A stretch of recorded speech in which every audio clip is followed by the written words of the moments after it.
Hello? Hello? Chatters?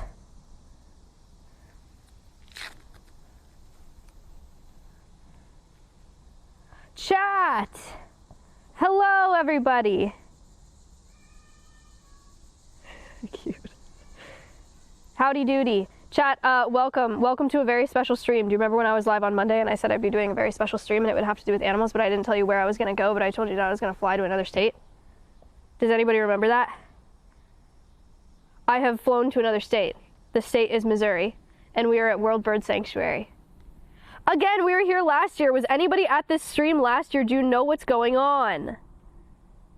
Yeah, we got Connor behind the camera today. How we doing? Hello, welcome to the stream, welcome to the stream. Back at the normal stream time. Back at the 12 p.m. stream time. Are you sick? No. Mm-hmm. Yes, love that stream. They said Harpy Eagle. Okay, donations. Yes, Kayla is here. Connor is here. Thank you for the donations. The mic is not muffled. It should be fine. Okay, so for those of you that were here last year for the stream, welcome back. We did a really awesome fundraising stream here at World Bird Sanctuary last year. We met a bunch of really cool birds and we raised $15,000 for them. And we are back this year. So yeah, it's me that's muffled. It's not the mic. So we're back this year to meet more birds, some new birds today. All of this is a surprise to me and will be a surprise to you. Connor knows what birds we're meeting. I do not. So I have had no spoilers. I don't know what's going on, but I know that I'm excited to be here. Again, if you were here last year, welcome back to World Bird Sanctuary. If you were not here last year, welcome to World Bird Sanctuary. This is a facility that is open to the public in Missouri. So you guys could come here if you wanted to and meet your own birds. They do some really awesome work inspiring the future, healing the hurt, and safeguarding species, which means that they do a lot of really great education. They do a lot of great conservation work, and they do rehabilitation work as well. And we're here with Kelsey, and she's going to tell you more about that. And they have some really awesome birds, a lot of which we are going to meet. Are you excited? I just watched last year's episode. Excellent. This is also a fundraising stream. We've had donations come in. Icy donated $10, Mini Pearl donated $100, Unknown donated $50, and Darkchild donated $5. Thank you guys so much. That is awesome. Thank you. So if you guys are able to donate today, that would be amazing. Would really appreciate that. We have a fundraising goal. We have a fundraising goal on camera here. I actually live right near there. Awesome news. Awesome news for the birds. They said, I hope we see Mudflap again. Yeah, we did meet Mudflap last year. I'm so excited for the stream. I'm excited you guys are here. All right, are you ready to get started? We're gonna take a little tour, but first we have to meet Kelsey. We're here with Kelsey, everybody. Oh, thank you for the $50 donation. Dreadful Wind, thank you so much.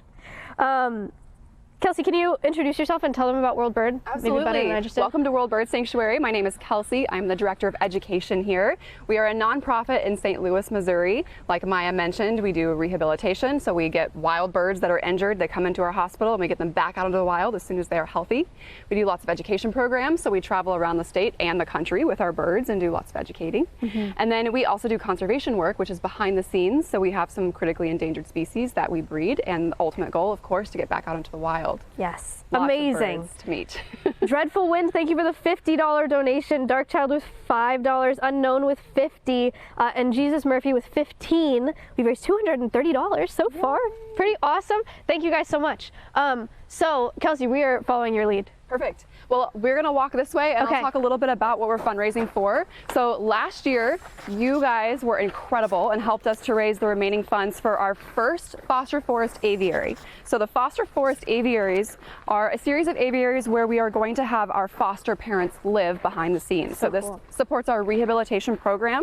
We have foster parents that are non-releasable birds that help us take care of the baby birds that come in. Because when a baby bird is injured in the wild, wild, we want to make sure that it doesn't accidentally imprint on people when we're helping it. If a bird imprints, it doesn't realize it's a bird, and that's a problem. It can't go back out into the wild.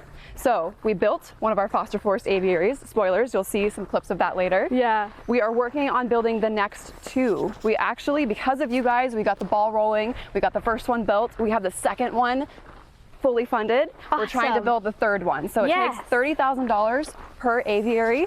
So that's what we're hoping to do. So try to get funding for that third one, which should be for a red-shouldered hawk foster parent. Cool. Speaking of funding, Calbo donated 25, ties in with $100, A-Rod with 50, Super C4 with 5, Wolf 1 with 50, A Bruxius with 25, Sam Monstera with 10, Vinny with $50. Thank you guys so much for your donations. Yes, that's amazing. Phoenix, thank you for the $25 donation.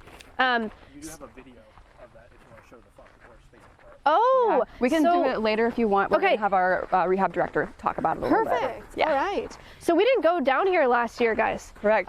So this is a new part of the facility that you're seeing. This is what we call Rollins gosh. Ridge. So we are expanding our facility basically more into the forest. So as we build more aviaries, we have more naturalistic looking aviaries. So this is a brand new path. We've done a lot of habitat restoration. We've done a lot of removal of invasive honeysuckle, and we've been planting a lot of native plants here. So we have new habitats to show you. We're actually about to come up on our first one, and we are going to meet Kirsten, who is the manager of Avian Avenue.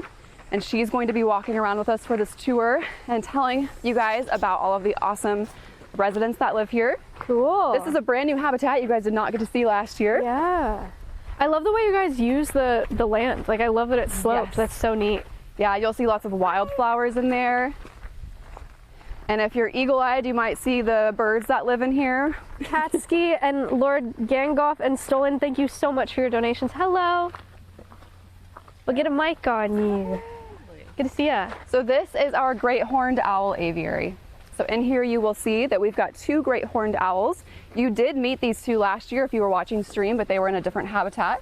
That's an old habitat that we are phasing out of, and we're building brand new ones like this. They're really social distancing in there. We have Tiberius on the left and Julia on the right. Cool. And once Kirsten is all mic'd up, I'll let her take over a little bit here. I think I got it. You're good. Honestly, like, them sitting like this is not super normal. Normally, if Julia feels threatened in any way, she will squish Tiberius against the wall so tight. Oh my gosh. It just looks like a 2-headed greyhound. That's funny. So oh, you're good. You can just. These owls, this is a native species that we have here in Missouri. Great horned owls are very common in our forest. Julia actually came through our rehab hospital, so that's why she is here. She's a non-releasable bird. She likely fell from her nest and hit her head. She got her eye poked basically, so she has blindness in one of her eyes. So she would not be one that we could release. She was very young when she fell. She did not already have an established territory, so surviving in the wild would be very difficult for her. Got it. Prague, thank you for the $32. Darius and Lormars, thank you for the donations. Stolen, thank you for the donations. Appreciate it. Hello again. Hi. Could you introduce yourself to the stream and then tell us a little bit about what you do here? Yeah. Hi, I'm Kirsten. I am Avian Avenue manager. I get to take care of all the birds that the public sees. So yeah, that's Chat, me. she got a promotion. Last year she was a keeper. She's a manager now. Awesome. W. Kirsten, you love her. Congrats. Lilor, thank you for the $250 donation. I'm sorry in advance for interrupting you guys all the time for donations. Cool. Okay, so this is one of the foster enclosures, or no? This is No, this is on our public walkway, Avian Okay, Avenue. cool. So these are permanent residents here. They are not foster parents. Got it. So this is Tiberius is the one that is closer to that side, Yes. and then Julia is on this side. How you can tell the difference is Julia is a tank. She is massive, even though she is much younger, of course. Birds of prey reach their adult size within just a couple months of hatching. So Julia's been with us for just over a year. As we mentioned, she had fallen out of her nest, more than likely poked her eye on a stick. She is now blind in that eye. It was kind of, I guess the best word might be serendipitous that this happened. Right when we had Tiberius's old mate pass away from old age. Oh my gosh, that yawn was so cute. Sorry. I don't think I've ever seen these guys yawn. Tiberius is extremely social with other owls, so he definitely needed a friend. He loved Cypress, his old mate, so much that we knew he needed a friend after her, and so it was a really easy, seamless transition of getting Julia in there, and it was love at first hoot for Julia. She came in and she was just like, "You are my best friend forever. You have no choice in this matter." She was obsessed with him. Yeah. And he was like, whoa. Yeah, he was a little confused. He didn't think he had ordered a baby owl, but he got one anyways. And now they are down here in one of our newest habitats. They spend pretty much all day in that shelter, but it is very obvious that at night they are all over the place. The winter was actually really fun because with all the snow we had down here, I got to see how much they actually moved around. Yeah. The tracks on the ground. Oh, really? I think So Julia cute. is running and hunting and just having the Oh. time of her life. It was gosh. the best, like finding all these tracks and being like, okay, so she explores her entire place. That's awesome. That's so cool. That's part Leonard, of why we do so much like native planting in there and- Yeah. and wanting it to be naturalistic, because we want these animals to do what they would do in the wild, even Right. though they can't survive in the wild. So we're really excited about these new habitats that we're building, and Kirsten has been really doing a great job of putting native flowers in there too for them. Cool. Leonard, thank you for the $50. Flickmack, thank you for the $50. Rocksters Boxers with $25. Jace with $25. Smirksy with $3. Mr. E Robot with $50. Space Camp Sucks with $10. Sims Goblin with $10. Thank you guys so much for your donations. Thank you guys. Cool. Cool. Does this build? Yes. Yeah, so we've learned a lot from World Bird Sanctuary. We're very lucky to come out here to do stuff with them, but also to be friends with them. And so we learn a lot about how to build enclosures. And so Connor has studied these, and our bird of prey enclosures may look very similar to this. That's exciting. Yeah, pretty awesome. These are our assistant executive director's dreams. Like every Yeah. time we get a new enclosure, he's like, all right, I got a vision. Yeah. It's like, all right, let's do this. Love it. Illy Song, thank you for the 15. Absinthe, thank you for the 25. And Cooper with 5. Tig with 25. Thank you so much. Cool. All right. So then the public just walks down this way, and there's. We basically turned Avian Avenue into like a loop. It I used to love be it. like a back and forth one Yes. thing.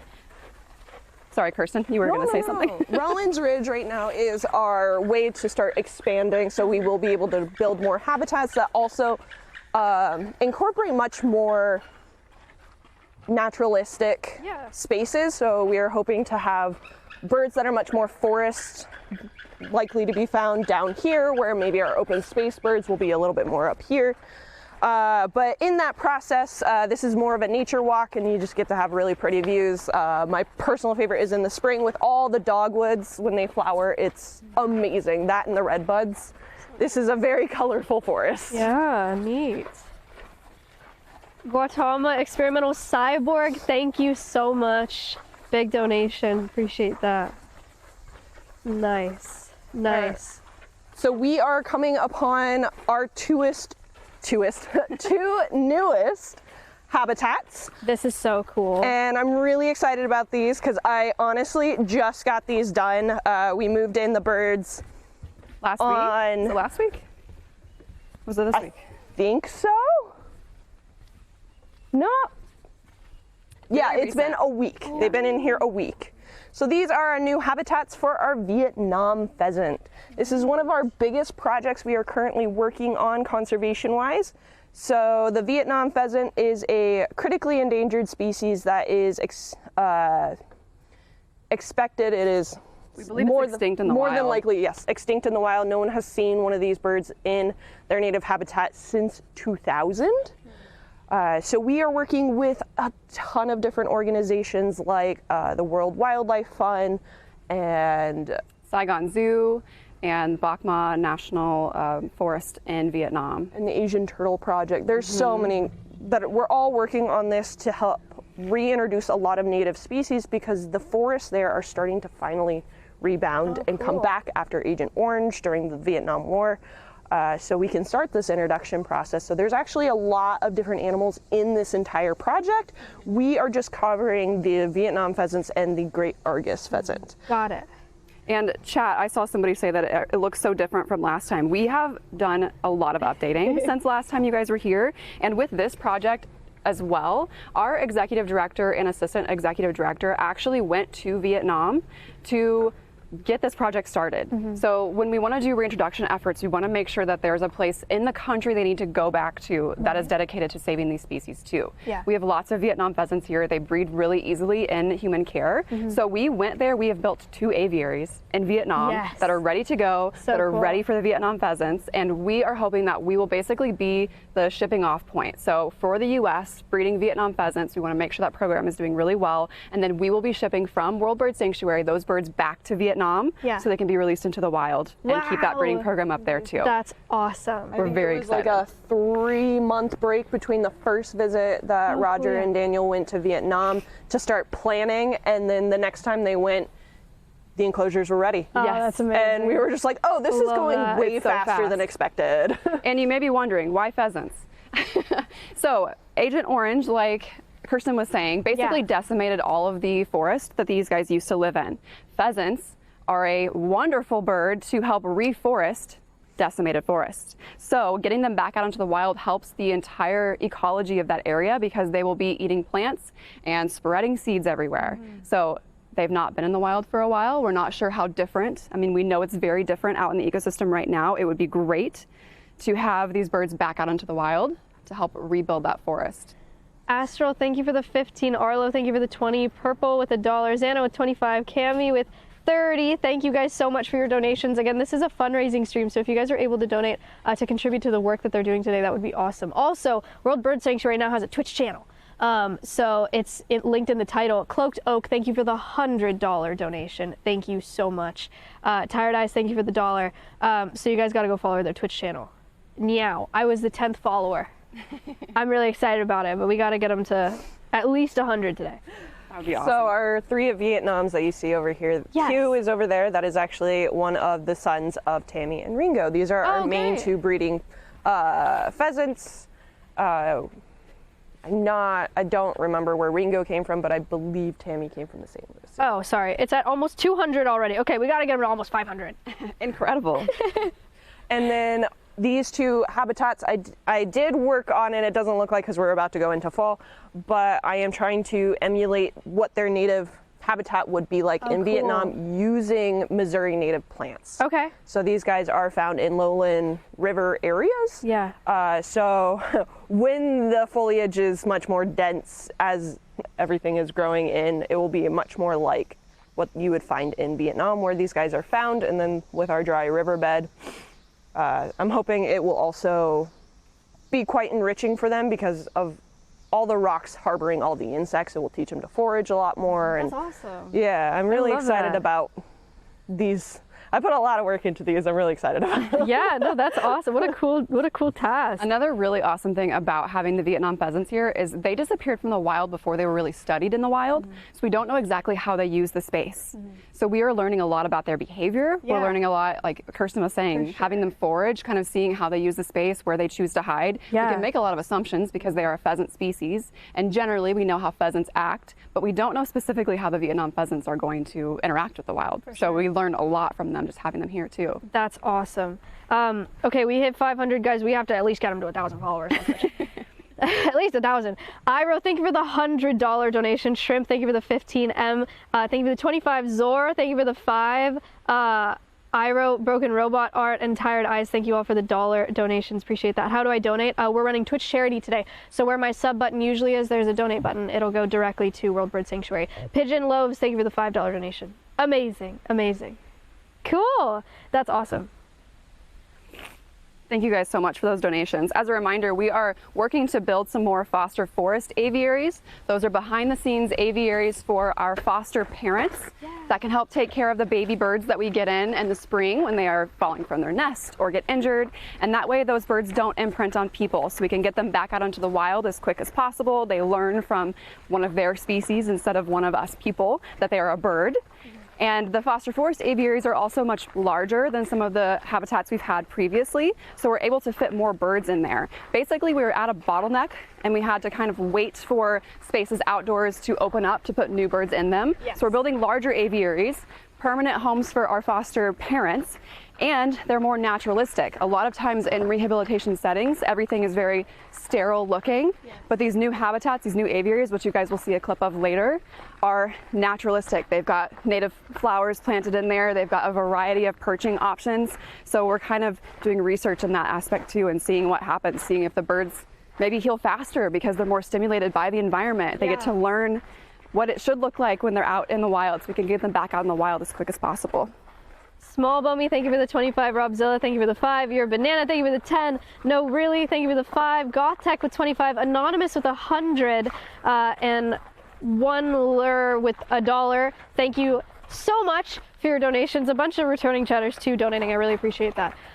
We were talking about this earlier before stream, but how many birds did you guys rehabilitate last year? How many birds came through your facility last year? Last year we had 774 birds come in through the hospital, which sounds like a crazy number. It is a crazy number. We are on track, probably. We're trying to have the capacity for 1,000 birds by 2029. Yeah. Now, what this means is not that more birds are getting injured. This means that more people know where to take the birds to get them help. Right. So we are increasing every year the amount of birds that come through, and we want to make sure that our facility can support that, so we can get these guys back out into the wild whenever they're ready. That kind of on pitch with an eagle. No, for a second I thought that was a bird. Yeah, we'll play guess that bird, and it's just kids doing. I once had a kid barking like a dog at our playground that I honestly And you're had like, "There's a multiple dog." staff texting me being like, I think there's a dog on site. I'm like, no, it's a small child. Very talented. Russell, thank you for the $50 donation. Ultimate, thank you for the 10. Your nephew, thank you for the 25. Buzz, thank you for the 5. P. Fosh, thank you for the 50. Miss Bliss, thank you for the $5 donation. We are now at $2,130 Incredible. and 69 cents in donations. Thank you guys so much. The top donator today, we will do another plaque like we did last year on the next foster forest aviary. We also have another special surprise for the top donor that I won't leak right now, but you'll see it later. Ooh, okay. Exciting. This is a fun habitat. Kirsten, you want to talk about this one? Yeah, so we've moved quite a few birds around recently. Thank you. So over here is Blaze, Dakota, and Taz. So these guys used to be down further, but we needed to move some birds around. Taz is showing you his lovely wingspan right now. Taz is a turkey vulture. This is our mixed species habitat. We've got Dakota, who is a Swainson's hawk, Blaze, who is a Harlan's red-tailed hawk, and then Taz, our turkey vulture. Wow. The best part about this habitat is that Blaze and Taz are besties. Really? It's one of those really weird things that just kind of happened. We were trying to put our turkey vultures, whatever turkey vultures we had that were in education, together, and it turned out the pair that we do have said 2 is enough, we don't want any more friends. Yeah. So we needed to find a different place for Taz to go, and we're like, you know what? Dakota and Blaze already have gotten along well with other birds before. Turkey vultures are often found around hawks anyways. Let's try this. It went way better than expected. Blaze and Taz are together all the time. That is so cute. We have so many adorable pictures and videos of them just hanging out, and Taz is quite protective of Blaze. Huh. There's a fun TikTok of it too on our TikTok. We have a new TikTok now, you guys, as well. We did not have that last year. We have TikTok now, and there's a fun video of the two of them and some pictures of them hanging out together. Mods, check out the TikTok. I heard there's Hot Vulture Summer going on the TikTok right now. Yes. Fanatic, thank you for the 10. Emma, thank you for the 50. Mel, thank you for the $1. Actually $6. Molsky, thank you for the $25. And Thrifty, or 30 Philly, thank you for the $100 donation. Thank you so much. And Baxter, thank you for the $50 donation. Amazing. As we're walking around here, you may notice that some of our perching is really low. A lot of our birds that are here that can't be returned to the wild may have wing injuries. So this is one of those habitats. Dakota is sitting on top of his shelter, so he can move around a little bit, but not well enough to fly in the wild. He has a left wing injury. Blaze also has a wing injury, so they would not survive in the wild, which is why they are here with us at our sanctuary. all three of them do have wing injuries. So Blaze actually has an amputation, so he is missing one of his wings, so he's a complete cannot fly. Taz, you can see his wing droop. He holds it pretty decent, but he still can't really, he does very good jumps is what he excels at. And then Dakota can actually fly. The reason he is non-releasable is because this is this long distance migrant species. They migrate all the way down to Argentina and back. Yeah. And he can't do that flight. He can do short bursts. He just can't do the Argentina flight, and that is why he was deemed non-releasable. Isn't Taz adorable? He's on his way. He is very curious and very much Hello, buddy. about everyone's business. You may also notice that everyone is exploding feathers. We are in molt season. I swear everything was cleaned yesterday. You can't help it. Yeah. I saw the question about why is like gender unknown. We don't always know the sex of our birds if they're not in a breeding situation. A lot of raptors are not sexually dimorphic, meaning the males and females look exactly the same. So unless there's one that's just really big and out of the weight range for a male, we can guess it's a female if it's a really large one. Typically females are larger, but if we didn't do the testing to figure out what sex they are, we do not know. So that's why a couple of these might say unknown. Brad, thank you for the 10. Chickle with 50, Kabu with 25, Moo Lightning with 25, Mr. Danny G with 25, Miss Artsy with $5. Thank you so much for those donations. Really appreciate it. And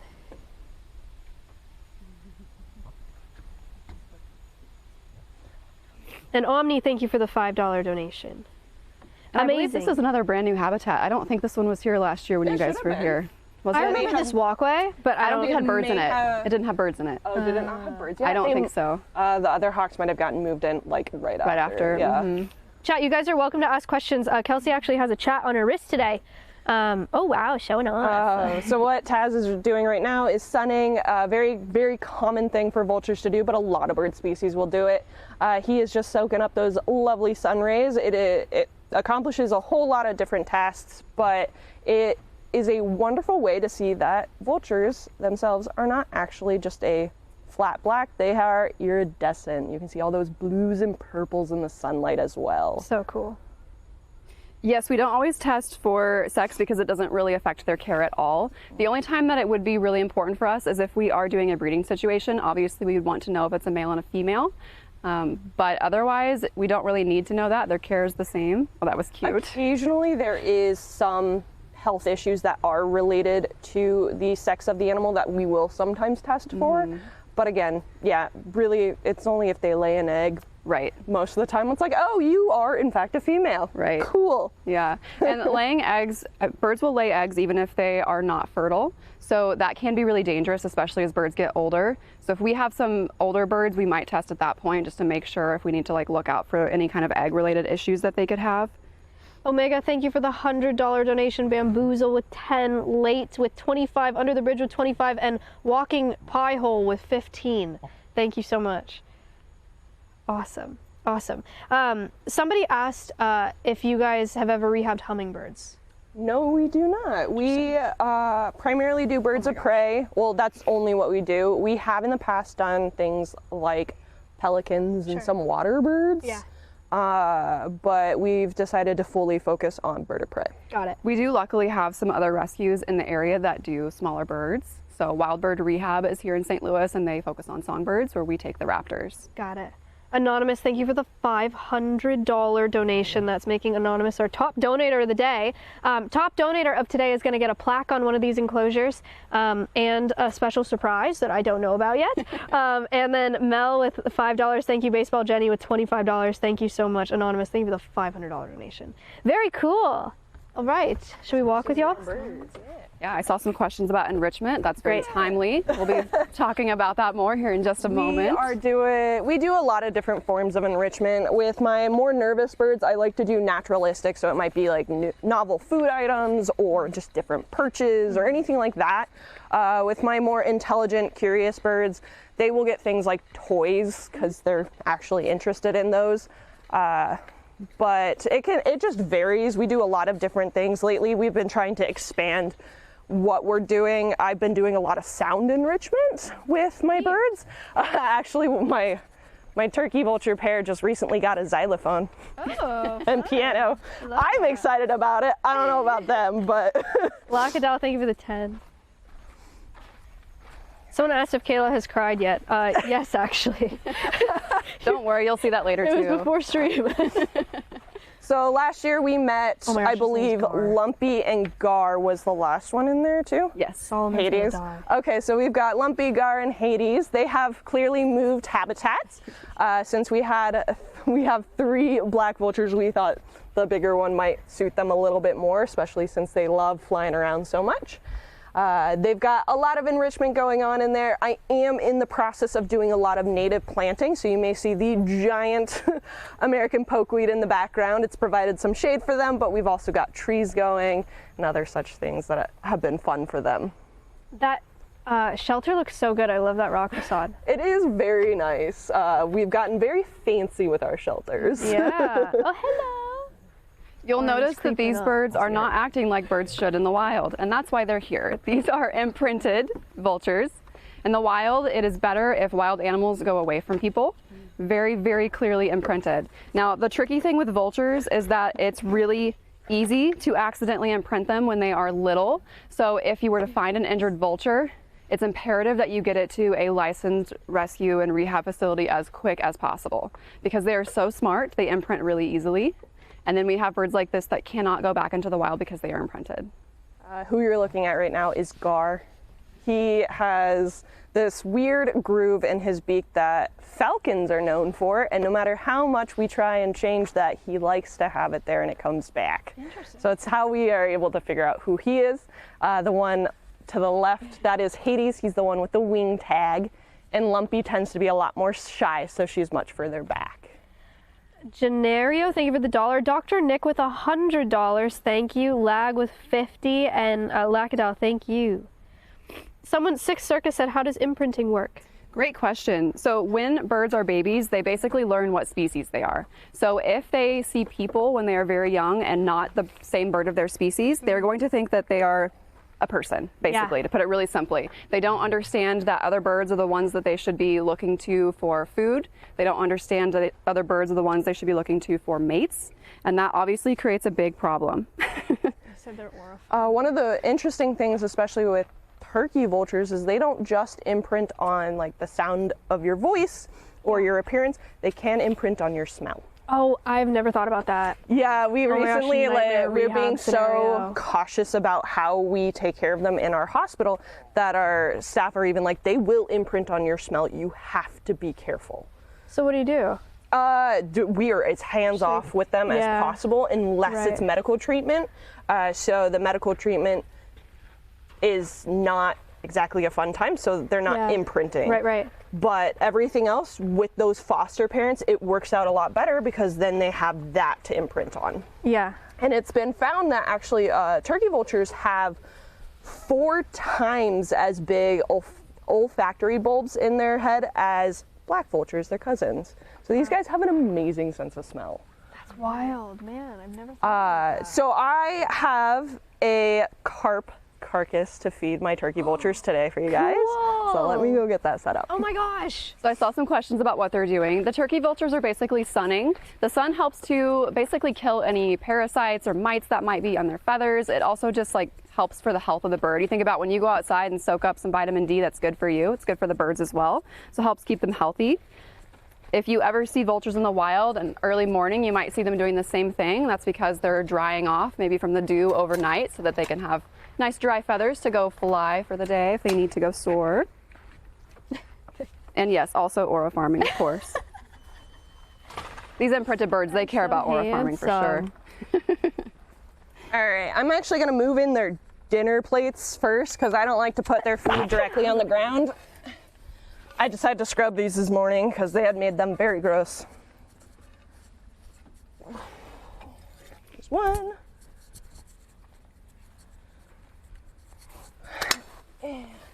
Chad, how many followers is World Bird Sanctuary at on Twitch now?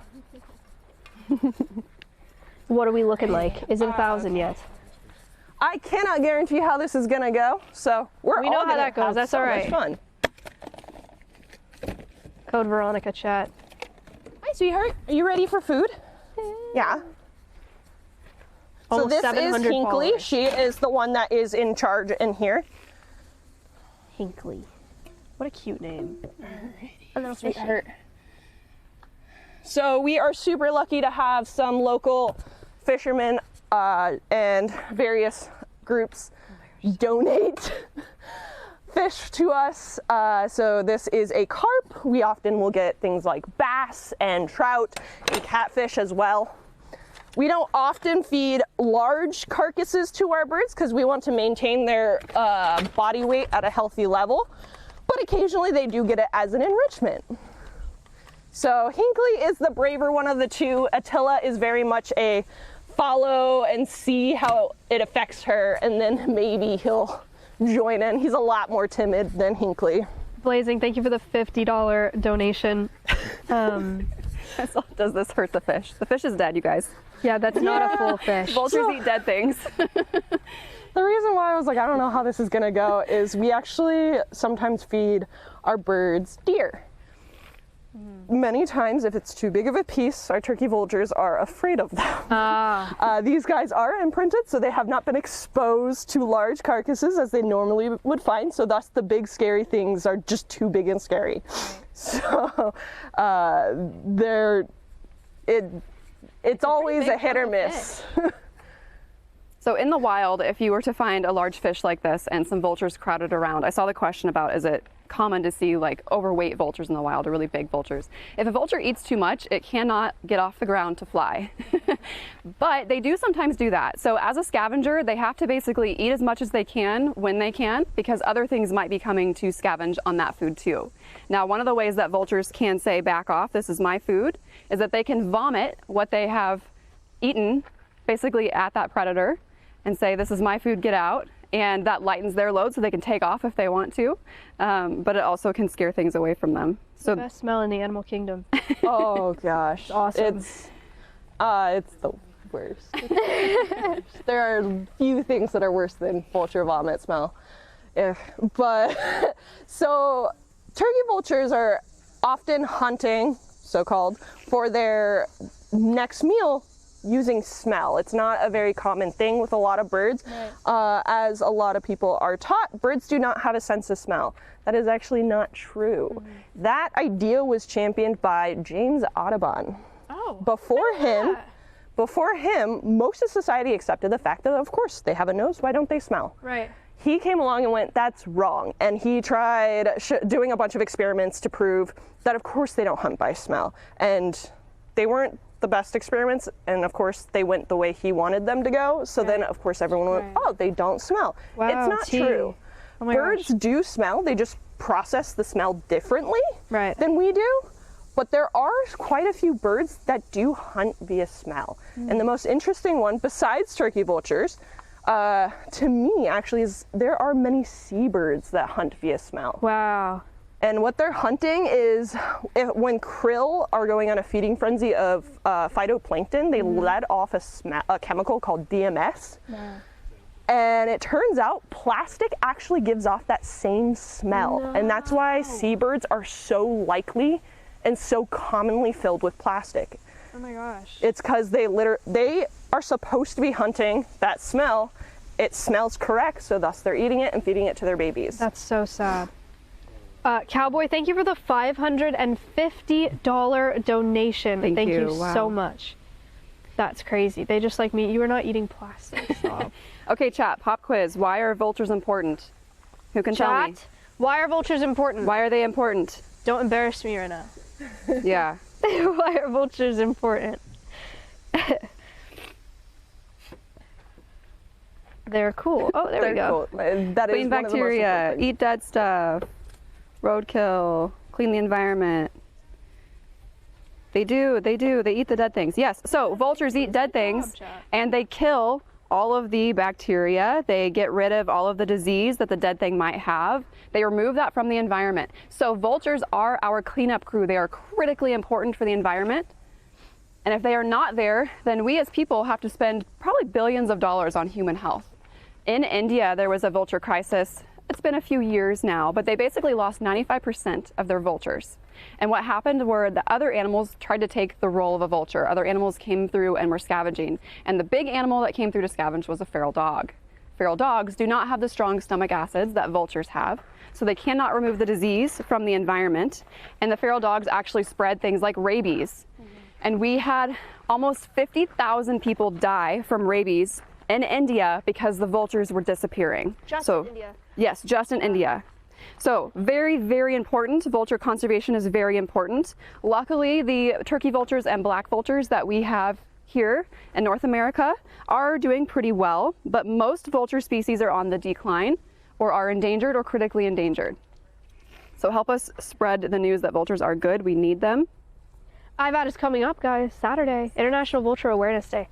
That's why we timed this trip like this. There's drama in the vulture enclosure. One of the cool things that I recently learned about turkey vultures is it was actually accidental how they learned how turkey vultures hunt, in a sense. The smell that they are going after is the same chemical. It's a chemical that's released in the first day or two after something dies. It's the same chemical we put into natural gas lines so that we can smell if there's a leak. Yeah. So at oil fields, they can find a gas leak just by looking for circling turkey vultures. Oh, really? And so oil field workers already knew that turkey vultures knew about this. It wasn't until biologists talked to them that the biologists learned. Right. Wow. Crazy. That's so neat. Chad, I've learned so many new things about vultures just today. What did you say earlier about their digestive system? Yes. So vultures remove all of the disease, like I was saying, out of the environment. Right. But anything that cannot be killed in their stomach actually goes into their digestive system and helps them to break down the next meal that they eat. Yeah. So all of that really scary, dangerous stuff that they are eating never goes back out into the environment. It stays within them to help them keep recycling the nutrients that we need in the environment and get rid of all of the disease. So It's they're actually just a perfect buff. And then cleanup crew. they can pass it on to their babies. So we do have a new resident up here. Oh, yeah, you did not meet her last year. Yeah. This is Gracie. She is a golden eagle.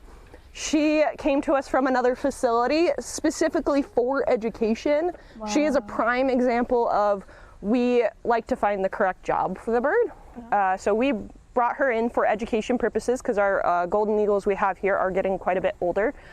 And she did not enjoy it. She did not like doing education, so we did not force that. We decided to try some other things with her, and finally she came out here, and you would never know this bird has nervous energy. She does amazing out here. Yeah, she's chatty, she flies around. In fact, we didn't know she could fly because she's always been an education bird, even at the facility before. So I had built this, she's got little jumping things because I was told she was non-flighted. They're like, based off of her x-rays, she can't fly. First day, she did a full length and I was like, no, she could totally fly. Wazix, thank you for the $100 donation. Thank you guys so much for your donations today. This is a fundraising What is an stream. education bird? That's a great question. So we will meet some of our ambassador animals. Basically, we do education here, we do conservation, and we do rehabilitation. So some of our birds are ambassadors like Gracie, and they live in their habitat here year round. And guests can come and walk here and learn about her, learn about the species. But we also have education ambassadors that will go comfortably on a glove. They'll go in and out of crates, and we will travel around Missouri and around the country actually and take our birds to places to help teach people. Yeah. Awesome. Hey, you may see some feathers sticking up. Some of those are hers. It is another form of our enrichment. A lot of birds are very curious, especially about their own feathers. So it is one of our ways we can do an enrichment goal of like manipulation with their beak or their foot is they would go and grab it, and sometimes they want to shred it because it's just different and fun. So sometimes we'll introduce different bird feathers just to give them something different. Awesome. No, they did not follow that exactly. Fun fact chat about golden eagles. They are one of the fastest birds. They're not the fastest bird, but they can be one of the fastest. And looking at a large bird like this and thinking about how fast it can go, they will actually go pretty high up in the sky and go kind of in a bullet like a lot of falcons will, except they are going to be hitting mountain goats and things like that off of mountains so they can get their food. Oh my God. So work smarter, not harder. Physics to their advantage, actually, Yes. too. They will whip around mountains to get those speeds as well. Oh my gosh, that's crazy. And that's how they're able to grab those much larger prey items, because normally a bird of prey can't lift more than like a third of their body weight. Mountain goat is going to be much bigger, but with all that momentum and such, they're able to pick up and then drop at the correct moment. Yeah. Do you know how fast they're diving? They can hit around 200 miles an hour, where a peregrine is just over 200. Right. Wow. Yeah.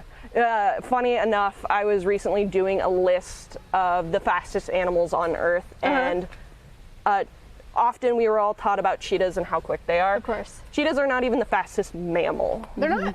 Do you know what the fastest mammal is? No. It's super weird. Is it a little thing? It's a Mexican bat. Oh, free-tailed bat. Yeah. Yeah. Over 100 miles an hour. Yeah. That's actually right. I did a whole stream on that. I should know that. Audible, You did. thank You you were for the testing us. 50. And Tobena, thank you for the $25 donation. Thank you so much. Chat knew. Yeah. Chat, you were there too. Yeah. We have the largest colony of Mexican free-tailed bats in Texas. Oh, sweet. There's a Bracken Cave Preserve. There's like 15 million bats in there. It's insane. This is Caesar. He's a very special man. Hello, Caesar, and your extra wire, I see. So we will put fine mesh onto our older habitats. Yeah. One, for the safety of the birds, so that if they do meet another bird of prey, Sure. they are safe on their perch. But two, sometimes visitors get a little bit too enthusiastic and want to take very close pictures, and we want nobody to get hurt. Yeah. So. Caesar here is one of our biggest personalities. He is often a guest favorite. His special interest is small children. Yeah, He likes them follow or them. doesn't like them? He likes does. them. He he likes to play and loves small follow. children. He's obsessed with them. How funny. And small children have so much energy. He loves it. So he actually will chase them back and forth if they run my with him, which gosh. they do almost all the time. That's so funny. And this habitat, chat, is one of our old ones. So we are phasing out of this style of habitat and going towards the new ones that we showed you at the very beginning of stream. This is one of the last habitats that we have like this. I think we've got maybe just 2 now. So at some point we'll be replacing this one too. Now we said auger buzzard is what Caesar is, but when we say the word buzzard, a lot of people think that we're talking about a vulture. So the word buzzard actually means hawk, does not mean vulture. But for whatever reason, here in the United States, I don't know if it's a North American thing or just a US thing, we seem to think that buzzard means vulture. Well, it could have happened when people came over to North America and saw birds flying. They were used to their hawks flying around, but they might have seen our turkey vultures flying in the sky and they thought, oh, look, buzzard, and the name just stuck. That could be a reason. We're not 100% sure. But buzzard does actually mean hawk. And auger buzzards are basically the red-tailed hawk of Africa. We've got lots of red-tailed hawks here in Missouri. We've got wild ones that fly through here. We have a few that have come through our rehab hospital. And this is basically a red-tailed hawk in Africa. Yeah, World of Warcraft says buzzards are vultures. Oh, okay. So it's a Maybe WoW that's the problem. Yeah, it's a WoW problem. We'll Hi, take that up buddy. with WoW. Company can't get it right. Yep. So handsome. Stare. I love Blinking. the leg rest. It's like Yeah. it's too hard to put it all the way up, so I'm just gonna. Audible, thank you for the $50 donation, and Tobena, thank you for the $25 donation. Guys, if you're just filing in here, we're at World Bird Sanctuary today, which is an amazing facility in Missouri that is open to the public, and you guys can visit if you would like. Today we're here with some of their staff. To learn about the work that they do. They do rehabilitation here, they do education, and they do conservation, and we are fundraising for them today. Corbett, thank you for the $100 donation. Thank you so much. So if you guys are able to donate today, that would be amazing. They're also at 865 followers on Twitch. They just made this Twitch account. We were trying to get them to at least 1,000 followers today. Incredible. These are our older pheasant habitats. Ringo and Tammy were moved out of here. I have a lot of renovations to do, but excitingly, Tammy was a little gardener this year. I was gonna say you got and she squash. grew some beautiful pumpkins. Oh, how cool and is I'm that? really excited because once they're ready, I'm actually gonna give them back to her. Oh, that's awesome. Because she worked too hard on these. They're massive. See, pheasants doing great work of Pheasants doing planting pheasant and things. doing gardening. That's awesome. So Chad, this is what they were talking about earlier. Pheasants are seed dispersers, like what we talk about. So they've ate those seeds and then pooped and then grew pumpkins. Who's this? This is Natiri. She is my nosiest little girl. Hi. Yeah, you gonna come up to your nosy perch? There we go. So this is a Cabot's tragopan. This is a threatened species of pheasant. We unfortunately do not currently have a male, but when we do, it is conservation breeding we're doing with these guys. Natiri is the sweetest thing in the world, and I think just about every staff member here would die for her. She's so cute. She will do, she has an obsession with peanuts. So the second she knows you have one, she loses her cute little mind. Yeah. Chicken. Yeah. You chatty. Joe Operas, thank you for the 5, and Tabor, thank you for the $1. They hit 1,000 followers on Twitch, guys. We're really trying to get them to 2,000 followers today on Incredible. Twitch. So keep following World Bird Sanctuary. They just made this Twitch account. Thank you. And as a reminder, chat, the money we're raising today is going towards our foster forest aviaries. So last year we had 774 birds come in through our rehab hospital. Yes. We are building brand new, very large aviaries for our permanent foster parents. And that way when we get baby birds that come in through the hospital in the springtime, they have a parent to basically learn how to be a bird from. So these aviaries are very important. We have built the first one, which we will show you guys later. And we were hoping to build the next 2 before the end of next year. So we're raising money for that. It costs about $30,000 to build one of these aviaries. Yeah, awesome. Joe Operas, thank you for the $5. We've raised $4,373 today. Thank you so much for all of your donations. This is a fundraising stream, and that's where the funds are going. Pretty awesome. This is the start of the fun stuff. Yeah, we haven't. This is just the tour. Chat, we got a lot to do today. Just the tour. Just the tour. Just the beginning. Here's one of our really charismatic birds. You probably heard him yelling earlier when we first started. This bird. Yep. So this is Cousteau. He is a white-tailed eagle. These guys are closely related to the bald eagle. They are a fish eagle. Often they get mixed up for the golden eagle, but now that we have one right next door, it's a lot easier for people to see the difference. He's got quite the personality. He is very opinionated. He has made it very clear he does not like our gator that we drive around on. That is what he yells at the most. But he does have opinions about everything, so he is my security system. If I am working further down, I know if there's any staff coming based off of his screaming. Betrayed, thank you for the $15 donation. Chad, do you remember this bird from last year? He was closer to the wire up here, and he was talking. Are you a chatty man? So as a white-tailed eagle, just like bald eagles, he's going to be a fish eagle species. Cool. And the issue with eagles in the wild right now, who knows what's happening to eagles? Anybody? Anybody know what us people are doing that's horrible, that's hurting eagles? Jay Willie, thank you for the $20 donation. See if anybody in chat knows what's harming the eagles. Lead, I saw it. Great job. Yes, lead poisoning is huge, and biomagnification, nice science word, throwing that in there. Great job. Chat. So yeah, fish eagles are going to be obviously fishing. And if we are using lead sinkers, or if we are using lead shot when we go hunting or we go fishing, those things are going to stay in the environment, and it does not take very much lead to kill a raptor. A lot of the raptors that come in through our hospital have some level of lead toxicity in their bodies already. So even if they come in and they don't have obvious lead issues, we still test for it, and oftentimes they do have lead in their system. So it can be very dangerous. So we need to switch from using lead when we are fishing and hunting to alternatives. And eagles will also scavenge, so that's why I mentioned the hunting too. If there is a deer that was hunted and maybe we just took the back straps and left everything else, there might still be lead shot in that deer, and the eagles are going to come down just like the vultures and try to clean that up and eat that. They're going to get the lead in their bodies, and that's going to be a horrible, horrible thing for them. So we need to help get the lead out of the environment so that we can help save these guys. Omen, thank you for the $15 donation. Chatty's checking you out. Say hello. What's his name again? Cousteau. He's been a really fun bird to work with all of his different personalities, but also, yes, multiple personalities. I was going to say. Multiple. All the versions of him. This bird, and we have learned relatively that his species molts in the weirdest way possible. They molt their neck feathers all at once. Weird. Yep. He barely just got most of them back, so he looks a little bit better.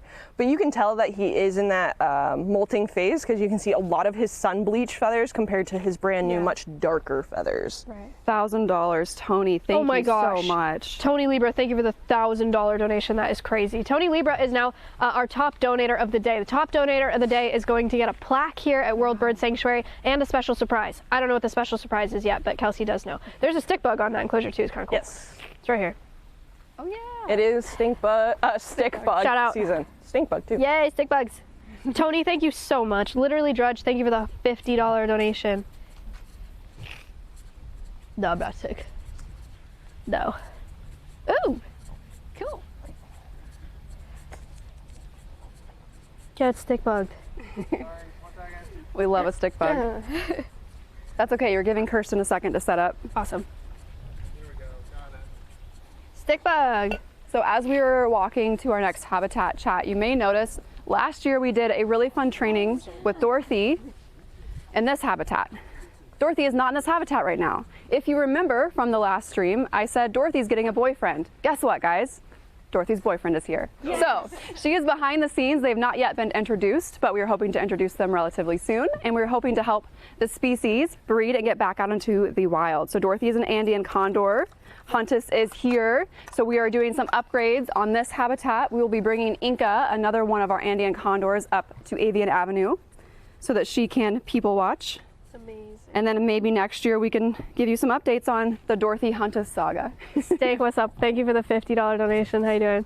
Thank you, thank you. Skies, thank you for the $1 donation. Appreciate it. They said, man, I'm loving all these updates. Yeah, so much has changed. It's only been like a year. Yeah, we've done a lot. They move quick. Oh my gosh. Gilly. My goats. So in here right now we have Gilligan, but we are actually going to have Maya help us with something. Oh. Should I come with you? Yes. Okay. So if you want to come around here with Kirsten.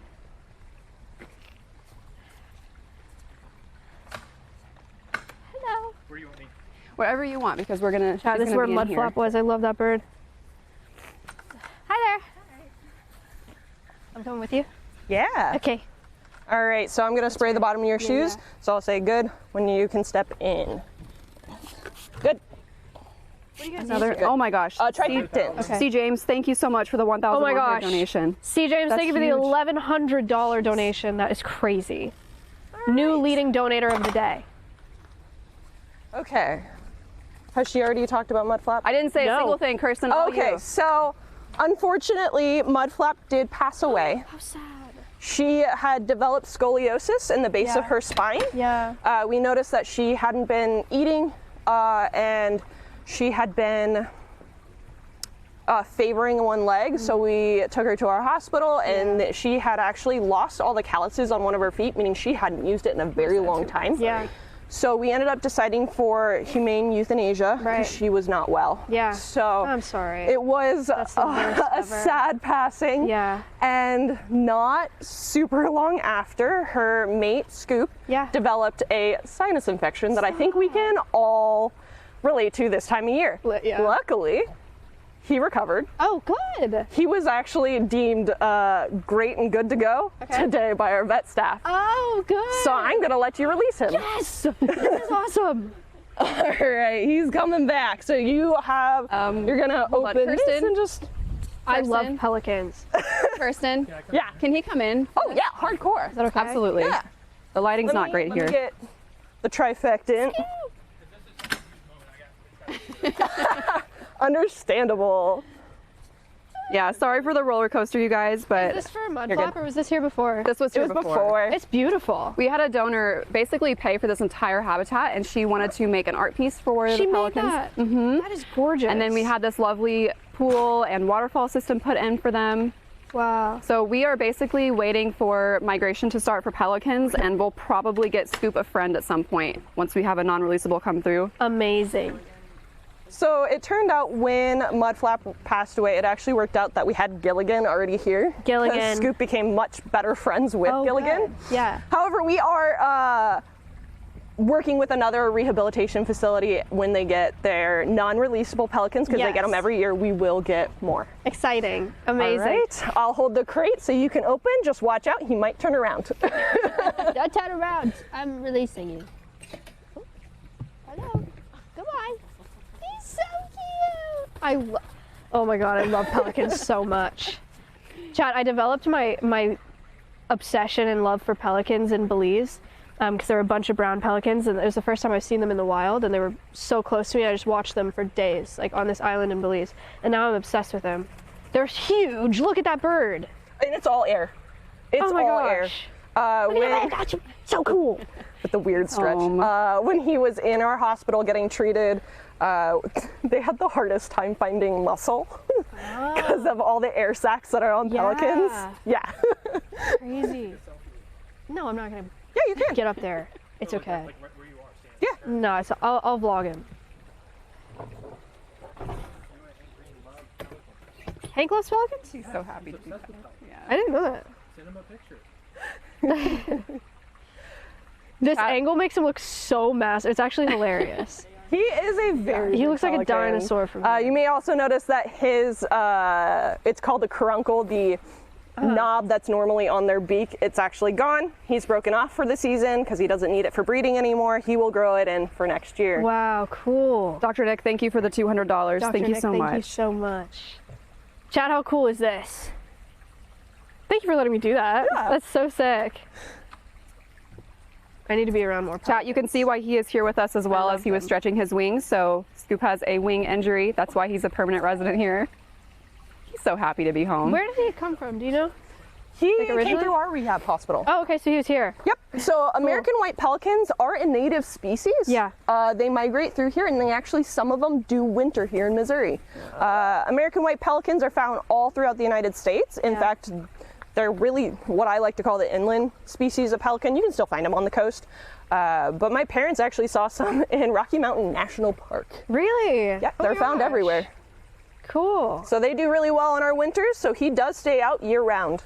That's Go in the awesome. water if you want to. Oh, he'll do it. And he cannonballs too. It's lovely. Aries, thank you for the $15 donation. Oh, chat. Pause, champ. He likes to build up the suspense, don't worry. Pauser's hype. His legs look so sturdy. Yeah. Yes, they are, very much so. So cute. Oh my gosh. Since he has been in our hospital for the past, I'd say, week and a half in care, he has not had his big pool, so he is bound to take a very large bath today. I'm obsessed.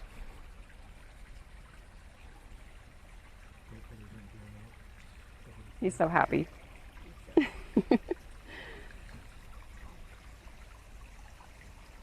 You may also notice that our fish are not in the pool, and that is for multiple reasons.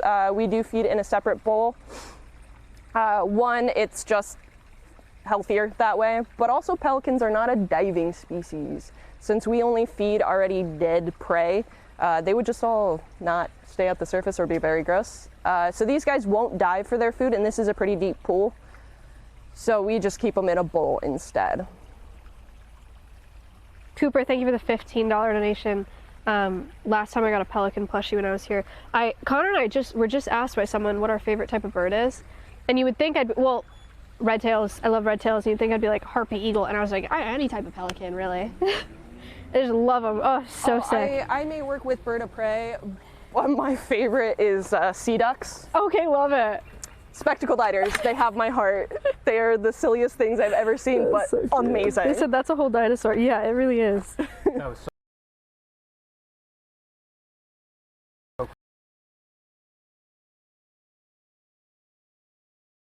Thank you so much for all of your donations today. We're at $6,659 raised so far. Thank you so much. Incredible. Thank you guys. Oh my gosh, it's Stumpy. Chat chicken. We have a fun surprise with the emus this year too. Oh, do you? Yes. take a quick break to Sorry. check them on. Okay. Sure. Thank you. Is it effing? They started to struggle a little bit, so give me just a second. No. No. Can you hold the camera real quick? Oh, yeah. You can just keep talking. Okay. So these are our two emus, Sprinkles and Costello. Hi, babies. Costello is the one looking very interested right now. He is distinguishable from Sprinkles. His eyes are much richer red, and he's got a lot more blue on his neck. Sprinkles has gone for the much more neutral tones. He has a lot more of the brown in all of his colors. I also feel like Costello's got a lot of that Kramer Yeah. hairstyle going on. For sure. So cute.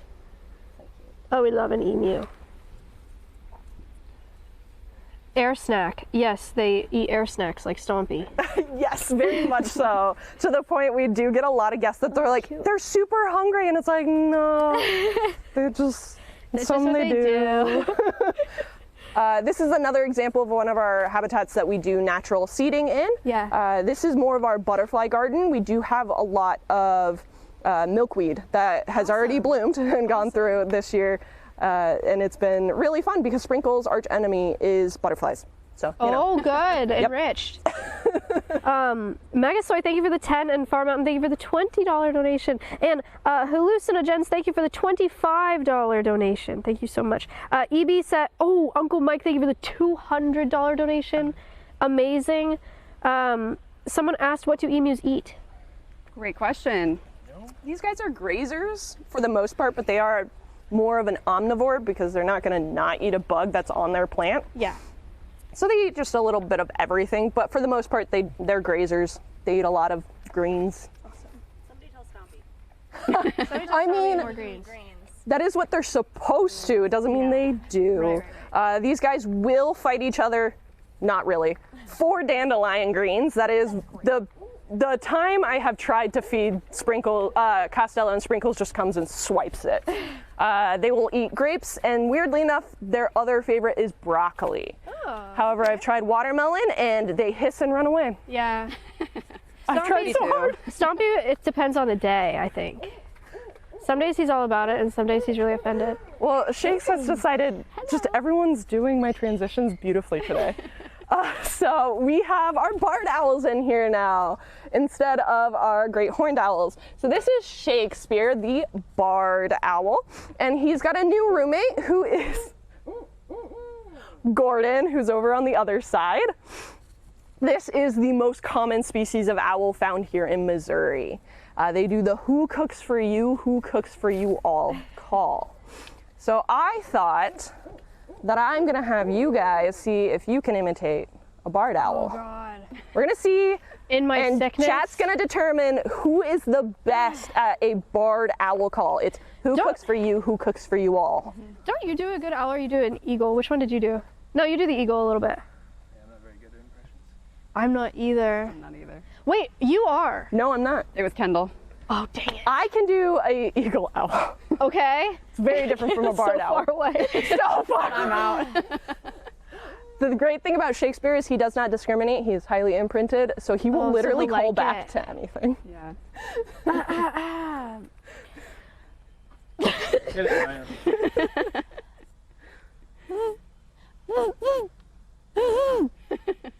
Did you like it?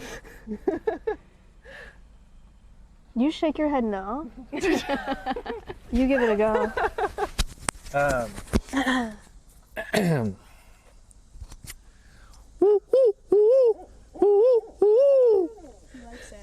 Yeah, I think Shakes approves. That was Connor.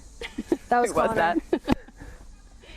He pooped. We do have a lot Good sign, Connor. of wild barred owls this fall hanging around. So what he is doing is he is actually calling to one that's in the forest to tell it this is his spot. So we have had them hanging around. You may be able to spot them, you may not, but it's been fun watching them this fall because F. Tyler, thank you for the Stinkers. $5 donation. This is one of the most common species to come through our rehab hospital as well. Since we do have a lot of barred owls in Missouri, we get them through the hospital quite a bit. Shakespeare's having a great time. oh yeah, he's a chatty man. I love him so much. Sorry, Maya, that's a Connor W. Yeah, I won't lie. Impressions are not my thing. She's sick, that's what it is. I'm sick. If I She would've wasn't nailed sick, it. it'd be over for y'all. Yeah. Unfortunately, I wish I could do barred. I used to have a coworker that was amazing Yeah. at barred owls, but I can only do an eagle owl. Unfortunately. Can you give us your eagle owl? Yeah, that's very good. Yeah, that's pretty good. That's very good. You liked it. But like I said, he'll respond He to likes anything. it. He'll respond to anything. All right, so you ready for your next surprise? Yes. Surprise. The enthusiasm. Does it have to do with the chickens? The big chickens? It does. The big Yes. chickens, yes, the biggest of chickens. So we are gonna paint with sprinkles. Oh my gosh, no way. Yes. That's so fun. And So- chat, this is the surprise too. Top donor gets this painting. Yay! Guys, So- top donor of the day is going to get this painting, You'll get which the is painting. currently C. James J06. We will ship you this painting. So no pressure, but we'll see if Maya and Sprinkles can do the best That's painting ever. awesome. So Sprinkles, we got him in 2019, and he was raised here. Yes, everyone can come in. And he was raised with his brother Kevin. Unfortunately, Kevin passed away due to some congenital issues. And then COVID happened. And so this very, very, very social emu was by himself. Yeah. So in order to make sure he was getting the attention he really needed during lockdown, I did a lot of training with him. Yeah. And one of the things that I taught him, or we learned together, was painting.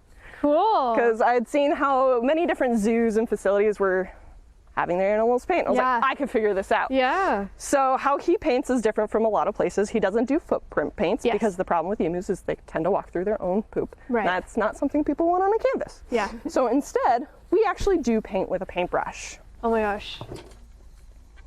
So this is a collaborative piece. So Okay. you will be holding the paintbrush and he will be moving it around. Okay.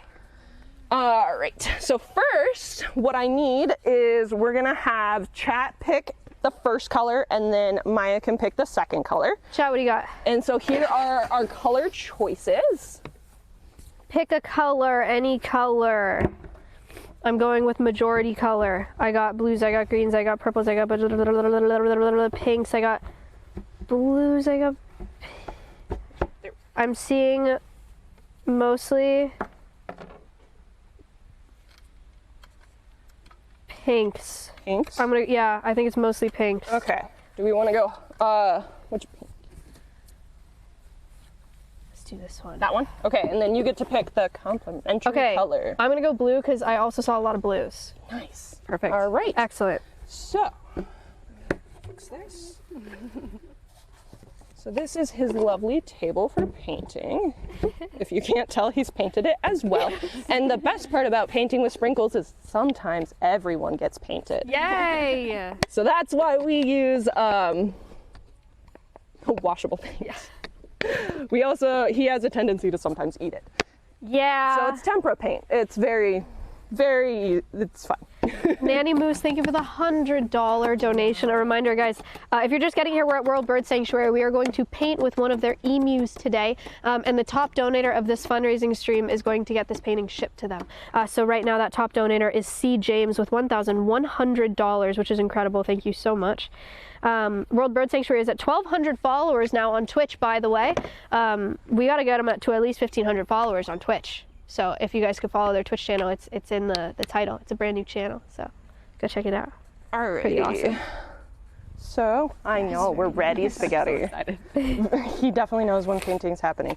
So I do reward him with grapes while I do this. However, he is just enriched with painting itself. So sometimes he'll paint without me doing anything. Cool. He loves painting. Oh. All right, so what you're gonna do is I will add the paint as we go. Okay. But you're gonna hold this kind of like a piñata stick. Yes. And you're gonna have it so it's just barely touching the canvas. And he's gonna move it around. All right, so here you go. I'm gonna go in and situate everything, Yes. and then you're gonna follow me in. Okay.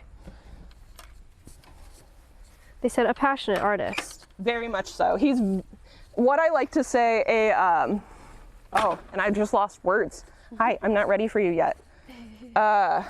Very thoughtful about his painting. Bye, Cos. All right, we're ready for you. All right, I know, just give me a second. So excited. You're gonna start with pink, and you're gonna steal all my grapes. You stinky man. For you. Okay, paint. Good. Wow. Paint. This is awesome. You're a genius. Did you come up with this system? I did. Oh my, you're a genius. Thank you. I am a problem solver, is what I like to say. You're taking notes. Good. Can you target? That's a good one. Good. Paint. Good. Paint. Good. That was very nice. Paint. Grapes. Good. Good job. Add some blue to that. Ooh, blue time. Paint. Good. Paint. Good. What a talent. Target. I know, you gotta go all the way through. Good. Evan, thank you for the $20 donation. Paint. Good. Wow, real Paint. grape lover. Good. Paint. Good. Give me a second. Paint. Good. Wow, that was a good one. Oh my goodness. Chad, this is beautiful. Don't knock it over, friend. Can you target? Good. Yes, an emu is painting right now. You are not tripping. I see that question. Thanks for asking. Gotta think about it. Where do we sit? Oh, that was not one, you stinky. Good job. Paint. These are looking like flowers today. It's beautiful. Paint. Good. Wow. All right, I'm feeling like a few more paints. You are also free to move around however you want to, because this is collaborative. Chad, it's a collab painting. It's time to get artistic. Perfect. Paint. Good. Amazing. Paint. Paint. No. Good job. All right, I'm gonna call it good That's there. so beautiful. Watch out, he's gonna come for the paint I want stick. to paint more though. He said, I would like to paint. He really would like He loves to. painting. And then I have a few more grapes for everyone. I know you guys have an emu, but it's always fun to feed an emu. Never enough. I got grapes for everybody to feed him. You are either welcome to go in and feed him or just over the fence. It is up to you. The main thing is, when it comes to these guys, you just don't touch their head or their legs.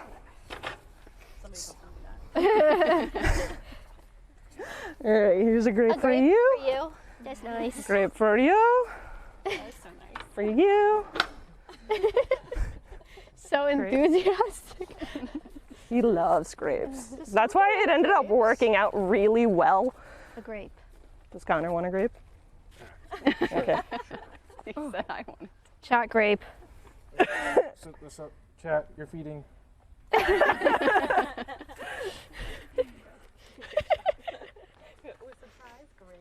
Loves So grapes. enthusiastic. Come on, Stompy, do this for us, please. Well, so we've gotten to be able to do quite a bit of training with him. I am working on scale training so that Cool. whenever we need to do any sort of medications that require a weight, we can do that all voluntarily.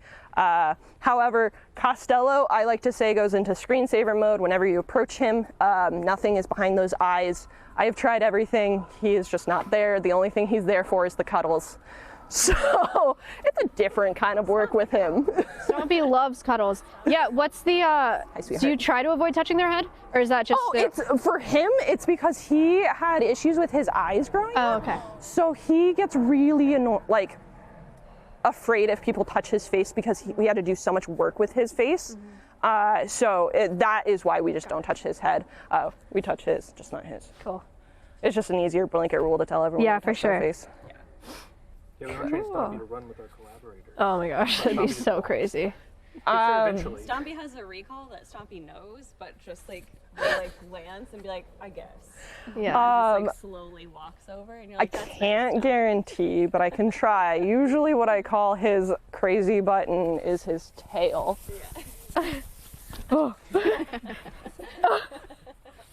Zoomies button. Whoa. Walking is hard. Hi, Koss, are you coming over? He's like, no one saw that, right? Nobody saw that. We watched Stompy like full on wipe out. Oh, yeah. So you may notice we have some stuff with this pool because we put it in and less than a week later, somebody slipped in when there was no water. And so he lost all of his tail feathers in the process. So now he needs to have grippy stuff. And it took Costello going in there many times for him to be like, is it really safe? I can't tell. Poor guy. Now we're confident, but we get to rake in here every fall. And I don't know if you see the trees. Yes. My favorite time of year. Because otherwise someone slips on leaves. That sucks. Yep. We've ever been thankful to not really. Yep. I would love fall if I didn't work with trees. Did you get to chat get to see the painting? Okay, chat. Picture time. Top donator is getting this painting shipped to them. How cool is that? Beautiful. C. James. A collab painting, an emu painting. That system is so smart. Thank you guys so much. Yeah. So Sign it cool. later, Maya? Yeah. Hi, sweetheart. Oh, hello, birdie. Brahma, right? Yes. Brahma. The one and only. Is it okay if I stay right here? Of course. I mean, there is a you got? fence, luckily, and that's what matters. Oh, snack. I believe we did this last year, but just because it's fun, I do have a box for him to shred. Amazing. I love that. Chat, this is a red-headed vulture named Brahma. I don't know if we'd said the species or not yet. He has arguably the best pants of all the birds. Oh, for sure. He was way far beyond, in front of the fashion of having ripped jeans. Yeah.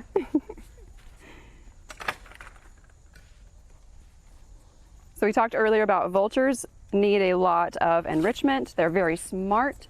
So having things like boxes for him to rip up, just like in the wild, if you were to go and find something dead already to eat, he would be ripping it open to get the food inside. So we do some of the same things here. And Brahma is the only red-headed vulture in this entire hemisphere.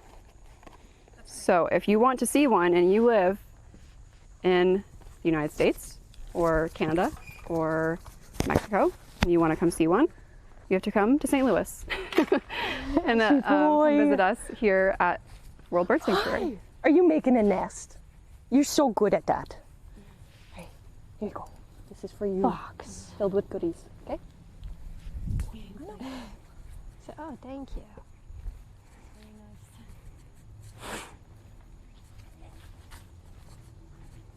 He's sneaking up on it, guys. So this species of vulture is pretty cool. I'm not sure what you guys have already covered about him, but it is one of the species from India that is facing the biggest decline, or really, they just hardly exist anymore. They are very similar in a lot of their habits to condors, actually, specifically Andean condors. These guys are not social. They don't hang out with other vultures. So when they go to feed on a carcass, they will be one of the first to arrive because they are the largest. And they scare off all the other smaller ones. When they get their fill, they'll leave and everyone else will come in. They also, when they do pair up, and they have one egg at a time. They never hatch more than usually one. And it takes about 2 years to raise that baby, just like it does with Andean condors. That's why this is a really hard conservation project, is when you have such a low birth rate. It's hard to recover a species that just, it takes 2 years for that next cycle of eggs. So some facilities have been known to do something called double clutching, but that can be really dangerous. It's where you they'll lay an egg, you pull that first egg, and many times birds will relay an egg if it's early enough in the breeding season. But the most dangerous thing a bird can do is lay an egg. There's so many things that can go wrong. And with such a critically endangered species, it's a big question of, is it worth it to do? Do you risk one of them in order to potentially get another? Zach Staff, thank you for the $20 donation. Oh, you found something. They're asking about the neck flaps. Those are for air conditioning, just like his niece. Since he is found in very hot regions, they need to have the best air conditioning possible. So by having the holes in their pants and the flaps on their necks, they don't just look distinguished, but they are very cool. Yeah, you, the most handsome of men. Yes, built-in AC, exactly. Oh my god, chat. I put boxes in boxes for funsies. A little bit different this year. Chat, Brahma was born in 1986. Wowie.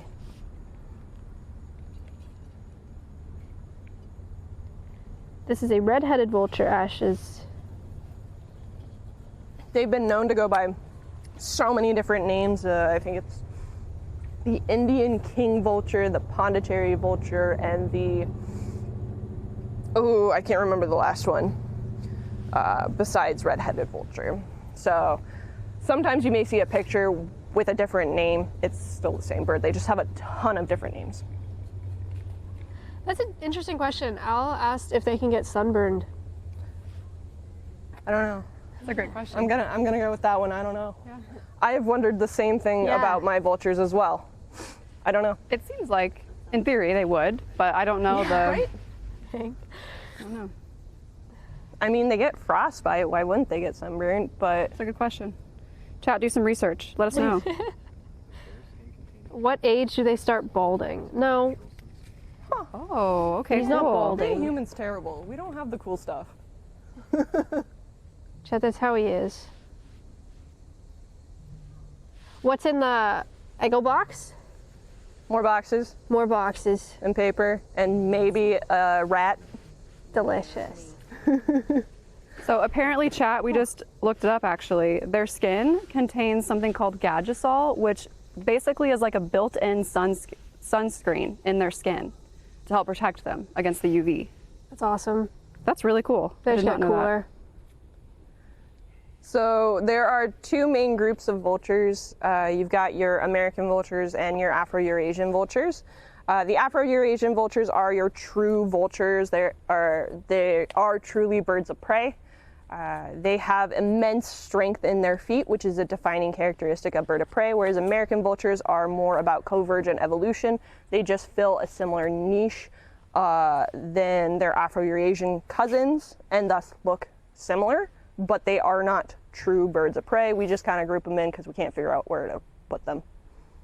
There is the whole idea of they potentially are, American vultures are closer related to herons. That is actually misinformation. That was just one field guide's thought, and it became common that people thought that American vultures were closely related to herons. There is no DNA evidence to that, though. I saw somebody. Connor's just gonna nap There here. are I think. times that I just, yeah, I want to. I saw somebody ask why he's bald. So earlier we talked about vultures lack a lot of feathers on their head because they are cleaning up dead things. If you were trying to eat a plate of spaghetti, you would probably want your hair pulled back or a shaved head if you could not use your hands to eat that plate of spaghetti. That's essentially why they are bald. They're trying to stay nice and clean, right? They don't want to get a bunch of gross stuff and those feathers on their head. So they do not have feathers on their head. That spaghetti thing is a good way to put that. And as one of my coworkers has often said, the world is a vulture's napkin. So they do rub their face on everything after they eat, and it is very cute. Faulty Fish, thank you for the 5. Long Kept, thank you for the 5. And Tesker, thank you for the $5 donation. $7,114.71 raised so far today. Thank you guys. This is a fundraiser for World Bird Sanctuary where they do rehabilitation, education, and conservation. And we are watching a red-headed vulture get some enrichment right now. Oh, he said me. And we still have a lot more to do at this facility today. So it's going to be a good stream. Yes, I see the question. So vultures have a really strong stomach acid. So basically anything that they eat that is dead, that has disease or bacteria, their stomach acids can kill that and remove it from the ecosystem. That is all vultures. What we learned earlier is that if there is anything that does not get killed by their stomach acid, it actually does stay in the digestive system of vultures and helps them to break down their next meal. So all of that really gross, horrible stuff that we don't want in the environment just works its way into vultures and helps them to clean up even more efficiently, which is so cool. Vultures are so cool, you guys. If you can't tell, we're kind of obsessed with them here. Yeah, we are not biased at all. We're just, you know, I remember when telling you the guys truth. got him. Yeah. I was with your previous executive director when he came in for quarantine. Simran asked, are they endangered? Some new people, I think, are joining into the stream right now. Critically endangered. There are so few, it's terrifying. There is actually less than 10 in human care. Wow. And Brahma is the only red-headed vulture in the Western Hemisphere.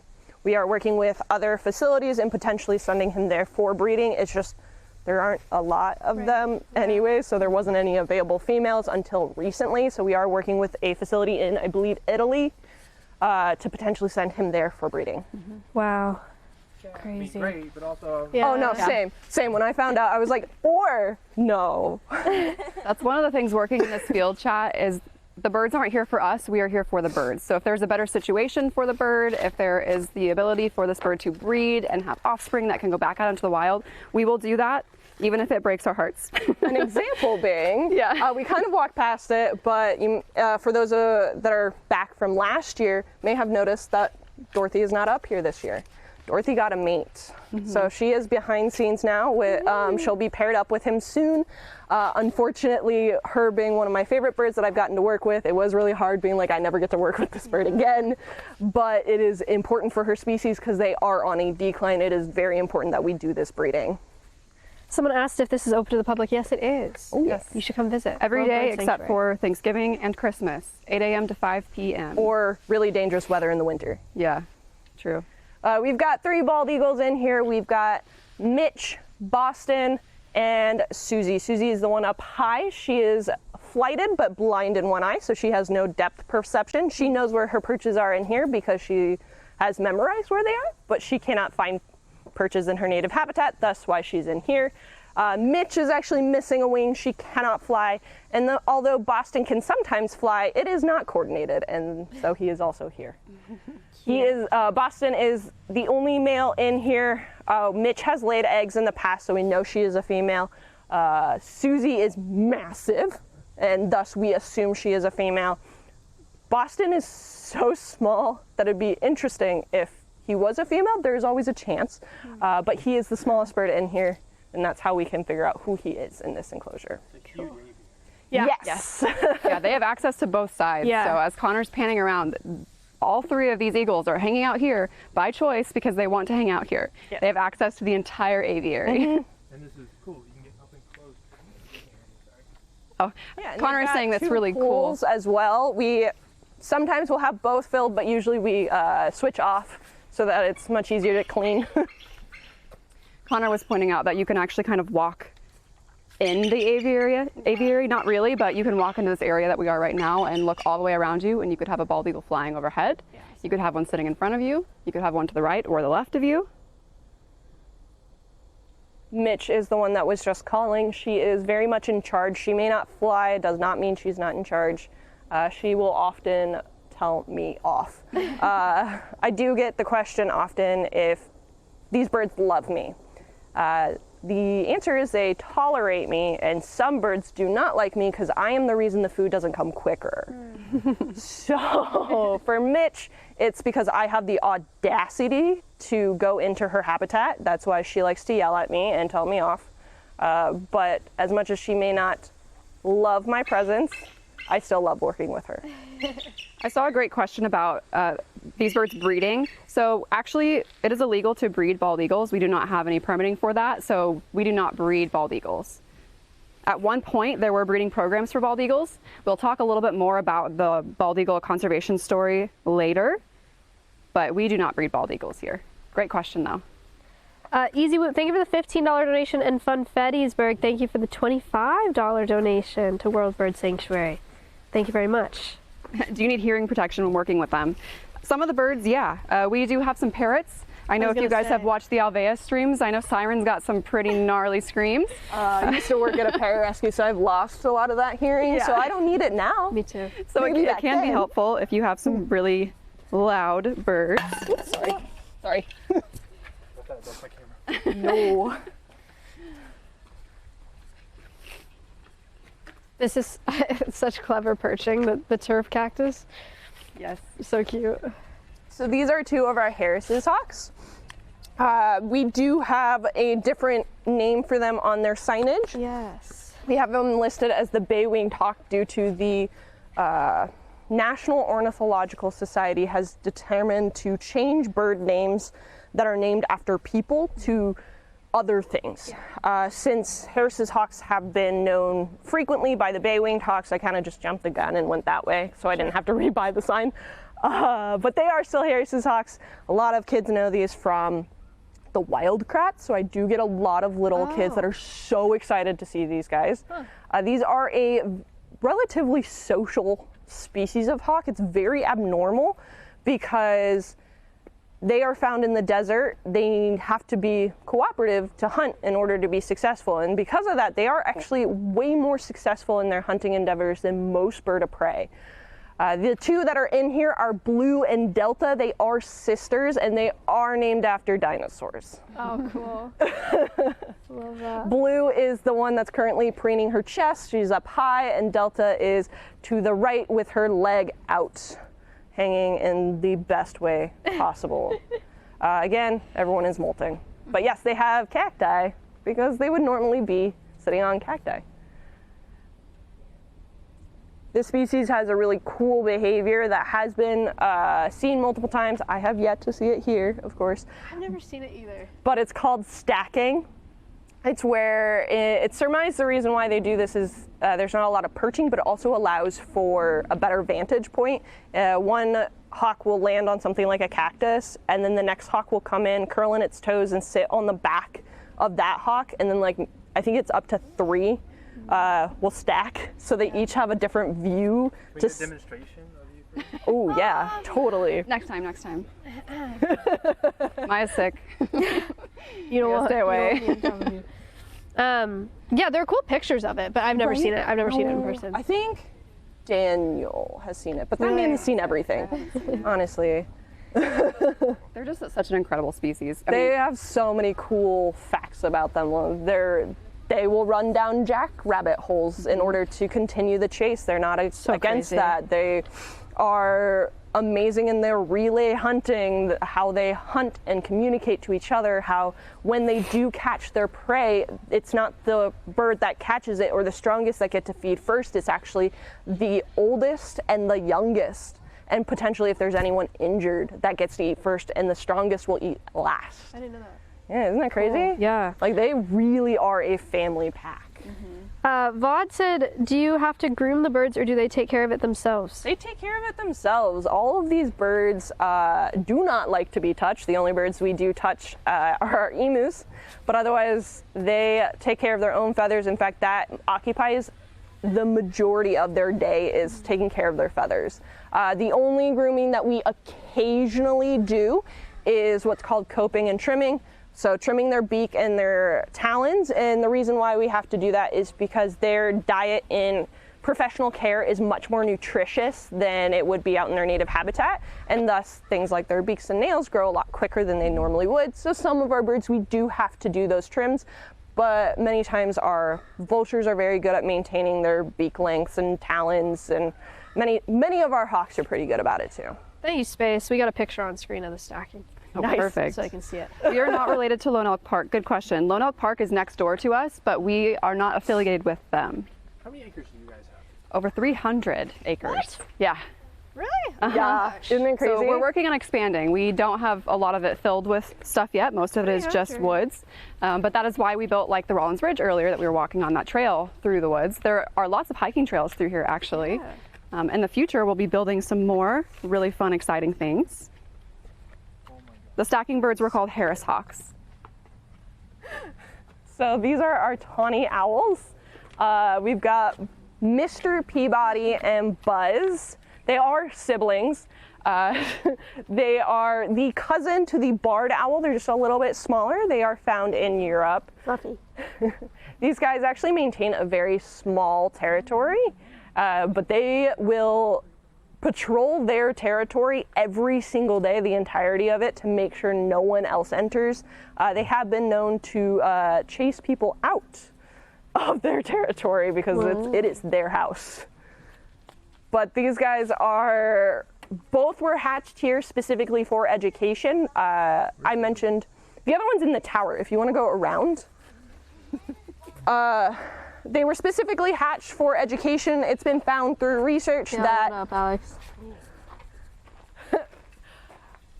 owls do much better in an education setting if they are purposefully imprinted, so imprinted on purpose, rather than rehabilitated non-releasable. So we have retired all of our rehabilitated non-releasable owls from education and only use purposeful imprints.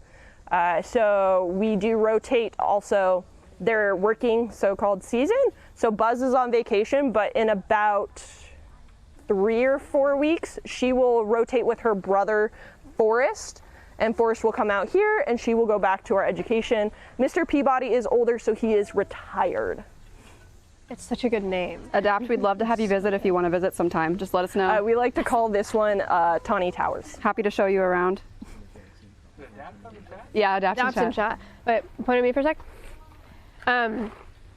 Adapt is another streamer. We're gonna do a bunch more today where we're potentially handling some birds. And I talked to Adapt recently about, and Adapt donated $1,000. Nice. Did he really? That is so nice.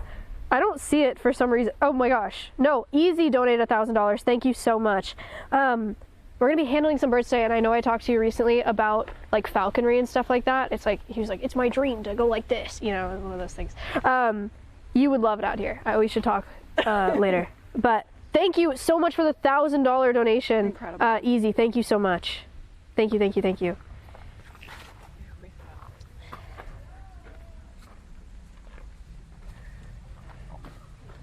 This next habitat, we've got Hunan. She is a white-necked raven. It's a species from Africa. She is also one of our retired education ambassadors. She used to do shows all throughout the country, and now she's getting to have her vacation here up on Avian Avenue. We mentioned earlier, chat, ravens are incredibly smart. So they can recognize people's faces. They can solve complex puzzles. They can use tools.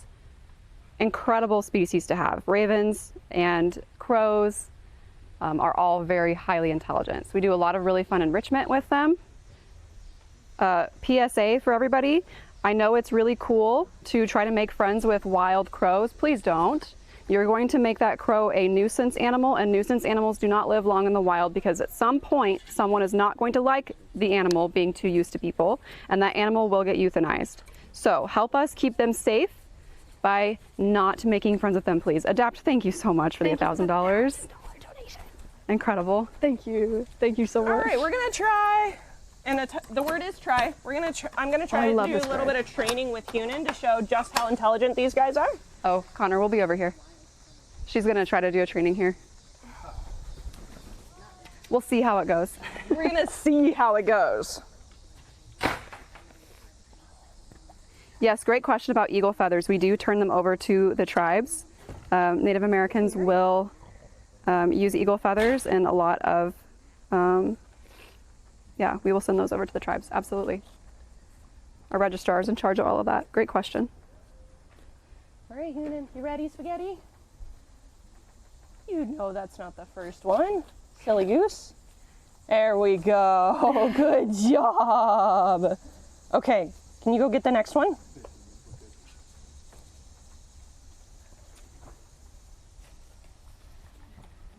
Good job. Wow. I know. A talent. Okay, go get the next one. Good job. Yeah, we have those now. The shiny one? Mirror balls, yeah. I think that was Dr. Julie the wrong sent one. us Can you go get the yellow one? Because I think that one goes on next. We'll fix it. No.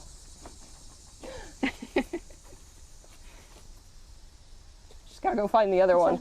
It doesn't help having this much greenery in here. Okay. Yeah, I took it off because it wasn't the right one. That was my fault. I'm sorry. Okay, now you can put it back on.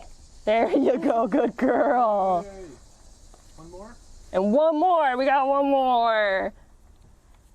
Is it peanuts? What are the bits? It's peanuts, yeah. Yum. I mean, a lot. Last one. A lot of corvids love peanuts. I don't often do. Can you fix that? Actually, fix it. Yeah.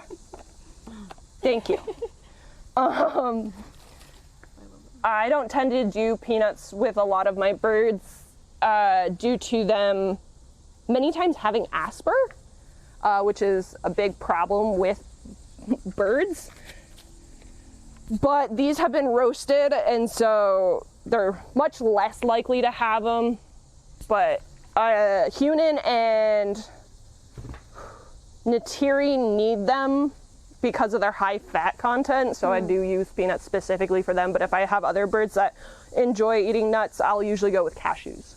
Cool. Interesting. Good to know. Check out this guy. Or lady. This is Sterling. Sterling is a silvery cheeked hornbill, and we have something fun for this habitat too Hello. that we'll need Maya's help with. Oh, okay. That's awesome. Literally when we walked up, I was like, wait, I love this bird. Oh my sweetheart. god, she's ready. She's very ready. Do you want Maya over there next to you, yes, person? She saw me, her and Hunan saw me getting ready for everything this morning, and they have been a little bit agitated at me because they're like, I can't believe you put everything here and then didn't give it to me. So we're actually going to do a little bit of target training with Sterling. Cool. I meant to ask this earlier, but do you all know what target training is? We do, but if you could tell them, that'd be great. Okay, so target training is one of the simplest forms of training used. Many times when you can target train an animal, you can train a lot of things from there. So Sprinkles, I trained him first target training, and then it was really easy to teach him how to paint because I used the same colors. Right. So target training is just having an animal touch a designated object. So this is Sterling's target stick. What I'm gonna have, Can Connor yeah, you can totally come around, yes. What I'm gonna have you do is you're gonna hold this against the mesh, and she is gonna touch it, and when she does, I'll say good, you can take it away, and I'll reward her, and then we'll keep going until I'm out of blueberries. Chat thinks there's a goat. That's the bird. Nope, that would be her. The sections in which you can put the target stick are between the pink zip ties section. gosh. Okay. This is too high, this is too low. Okay. All right? She's so ready. She's very ready. She loves her blueberries. All right, put it against that mesh. Target. Good. Good job. Wow. You didn't get it all. Target. Good. Target. Good. Yeah, sometimes her touches are so dainty. Target. Good. Target. Good. Target. Almost. You gotta actually touch it. Yes, that's Good. her making the noise. She's very enthusiastic today. Good. Come get your blueberry. They're over here. Yeah, he's over here. Good job. Okay. Target. Good. Did you talk about her feet? I have not talked about her feet. Her feet are weird. Yeah. So unlike a bird of prey, she does not need foot strength to hold on to prey.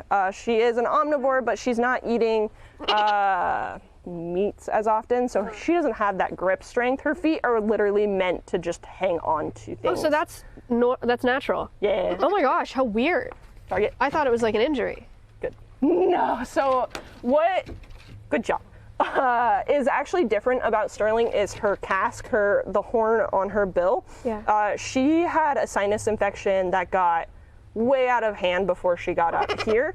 And we did a lot of care after, and because of that, it's changed the look of her casque, but it is slowly but surely coming back. Yeah. But if y'all had ever seen a silvery-cheeked hornbill, and you're saying she looks different, she does, but we still love her. Chad, this is a species from Eastern Africa. I saw that question. Juso, thank you for the $2,000 Wow. donation. Juso is now our leading donator, so as of right now, Juso will be getting that painting. That's all. Good job. I very like, well, a lot with my more intelligent species, I like to show them when we're Right, done, yeah. so that they know I'm not keeping anything from them. All right. So cool. Thank you. And I will take Thank you so much. Yeah. So cool.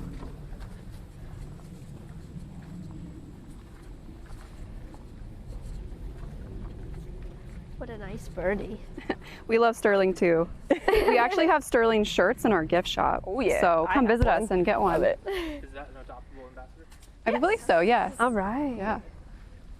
Can you explain that program to them? Your Yeah, so adopt we have program? an Adopt a Bird program. Basically, it's a symbolic sponsorship of that bird and the care that we give that bird.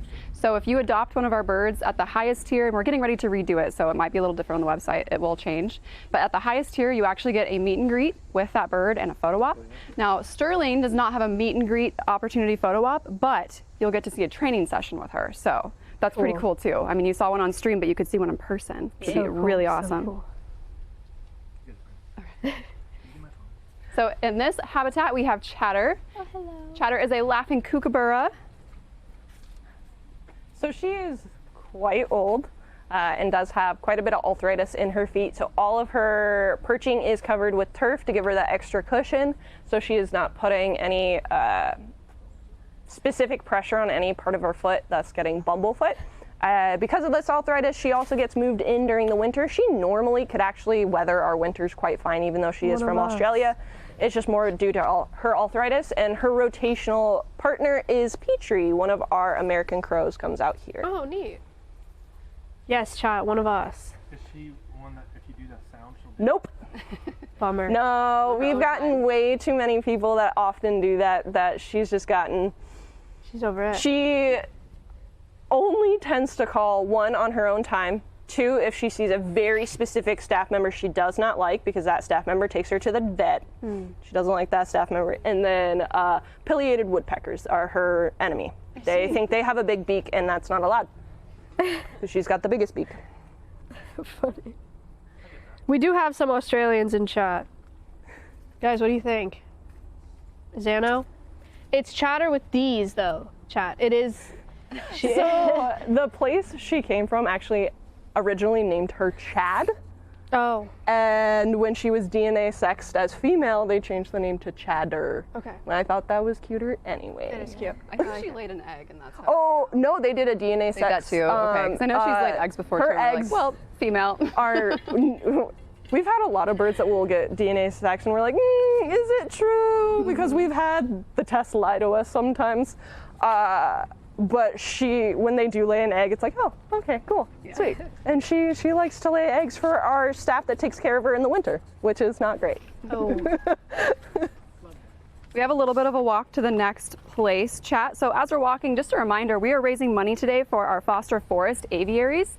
This is a series of aviaries where we are building behind the scenes a habitat for our foster parents to live in to help the babies that come through our rehab hospital. So we are actually passing our hospital right now. Last year we had 774 birds come in through our hospital that were injured around the St. Louis area.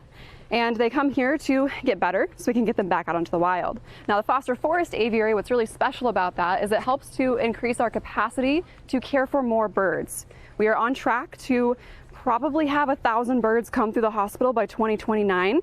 And thanks to you guys last year, we were able to build the first foster forest aviary. We also have already secured funding for the second foster forest aviary. So today we are helping to raise money for the third one. We are going to try to build the second and third one at the same time. And then next year we will have 3 of them up and running, which will be incredible.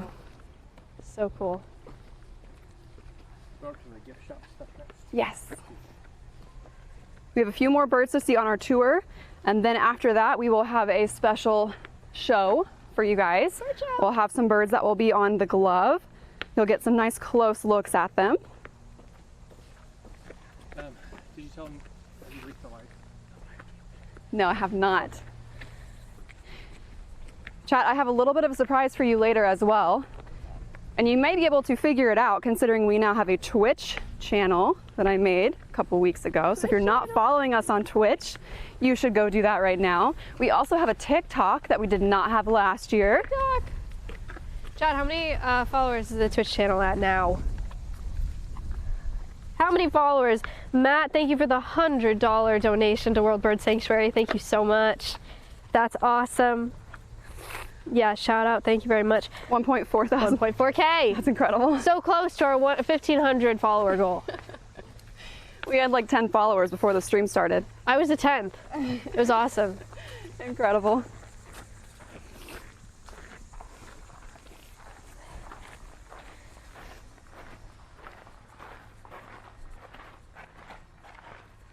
All right, so we have some barn owls here for you guys to see.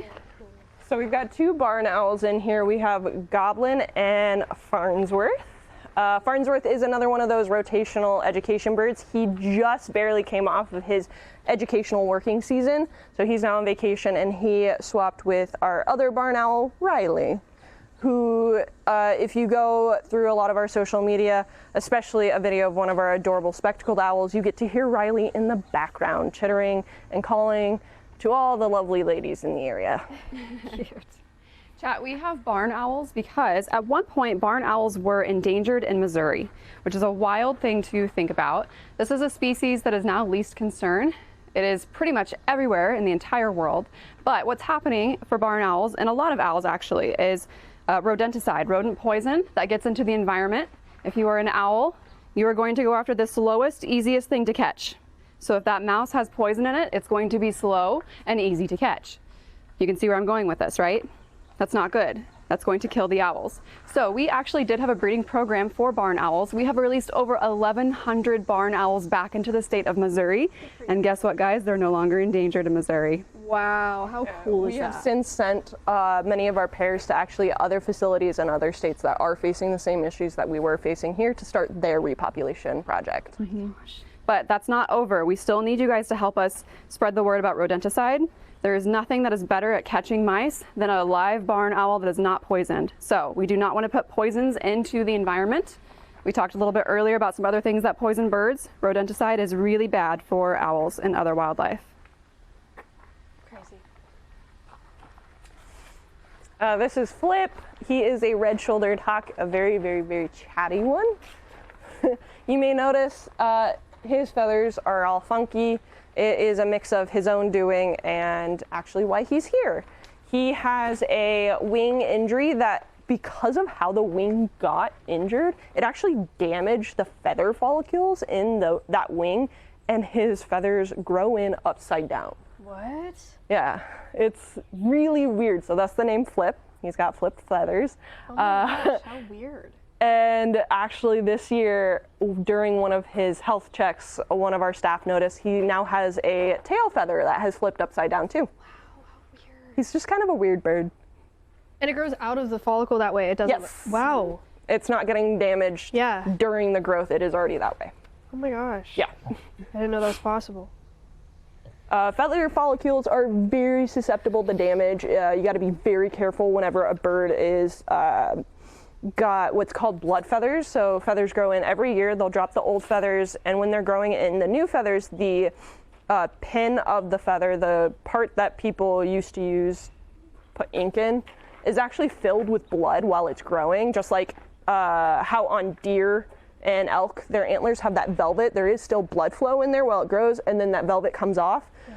The blood retracts once the feather is done growing, but during that growth time, if a blood feather is broken, it just becomes a straw of blood, and it can take a long time to clot, or it can be very likely to get an infection. Right. So during molting season, we are very cautious, and we're watching all of our birds and making sure their feathers are growing incorrect and they aren't harming them in any way.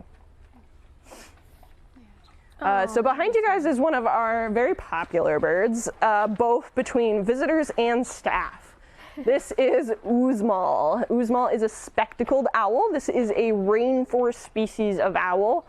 She is so adorable and perfect, and she is very old. She was hatched in 92. Careful. Very old. 1992. Hey, when it comes to my birds, like all of these birds, the only ones that are even closer, otherwise parrots, but she is old for her species. She's a millennial, chat. She is old for her species. Because in professional care, many times we can double and sometimes triple the lifespan that their wild counterparts would expect. So a lot of our terminology, of course, for old is veterinarian.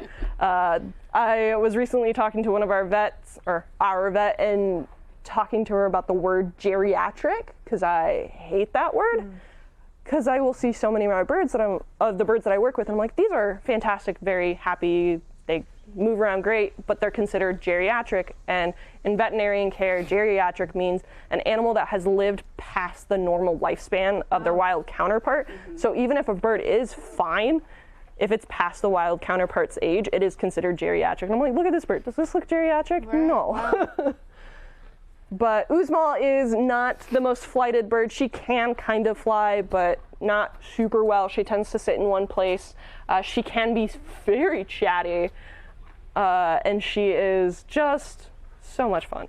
Do you know their wild lifespan? I've seen a couple questions in chat. I can't remember. I think when it comes to this size, many times when it comes to birds of prey, it is Larger birds usually live linked to longer. the size. So these guys would be probably into their maybe mid-teens, maybe. Beautiful bird. She's watching us watch her. Back here we've got our Mississippi kites. We've got Pip and Queen. Queen is a confirmed female. She laid an egg for us last year. We're thrilled about it. Not really. And Pip is a special man. We have learned that if a perch has any sort of angle to it, he will sit there and give himself bumblefoot. So all of his perches have to be level. Strange. Yeah. I know, right? But Queen has been a fantastic, what's the right word?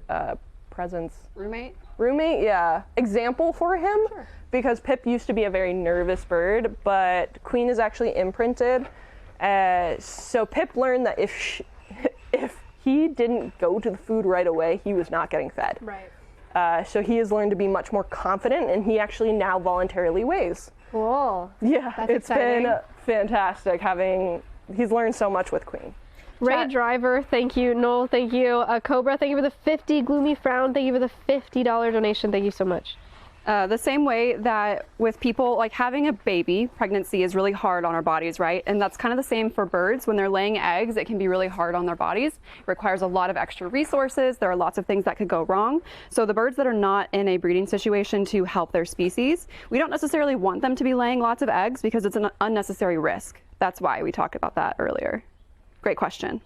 Good questions today, guys. This is Lily. She is an American kestrel. This is one of the few bird of prey that is sexually dimorphic. The females do look different from the males.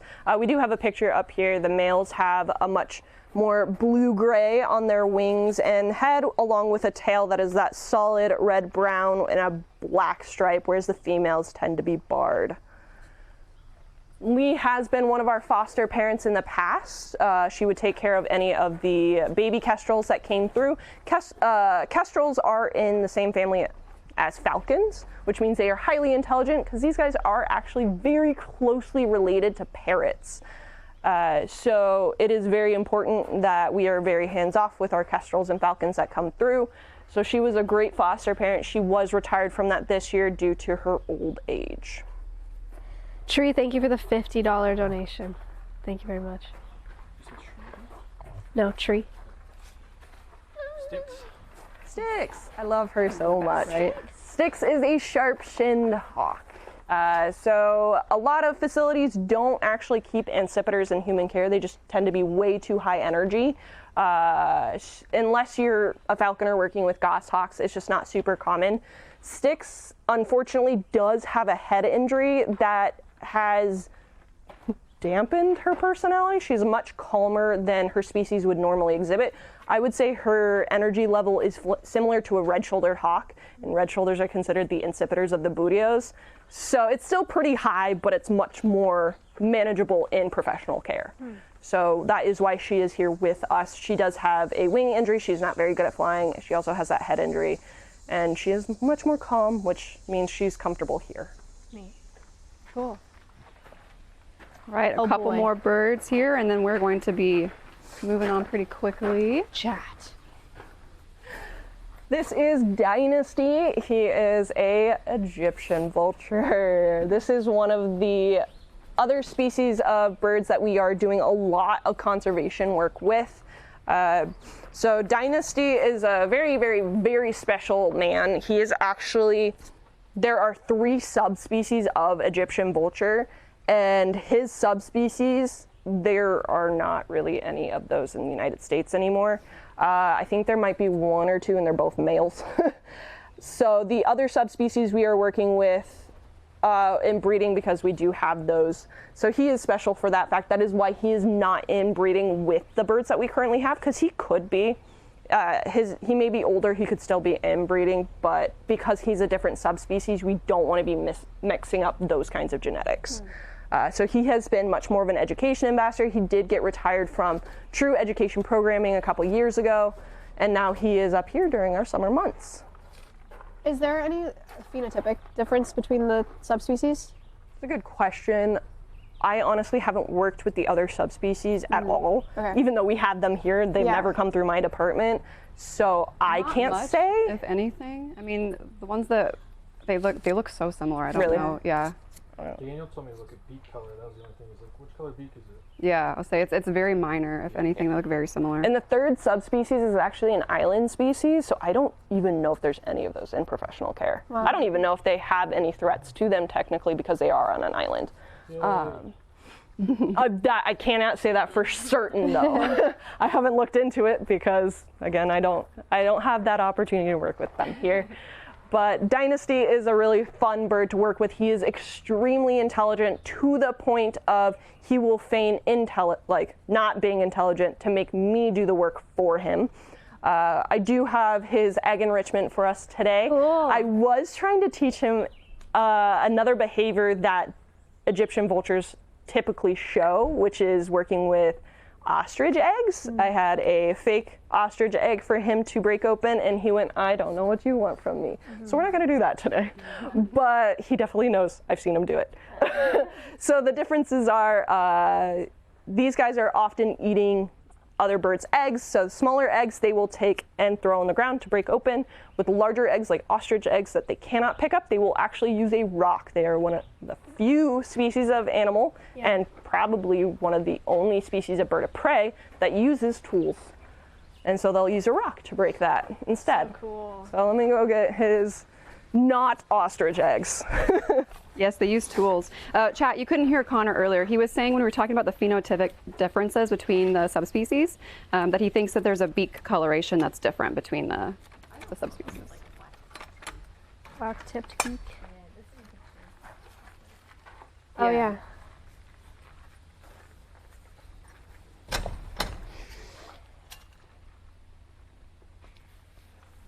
Oh, sorry.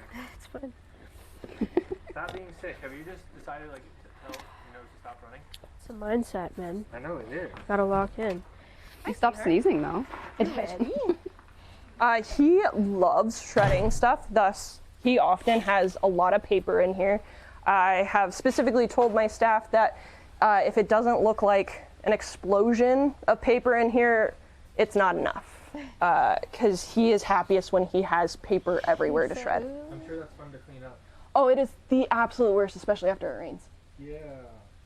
Which we had a very rainy spring and summer this year. But anything for the birds, right? You ready, Spaghetti? I got stuff for you.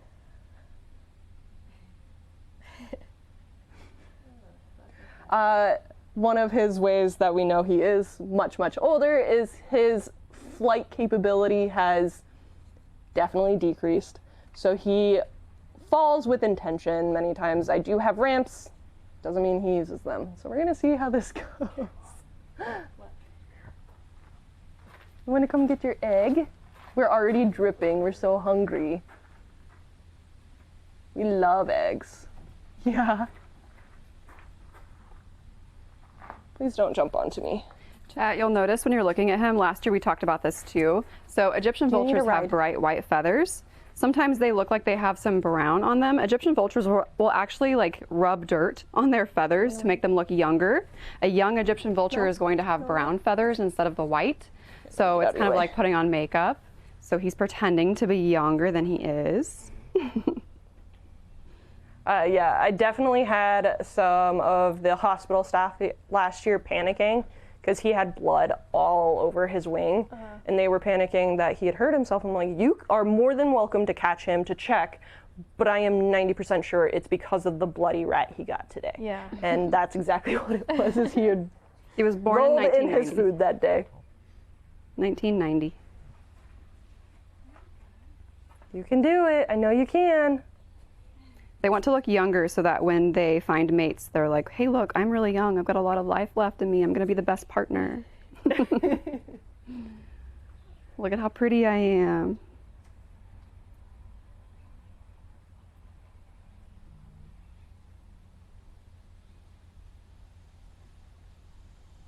You can do it. I know you can. He said, I don't know. He's trying to figure out how to trick Kirsten into not having to do what she's asking. Pretty much. He's really smart, you guys. There we go. Good job. All right. Here's your egg, sir. Oh, wow. Egg. He said thank you. Going exactly where camera can't see you. Good job.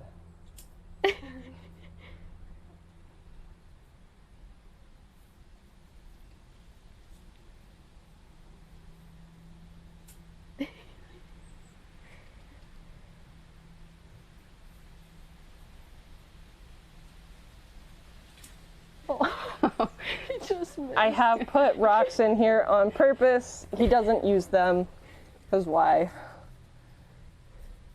We've had him since 1994. He has been here, and he has also traveled to other facilities. He was at another facility for a while for breeding because we thought he was a she. And then when the other one kept beating him up, they did a DNA test and went, oh, that's why it didn't work. Yeah,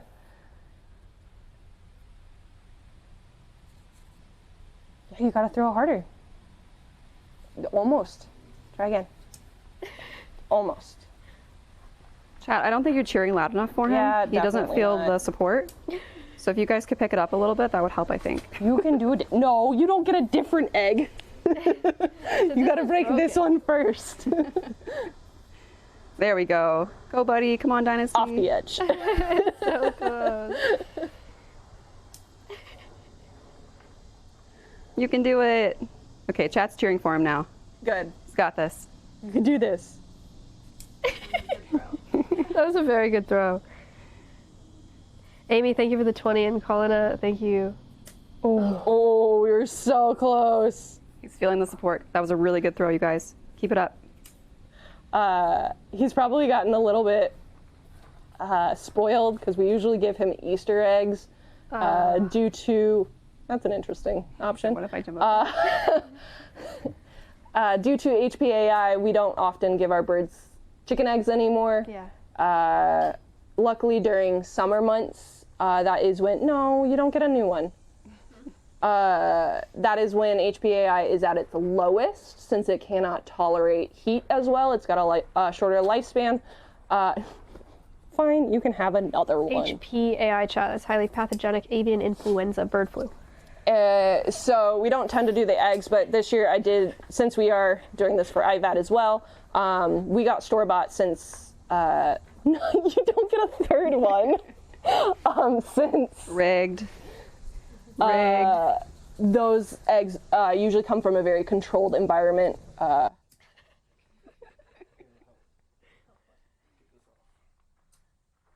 on, buddy. Somebody tell him to, go over the brick in there. He'd be able to crack it then. The hardest part with having such highly intelligent birds is they also, no, you don't get the third one. Come on.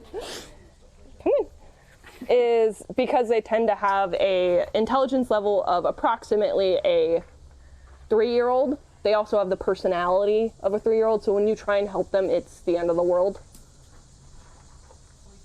Saw the back. Yeah, he's throwing for content for sure, you guys. There we go. Yeah. That was a good one. Very nice. Never give up. That's what we learned from Dynasty. Nah, especially when it's got all the good stuff in there. Wait till they get the shot. I know none of y'all could have done that. That was awesome. Yeah, first try. First try. Definitely.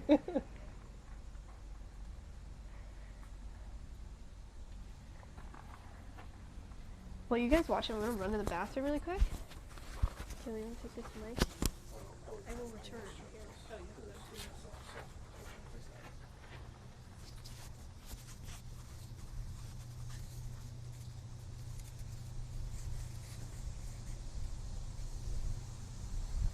Yeah, first egg, first try. He's so smart. You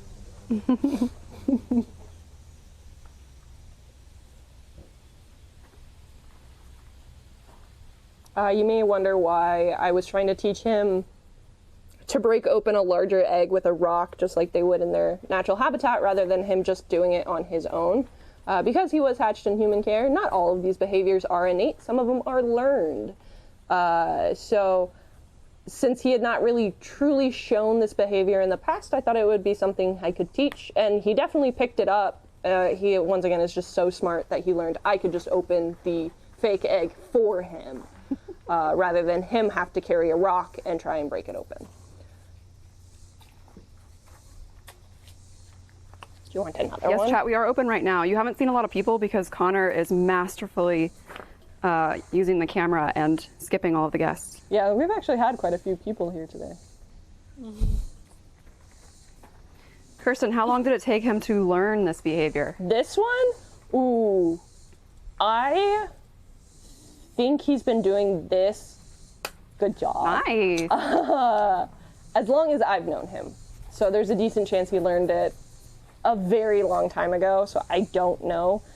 Teaching him how to break open the larger egg with a rock, he learned very quickly. I have been doing a lot of research in various training techniques, and one of them is the model rival idea of training. It's very common right now, being used with parrots, actually. One of the videos I tend to watch is Apollo and Friends. They like to use model rival. And even though I don't have a true rival for him to have in that training, I was showing him how to do stuff and then using a regular operant conditioning to approximate the behavior as well. Not Marvel rivals, you guys. He's not a gamer. That's so funny. Model rival.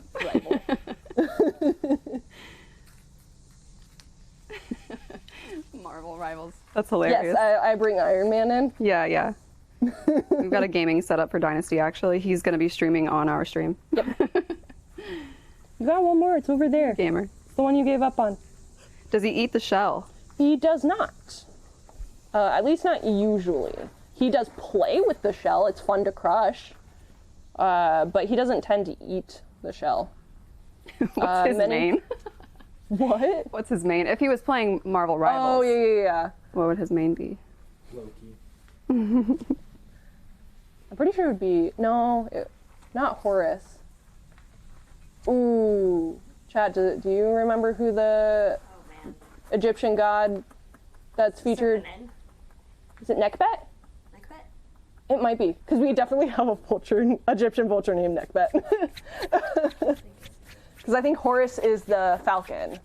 I have Saying no Moon Knight? I don't know Moon Knight. Oh yeah. He's Egyptian. No, it's over there. It's not on my finger. Kirsten, is it okay if he eats part of the shell? Oh yeah. Some birds actually will eat the shell. One, because it is a good source of calcium, and they lose so much calcium when laying eggs that eating the egg of their offspring really pretty much replenishes that calcium they use. But some birds will actually eat the egg to hide evidence of their nest. because some nesters want to make sure no predators know that they're pretty much a sitting duck. So they'll either take the eggs super far away or they'll just eat them. That's a bad egg to him. Gold Nugget, thank you for the $160 donation. Thank you so much. To round us out to 11.8K raised today. Thank you, thank you, thank you. Thank you guys. Incredible. Amazing. Last one. You want to try that one there?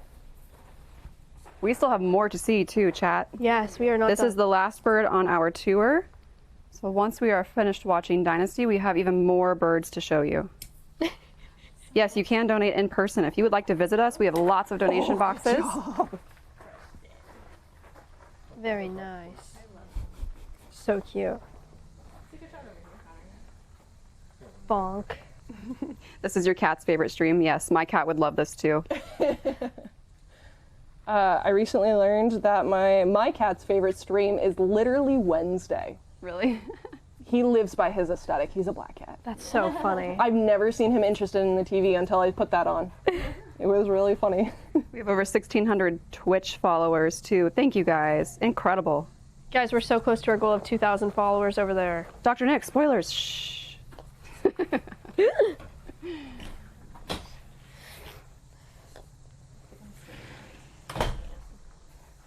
Oh my god. He's having a sit. A sit and snack.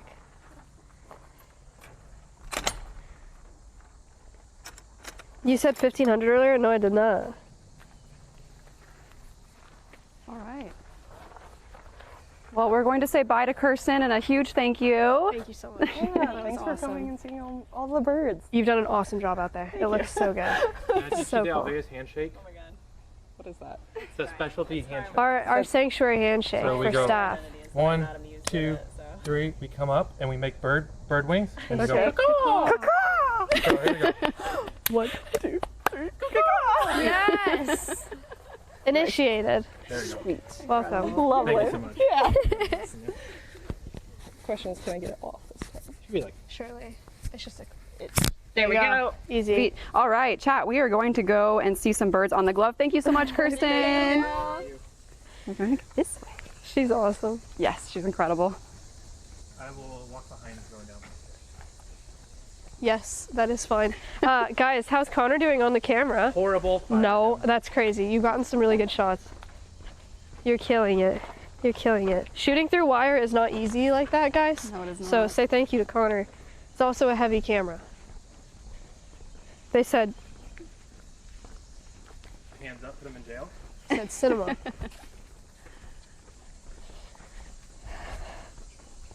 Maya blowing her nose with cinema. All right, you guys can head on down. Chat, you're going to get a front row seat. Look at this amphitheater. All right, amphitheater. Did you lock this, Connor? I got it. Thank you. Thank you. Was it last weekend there were 200 people here? Yes. Last weekend there Labor were Day 200 weekend. people here for this bird show, and today it's just us, which is crazy. So thank you guys so much for your donations today. This is very special that we get to do this. I remember we get to be here for like a private bird show. How lucky are we? How cool is that? Front row, ooh, ah. So the way this is going to work is for the next 20 minutes, we're going to be down here seeing some birds up close. Then at 3 o'clock our time, we're going to take a short break to do a very special surprise, and then we will be coming back down here Okay. to finish up. So you guys can sit on the front row down here if you'd like. Yes, we should have some in here too if you would like some. I would love water. We can do some water. Impressive. Where do you want us? Just here? Yeah, front row seats. Perfect. All right. I'm going to take a short arm break. Yeah, no, that's great. Connor's gonna be on the tripod, y'all. But you guys are gonna be on the tripod, so he has a little break. Bird is gonna be stationary, so. Perfect. Kendall, you got a 6,500 person audience here. Does everybody want a water? We can just have some brought out. Yes, please. I would want a water. Okay, sit. Okay, they're sat. No, I'm not commanding you to sit. Oh my god. Sit. Chat is sitting. I also want a water shot. You should have brought your own. What am I going to tell you? Oh, right. You need a microphone. Do you have the one that Yes. Kirsten took off? Do we need permission slips? Yes. Please turn in your permission slips. You're a little bit late. And it is a $3 admission fee. Yay, Waters. Thank you, Sam. Oh my gosh, amazing. Perfect.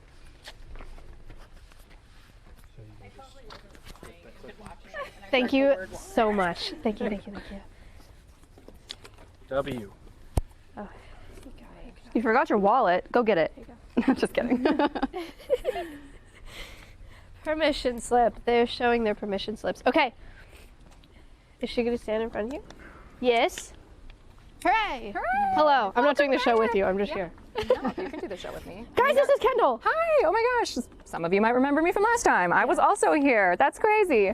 So we're going to be meeting a few of our ambassador birds that do a lot of the education work that we do here at World Bird. This past summer, just right here in this amphitheater, we had almost 4,000 guests across our shows. So pretty exciting stuff. So you guys get to be like honorary guests. Congratulations. It's so exciting. There are some people donating $3 increments. Oh my gosh. Thank you guys That's so your much. field trip fee. That's what I'm saying. So great. Well, the way this is going to work is our lovely team is going to be bringing out some wonderful birds for us to meet. We're going to be doing some fun stuff with all of you guys as well. Connor and Kayla are also invited. Yay. Great. Maybe you and Emily will do some of our activities too. It'll be fun. So wonderful. And yeah, we can keep an eye on the time too, because I know we have some special stuff coming up at 3. But in the meantime, I'm going to go ahead and rally the troops and we're going to start bringing out birds if that sounds great. Yay! Perfect. Okay. Thank you, Kendall. Yeah. Thank you guys for all the donos. Perfect. Thank If you we guys are so much. ready, our first guy can come on out. So you guys have already met a whole bunch of animals on Avian Avenue. As you guys probably know, we mostly as an organization focus on raptors, birds of prey. You guys have met some vultures, some eagles, the pelicans as well, or Scoop and Gilligan. I know you guys haven't yet met a bird just like Frank. This is Frank. Frank is a peregrine falcon. Now, he is a pretty young peregrine falcon. He came to us through our wildlife hospital. In fact, most of the animal ambassadors that we work with here at the Nature Center or during our education programs, most of them came to live with us because they had an injury in some way, needed some extra help, and one of our jobs is to give them a job. In Frank's case, he came to us with a wing injury.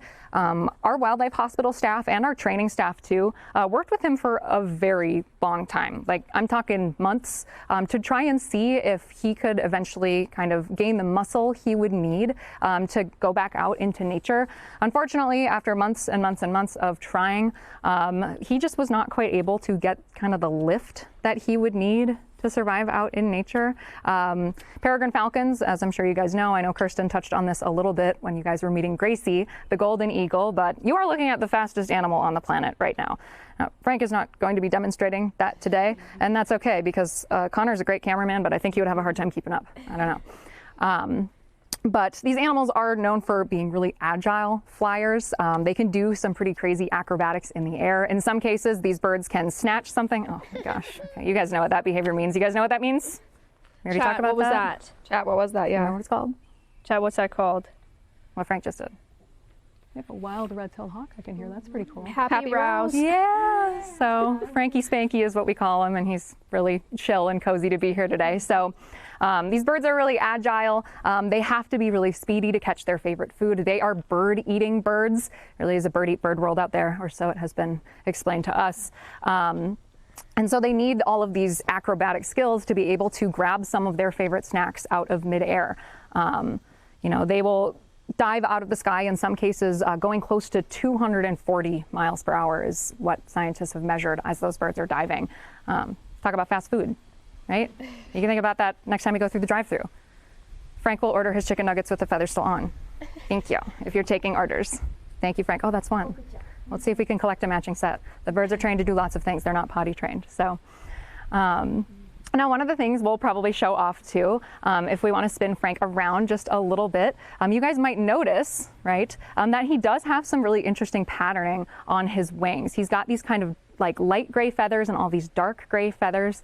Frank is growing into his big boy feathers right now. So he is one of our younger ambassadors. He's only been with us for a couple years at this point, but he is just now kind of growing into those adult falcon feathers. So we've gotten to watch him sort of change over the last year, which makes us a little sad, but also really exciting because he is growing up. So sometimes when we are a falcon, we get a little bit excited. I know.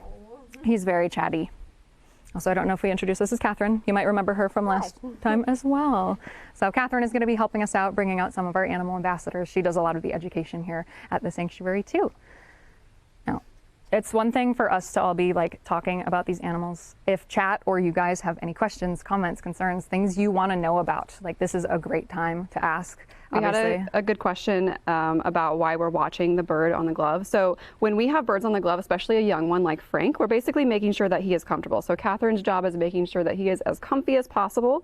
Earlier when we were talking about Gracie, we mentioned that we don't make our birds do anything that they don't want to do. So birds that come out on the glove like this, we want to make sure that they are comfy and cozy and happy to be here, which is what that Ralph's was earlier. But Catherine's job is to make sure that he is doing well.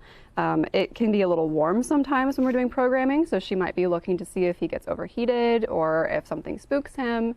So she's keeping a close eye on him to make sure he's comfy. Yeah, exactly. So falcons like Frank are specifically peregrine falcons. Were for many years considered an endangered species right here in this part of the country. They can be found in lots of places across the globe, including in many major cities. One of the things that a lot of places will do, in fact, World Bird Sanctuary does this as well, is in many major cities, people will pay attention to the peregrine falcon nests, and sometimes they'll set up cameras on those nests. That's one of the things. You can actually check our website to find some of our peregrine cams that we have in St. Louis. But these animals have kind of moved into cities. So even though they are an incredible world record holding, thank you, Frank, world record holding animal, in many cases they can be found in urban environments around people. So folks a lot of the time think of them a little bit like their neighbors. You know, there's lots of food in cities in the form of pigeons, and there's lots of available real estate because out in nature, these guys have been known to nest on the sides of cliffs. Skyscrapers are a good enough comparison for them. They don't really notice a difference. I guess the school districts must be good because they are also like having a bunch of babies in those cities as well. But when these animals did start to become endangered, a lot of the times folks started noticing and kind of talking to each other about what they saw. That's one of the really incredible things that comes with these animals that kind of live around people, right? Is you start to notice them, and you might start to notice when they need a little bit of help as well. So now living in cities, a major cause of injury for a lot of these animals is unfortunately window collisions. You don't have to be embarrassed, but I'm willing to bet that like at least a few people in chat have accidentally run into like a glass door before. Sure. Yeah, I've done it. If it hasn't happened to you, there's still time. It probably will sometime. We use doors and windows every day. But you can imagine how confusing that would be for a bird that does not necessarily understand something like a door or a window, as smart as these animals are. So window strikes for animals that live in cities can be a huge cause of concern. We don't know exactly for sure how Frank injured his wing, but that is a fairly common injury for peregrine falcons living in cities. They are really acrobatic, but sometimes windows can be really confusing. So there are lots of easy ways that we can also help these animals. For example, something as simple as like putting up stickers on your windows to help birds be able to see them. Keeping your bird feeders a little bit away from your windows too is a great way to help. The city of St. Louis actually also dims its lights, or it dims the arch during migration season to help it be a little bit less confusing in those cities for animals, just like Frank. So there's lots of stuff that we can do to help our city-dwelling animal neighbors, which I think is super cool. Hey, Kendall. Hey, me. Can Frank keep his eyes open if he were to go 240 miles per hour? That is a fantastic question. How many times have we said that? There's a lot of good questions in chat. That's a great question. So birds do have eyelids, but they also have kind of an extra trick as well. In many cases, they have what's called a nictitating membrane. That's your Scrabble word for the day. I actually don't think that would fit on a Scrabble board. But it's like a semi-translucent extra eyelid that kind of goes across sideways that will help keep their eyes moist while they are diving. It allows them to kind of see where they're going as well. So we always tell people, like, if they come out to see the birds at the sanctuary, take lots of photos because they're twice as likely to blink as you are. They have double the amount of eyelids. Yes, Chad. Like Georgie, we have a frog, so we talk about the nictitating membrane on the frog. Absolutely. Very yeah. good, guys. Kendall, they say that they missed your jokes. Oh, thank you. I forgot to tell them, it is a requirement that you laugh again this year, even if you heard the joke last year. That's true. And I will be watching. Thank you. Yeah, please. Please, please, please. I know, yeah. His nickname is Frankie Spanky, first of his name. In many cases, when a bird ends up at our facility and they are deemed non-releasable, of course, this is a sad thing. We'd much prefer these animals go back out into nature, and we work really hard to try and make that happen. But when it's not possible, it does mean that we gain a new member of our animal ambassador team. In some cases, you know, our keeper staff will vote on a name for these animals. Sometimes, though, a bird comes in and they kind of get a nickname, and then that nickname is just, it's just their name. Frank is one of those birds. He came in, he's very small for a peregrine falcon. Males are smaller than females, but he is very pepita small. Wow, big yawn. Oh my goodness. Would that be fun? Yeah, that would be fun. You're going to provide us with a teaching tool? No, we're just going to get cozy again. So when he first came in, he was admitted through our wildlife hospital. We do not name wildlife hospital animals because they are wild animals. The hope is to return them out into nature. We don't want to give them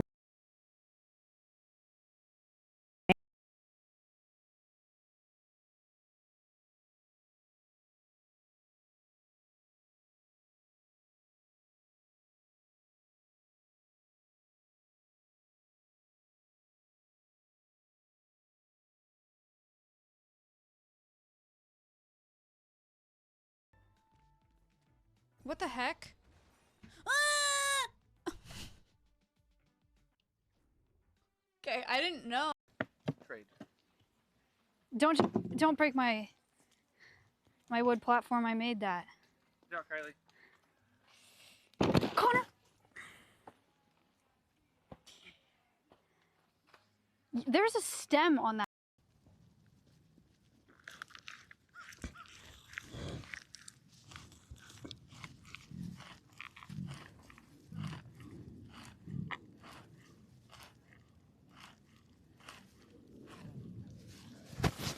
Mad. Now she's attacking the tripod. Come here. Come here. You're being so sus right now. Connor, will you please tell us who is your favorite goat and why? All right. It was nice knowing you. My bed!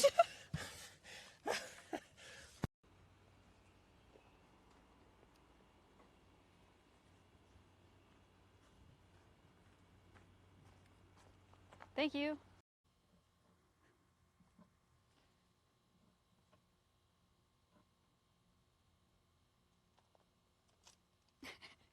She just likes testing the waters. Oh, king of the seesaw. Oh, she's crazy. Oh my god. Oh, she's crazy. Trevor. That was kind of nuts of you.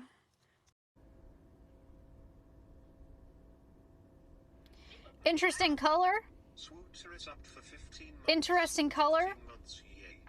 It's giving.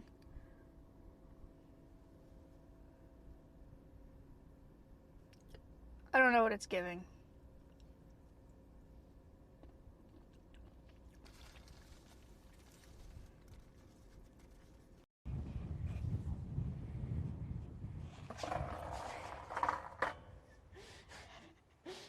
Close. What are you doing? Can I ride this ramp? Oh my god, that's not a ramp. Kickflip? Yeah, kickflip. Dude! All the way, guys. Move up, please. Back up, please.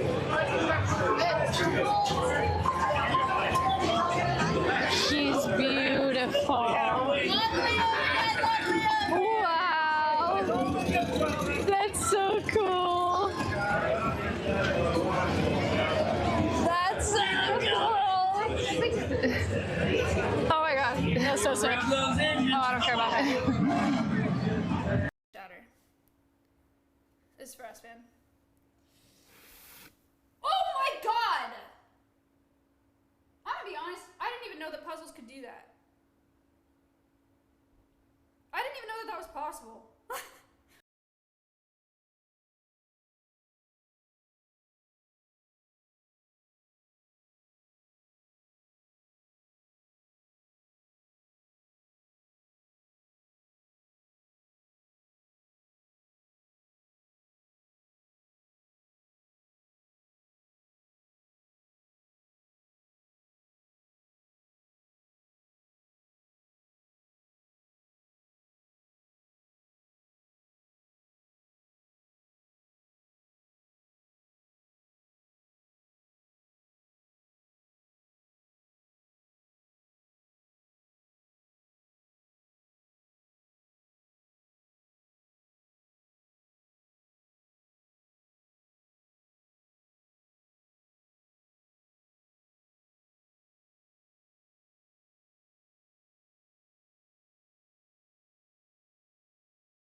13. And then I'm gonna blow on it. I'm gonna blow on the other part because there's a grill on this back end. I meant this end. Oh, yeah, I can just.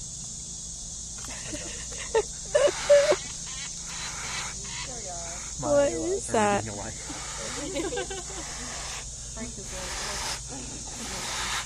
I'm good at blowing. Okay, Connor. The live view overheated chat.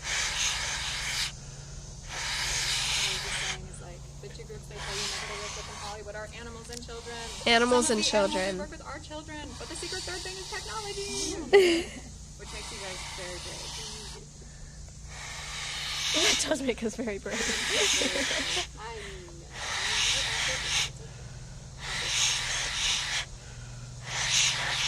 Surely it'll turn on now.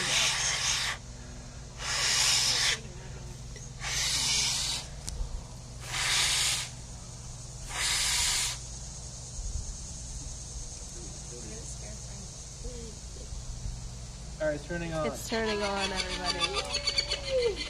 Big I'm time. very lightheaded.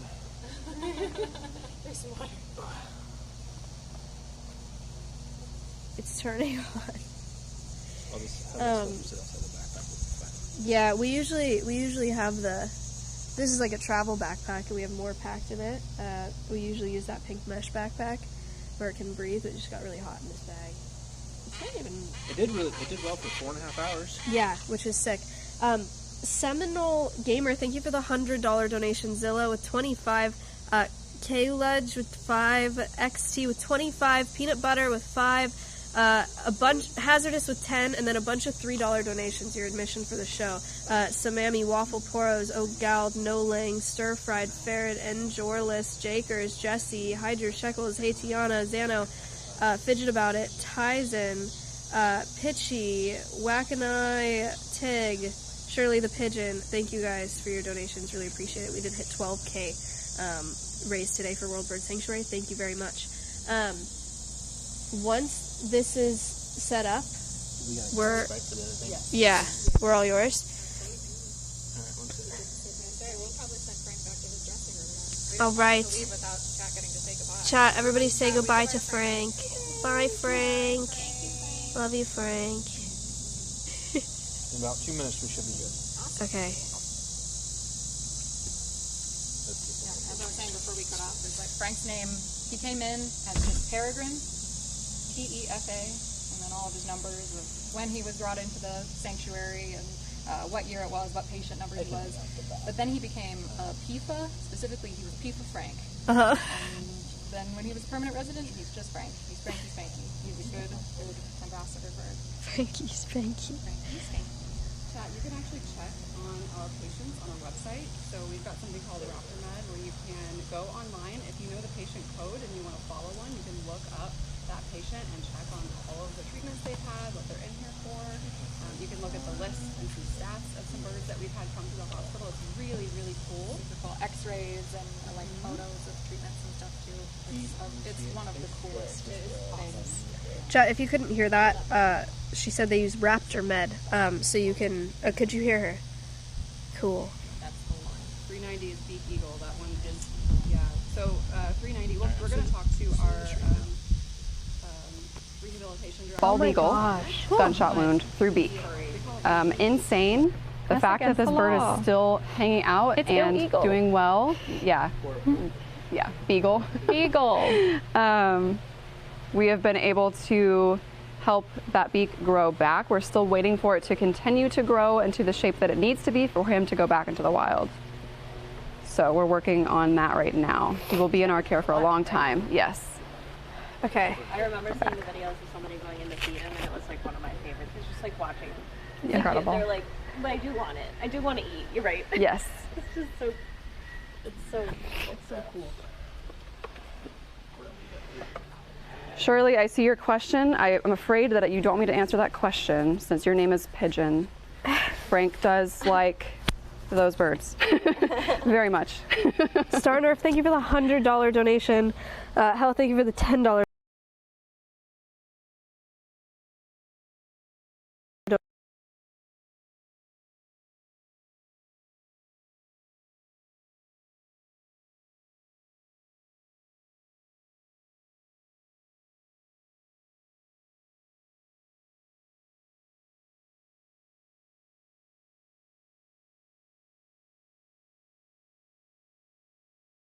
Something. Yeah, that's good enough.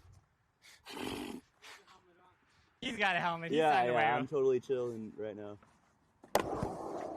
Ricky Pro Skater.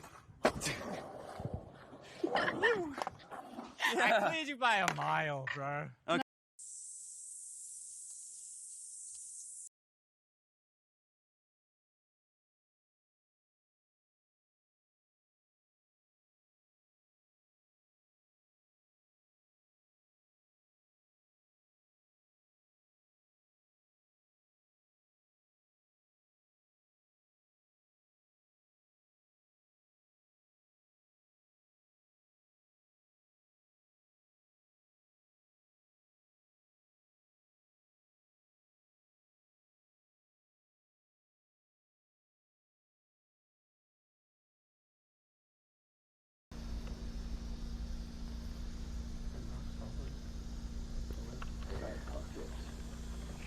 The shade cloth situation is impressive. Yeah. Reset button. Which we can put that there from now on. Oh, that. Surely. Surely. And every time we talked about it, we just 3x3 square that we get that Daniel James to give us. Our 1x1 square that we can stand in when we're doing our education. All right, is this camera on right here? All right, you're live here. Okay. Maybe it might just be the service down here. No worries. So maybe it'll come back when we get up there. Does it all look good on your Cool. face? We're going to go for a walk. All right. A short walk. Chat, can you hear us? Thank you for the $5 donation. All right. Excellent. Okay, we are going up for this surprise. Everybody say W, Connor. That's an L. What are you talking about? That's not an L. Fire. Fired.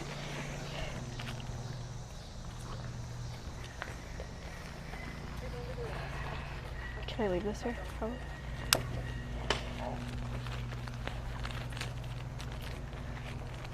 Okay.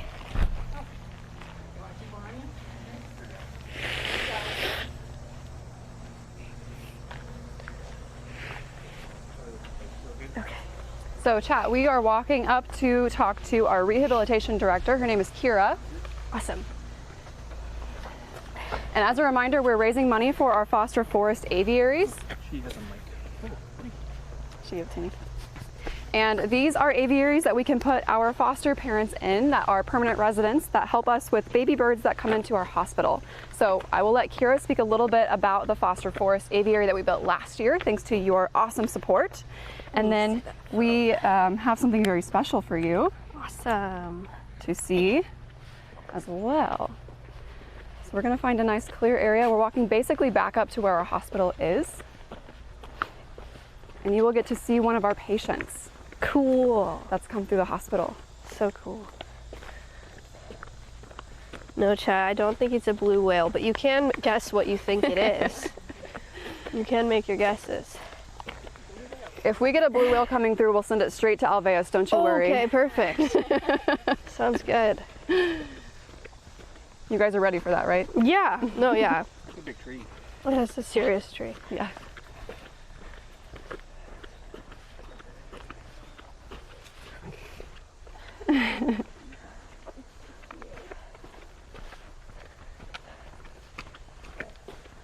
Hello.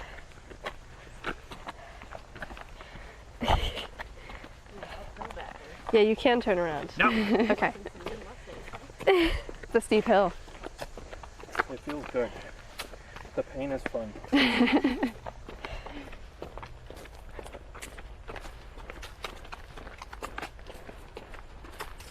This. All right, Kira, they have no idea what we're about to do.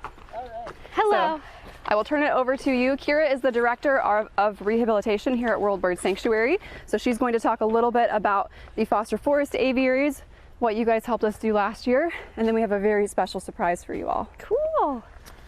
I'm gonna put this mic on you if that's okay. All right. Thank you so much. Sorry we're a little late. Oh, no worries. So thank you guys again for helping support our foster forest. We are so excited about this project. So are we. It's been kind of 2 years in the making between designing and site prep and clearing. And the really excited thing is, thanks to the support you guys gave us last year and support from some of our other sources, we not only built the first aviary, but we were actually able to clear the entire site for all 8. Awesome. So now we're ready to basically just keep going with construction as we go. We've got the funds for the second one as well. So we'll be building that, and we're hoping you guys will help us with the third one. Cool. So the main beneficiaries of these aviaries are our baby patients. So we've actually seen 165 babies this year. So that is a lot of the 538 patients we've gotten so far. And those are just the ones that are coming in as like nestlings, branchers, fledglings. We've also received an additional 95 like juvenile birds for the year that then left their parents but got into trouble from some source. So cool. We with do have these, a video excellent. that you sent. We're ready to play it whenever you are. You can play that while I talk about some of the features, or we can do the surprise first. Your choice.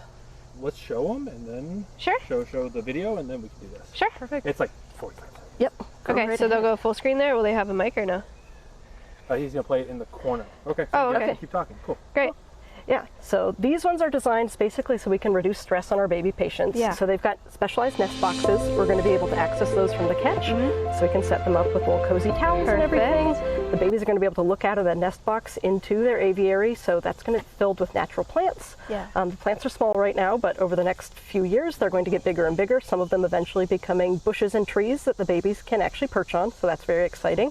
They'll be able to see their foster parent up there, or the foster parent can join them in those boxes, but then we don't have to go in to disturb the other ones to feed them or weigh the little babies, because we can do that through those flip down hatches. That's awesome. And then they'll be able to leave. We've got a little basically baby's first perch set up right outside the nest boxes, so it's a nice like flat wide one that they can just easily hop to, and if they decide it's still too much, they can hop right back in the nest box, or they can fly to some of those nearby branches. Perfect setup. Then as they move further away, like the space kind of opens up, a little bit less jungle Jimmy, a little bit more open space, so they're going to be able to build their flight muscles in there too.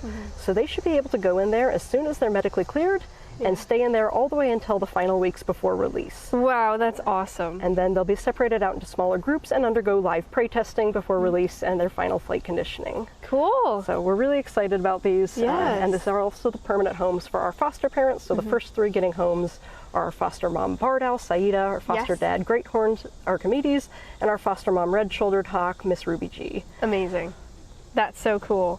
So then the surprise we have for you today is actually that you get to release one of our baby Great Horns. Stop, really? So, oh my gosh. working over here in the crate in the forest. Oh, no way. I've got one of our baby Great Horns from this year.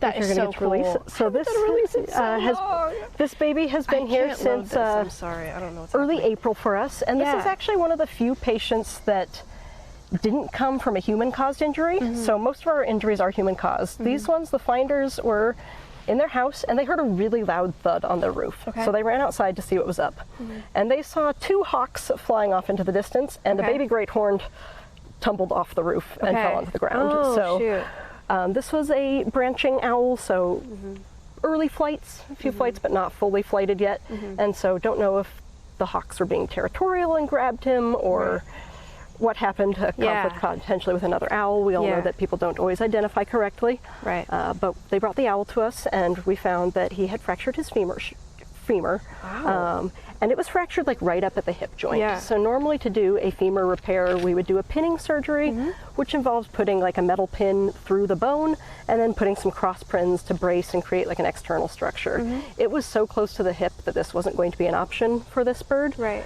But babies can heal really well, and so they can sometimes still callus that, and we thought there was a chance that he'd regain function. So we gave him some time to heal.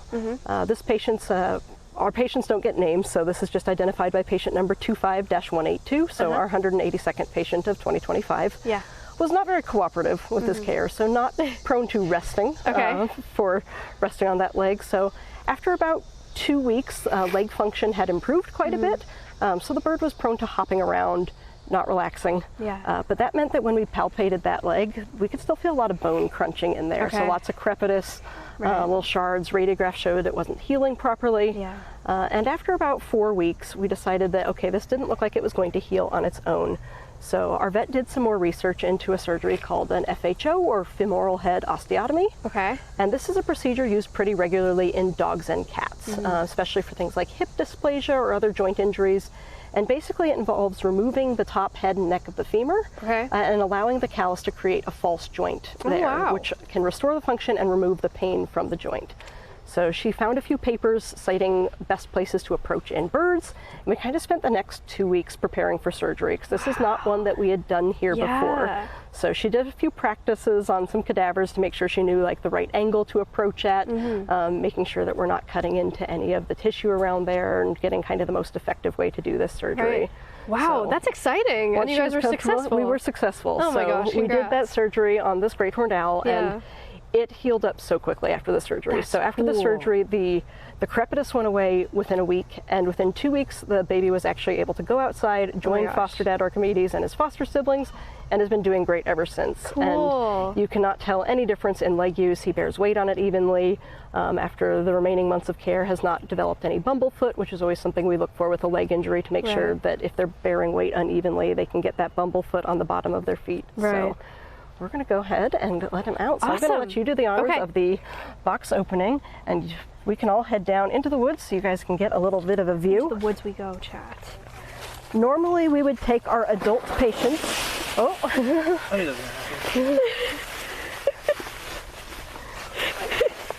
We would normally take our adult patients back to where they came from. Sure. The babies are all going to be at the age where they're dispersing from their parents and leaving. So they would be going and finding their own territory, so they don't necessarily have to go back, especially since a lot of them came in from the cities. So we don't always want to take them back to those neighborhoods, so we do occasionally release them here at World Bird Sanctuary, because we've got great habitat. Yeah, no kidding. This is like ideal habitat. So the door opens that way, so we can move the bird up a little bit if you want to be able to get a view from the front, view from the back, your choice. He's fine here. Yes, we can. Oops, just gotta find the head. There we go. Right there. I don't know. I thought she said I should say make sure that, yes, I do have the right size door there. So yeah, come on over. Okay. And we can go ahead, and you can even get a quick view of him there before he goes. He is absolutely gorgeous. Yeah, he's beautiful. Hi, buddy. All right. Anything, you just want me to open it? You can just open it, and it's facing the wrong way. He is facing the wrong way. That's okay, though. It's stuck. It can definitely be a little tricky with the gloves. Yeah, huh? There we go. There we go. Okay, the door is open. But you are backwards. This is always the fun part of releases. We never really know what they're going to do. Right. We have some that take off right away. We have some that sit and take their time. I've had birds jump out and try and grab the gloves I've opened the door with. These are some nice gloves. I like these. These are our favorite for rehabilitation. They're really like nicely thick, but still really flexible. So these are actually the brand we use for all of them. And as part of our... Are they construction gloves or steel gloves? They're welding gloves. Welding gloves. Yeah. I like them. I got some thinner ones from that brand from Northern Tools. Cool. I'm going to come out, or are you too mad? He looks mad. Chat, can you see him through the crate here? You can see him a little bit. A little bit. Focus. You don't want to lose the shot. It just has to fly. Yes. And we can give him a few minutes, or if he's choosing not to turn around, we can also just unlatch this and take the lid off.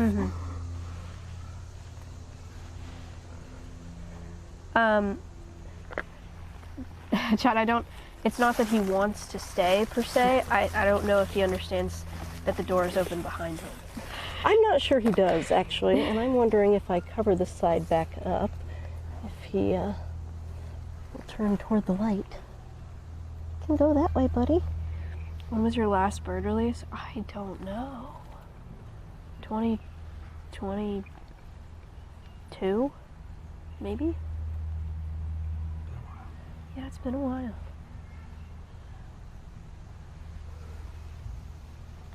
They said this is his life now. Birds of prey are very good at waiting. So we will be very good at waiting. We also probably have interrupted his nap. Yeah. Because this is not the time that he would normally be active. Well, and so many different sounds going on right now. He's probably very confused. A doofus should just fall down that hill up there and make a lot of noise. Yeah, someone did fall down the hill and make a lot of noise.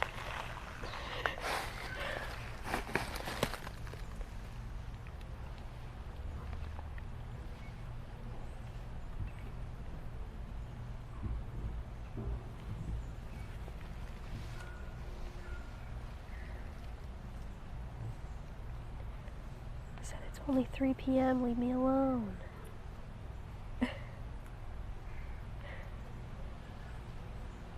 How many birds have you guys released in total? Do you have any idea? So this is our 177th release for the year. Wow. Awesome. And our 92nd baby release for the year. Wow, So, that's impressive. we did a look, and our first goal with our babies is always to reunite them with their wild Sure. families. So actually a third of those babies were able to be treated quickly enough to reunite with those Run wild back. families. Wow, So That's awesome. we have a few tree climbers we partner with for when we need to put the nestlings right back in the nest. They'll climb up there, put them in. If the nest's been destroyed, they'll help us install a surrogate nest. So that's always a really big help in getting babies reunited. Nice. For some of the older birds, you just have to get them back to a low branch, and we have a great volunteer group who helps confirm that the parents are still in the area to make sure that we are good to put them back. That's awesome. Have you guys rebuilt nests before? We do, yeah. So we actually have a lot of invasive bush honeysuckle here on site, and we use that to weave some surrogate nests. So in the spring each year, once it starts popping up and is green, we'll use thicker pieces to make like a 6 cross support bough, and then we'll use the thinner pieces and we'll just weave in and out, and then we'll cinch them down with some added like sisal rope to help tighten it. And then at the end, once it's all tight and dry, we can remove the added sisal rope. So it's on entanglement. We can get these like nice natural stick nests. And that's really useful for when the nest is on someone's property, because a lot of what we used to use would be like a laundry basket that you filled with sticks, and people don't necessarily want a laundry basket screwed up in their tree. But when you tell them it's all just made of sticks and that we're going to tie it in there with like some natural twine or something that they're not going to see, they're like, oh yeah, put it up, no problem. The birds built one. It's a lot of work. I've built 3 eagle's nests. The eagle nests are Big really a big process. That is not one that we are really able to re-nest if the nest is destroyed, because It's like they're so nest loyal because of the like pair bond in building it, and it has to be so high for the babies to set fledge successfully. Well, since he's not turning around, we're going to go ahead and try and remove the top of this crate. So we're just going to unlatch these and see if that encourages him to come out. Uh-oh, that one's zip tied. Well, let's see if this will still Tied in just... the front as well. Oh, it's zip tied in the front. Yeah. Oh no.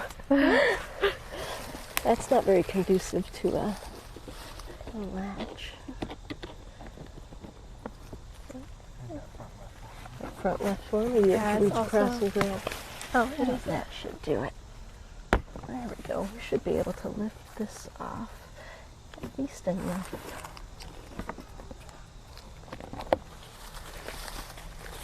To maybe make him notice that there's an opening.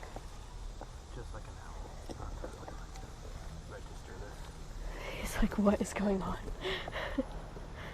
Go back into the wild, be free. Don't fly this way, don't.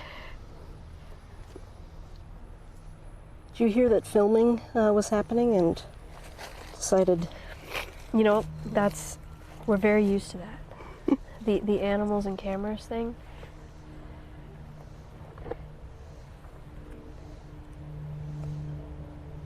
Chinese aura farming you.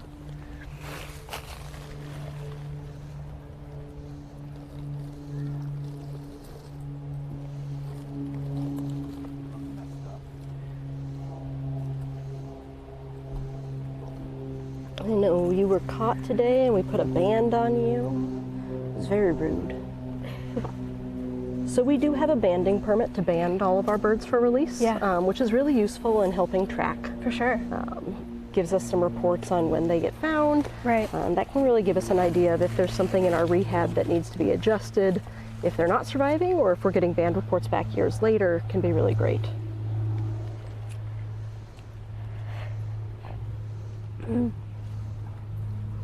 Thank you guys so much for your donations. Thank you, thank you. Did they Yes, give thank him you all so sleepy much. stuff? No. We did not give him anything sleepy.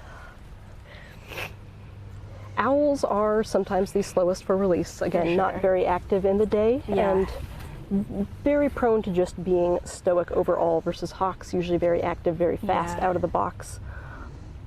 I've had hawks fly out of the box without thinking or run out of the box without thinking, and I've had one run about 50 yards before it realized that it was loose and then could fly and then flew up to a tree. I love a hawk run on the ground. If you want to actually reach in with the glove and kind of grab the mat at the bottom, what we can do is just slide the mat out so that he can be fully in the open without me holding this or open. That might give you...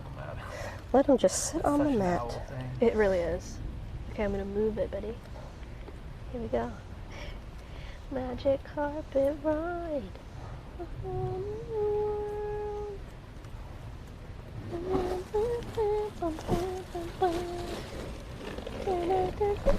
There you go. All right. Wow. That is awesome.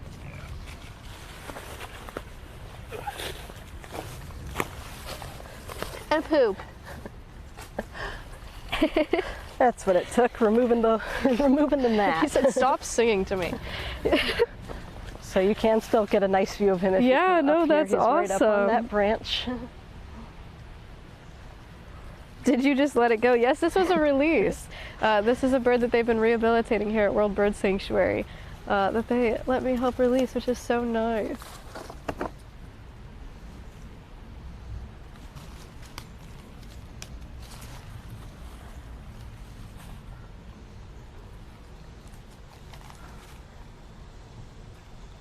And great horned owl babies are actually one of the babies that are in care with us for the longest period of time each year. Okay. They're one of the earliest nesting species in Missouri. So we Okay. can get great horned owl babies as early as February. Oh, wow. And our first baby is usually sometime between like February 22nd and March 7th is kind of our first baby of the year.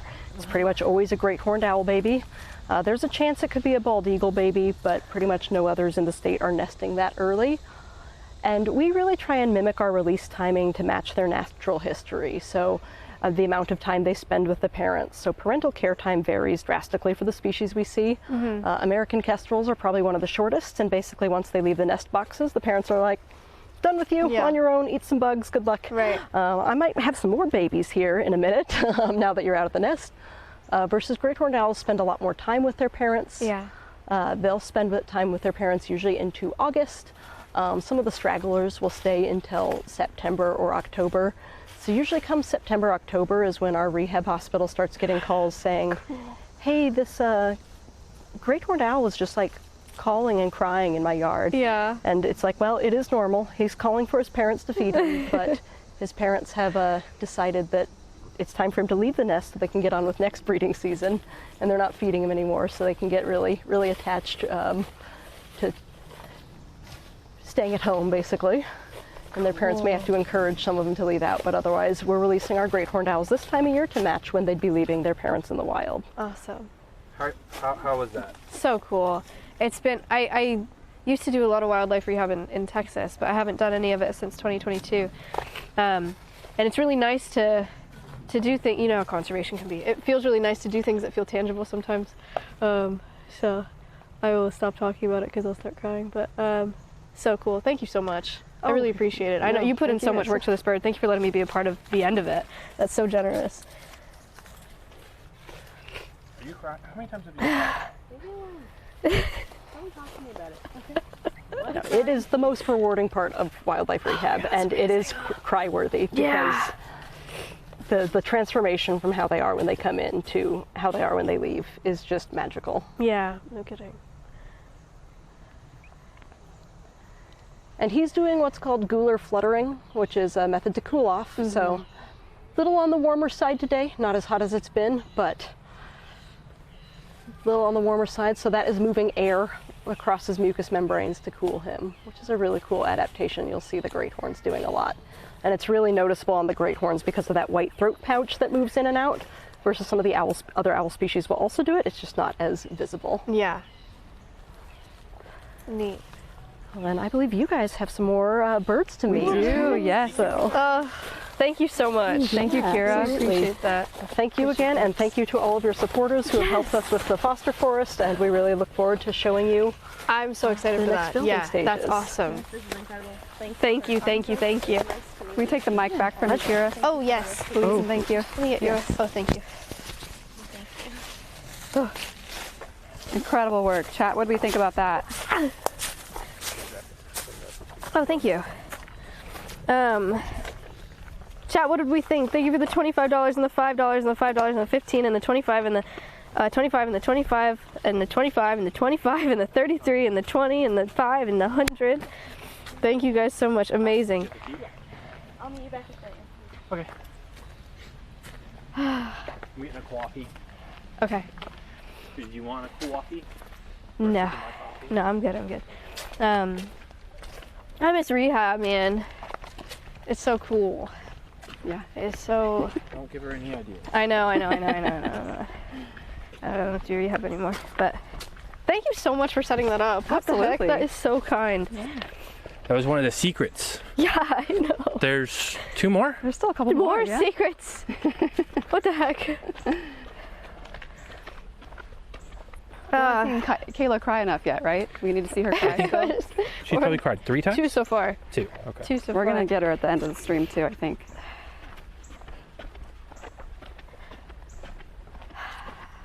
How you feeling, Maya? How's the sickness? Halt.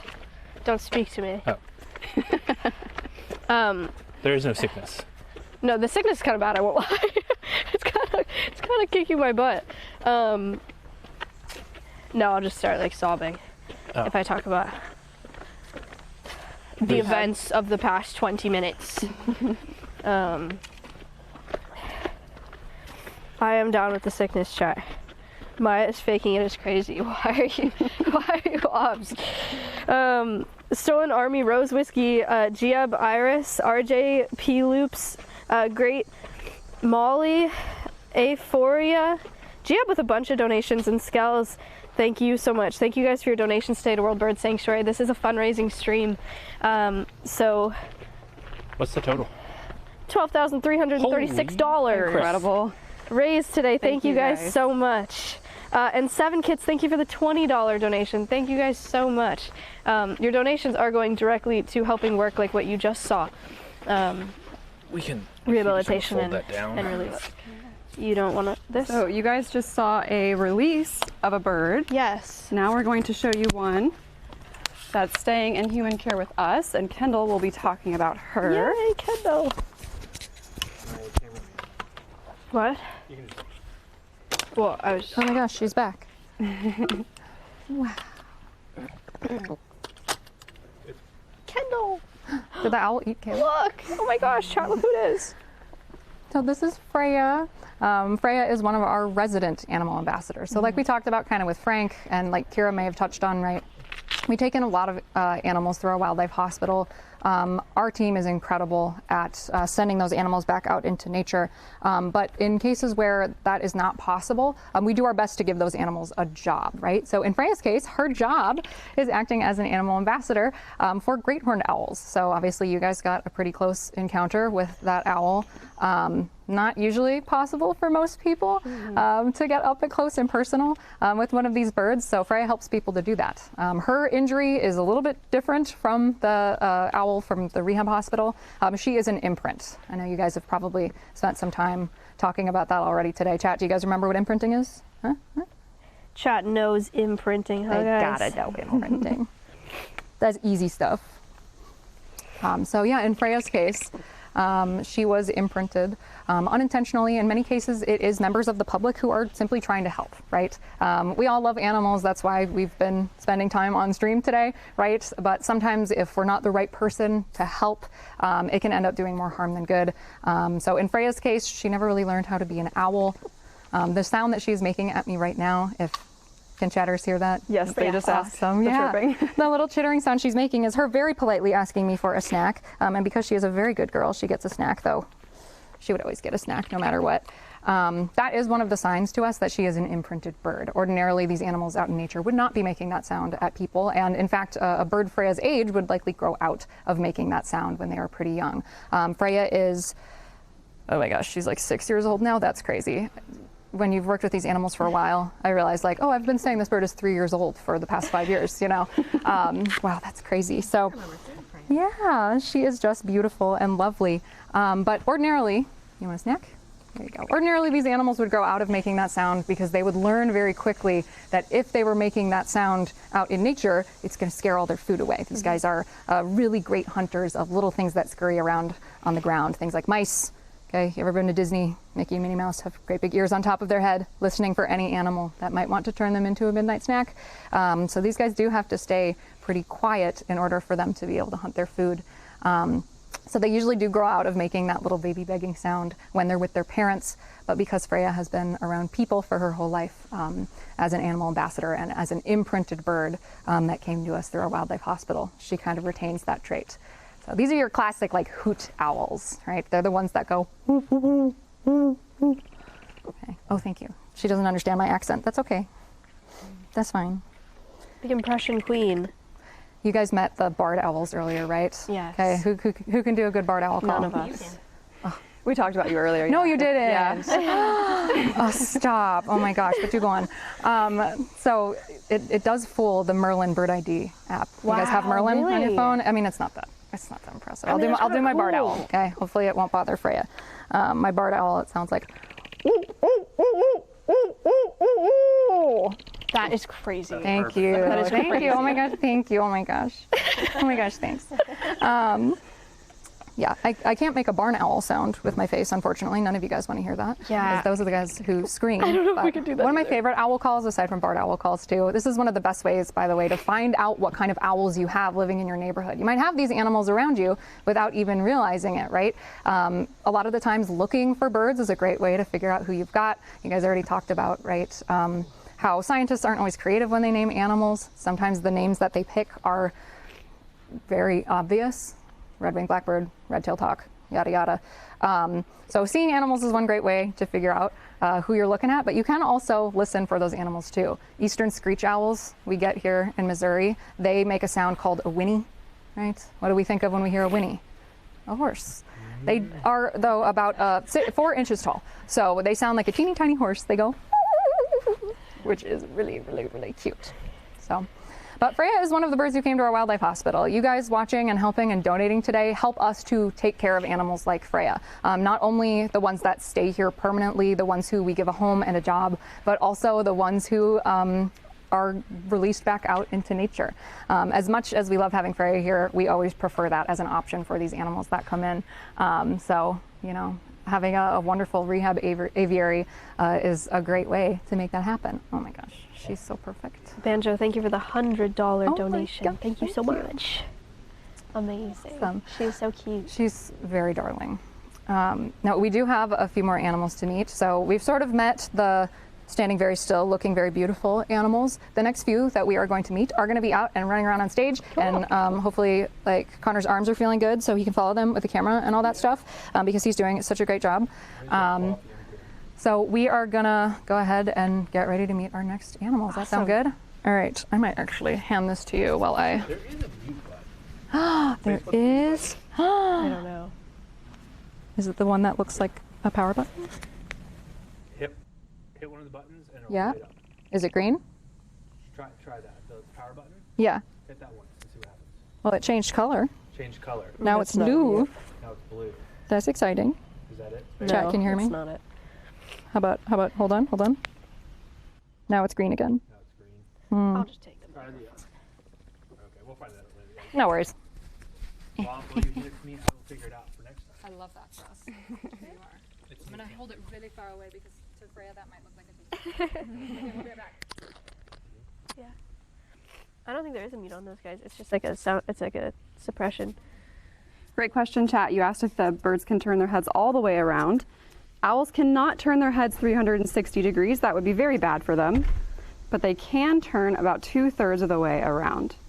So if you look, when you were looking at Freya, yep, 270 exactly, you could see that her eyes do not move the way that ours do. So they are fixed in her head, which means she has to move her head to change what she is looking at.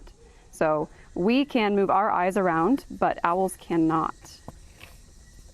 I used to do shows with a guy who used to do a joke about that. He would be like, a lot of people think owls can move their heads like 360 degrees, and he would go, they can, once. Yes, we do that joke too, where they could do 360 once. Sarah, thank you for the $25 donation. I figured out you double hit the power by it. Interesting. Oh. 60 Dangty, no thank you for the scope. $30 donation. Gieb, thank you for the $29 donation. Oh wow, okay. Sarasota Pop with 25, 7 kits with 20, Stolen Army with 25. That is 12.5K raised today. Thank you guys so much. We are doing a fundraising stream today for World Bird Sanctuary. Oh my gosh. And we are meeting birds. Yes. Double tap the power button. That's amazing. I love that. Okay. And then double tap it for it to come back to normal.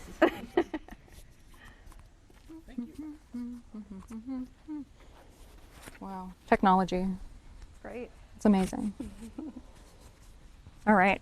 T-Rex skulls. T-Rex skulls. Raptor skulls. I mean, they're T-Rex skulls. So, we can do something a little interactive with this. Okay. Maya, you can leave it up to you or you can leave it up to the chat. Okay. So the next animal that we are going to meet is one who is going to use his incredible sense of smell to help him find his food. Any guesses? What kind of bird? Chat, what kind of bird? Chat. What is it? What's it going to be? You didn't realize there would be a quiz portion. I said it was a field trip, but They said a pop vulture. quiz. Yeah, that's right. We're going to be meeting a vulture. So we have these lovely skulls here that are going to help us simulate a natural behavior for these animals, which is foraging through kind of yucky stuff and dead stuff, carrion meat to help them find their food. But where should we put it? Where should we hide it? Chat. 1, 2, or 3, left to right. 1, 2, or 3. Whisper it so that way he doesn't hear it. Oh my gosh. So that one's one? Left to right. 1, 2, 3. Oh, left to right. Okay. They said 3. Okay, great. All right.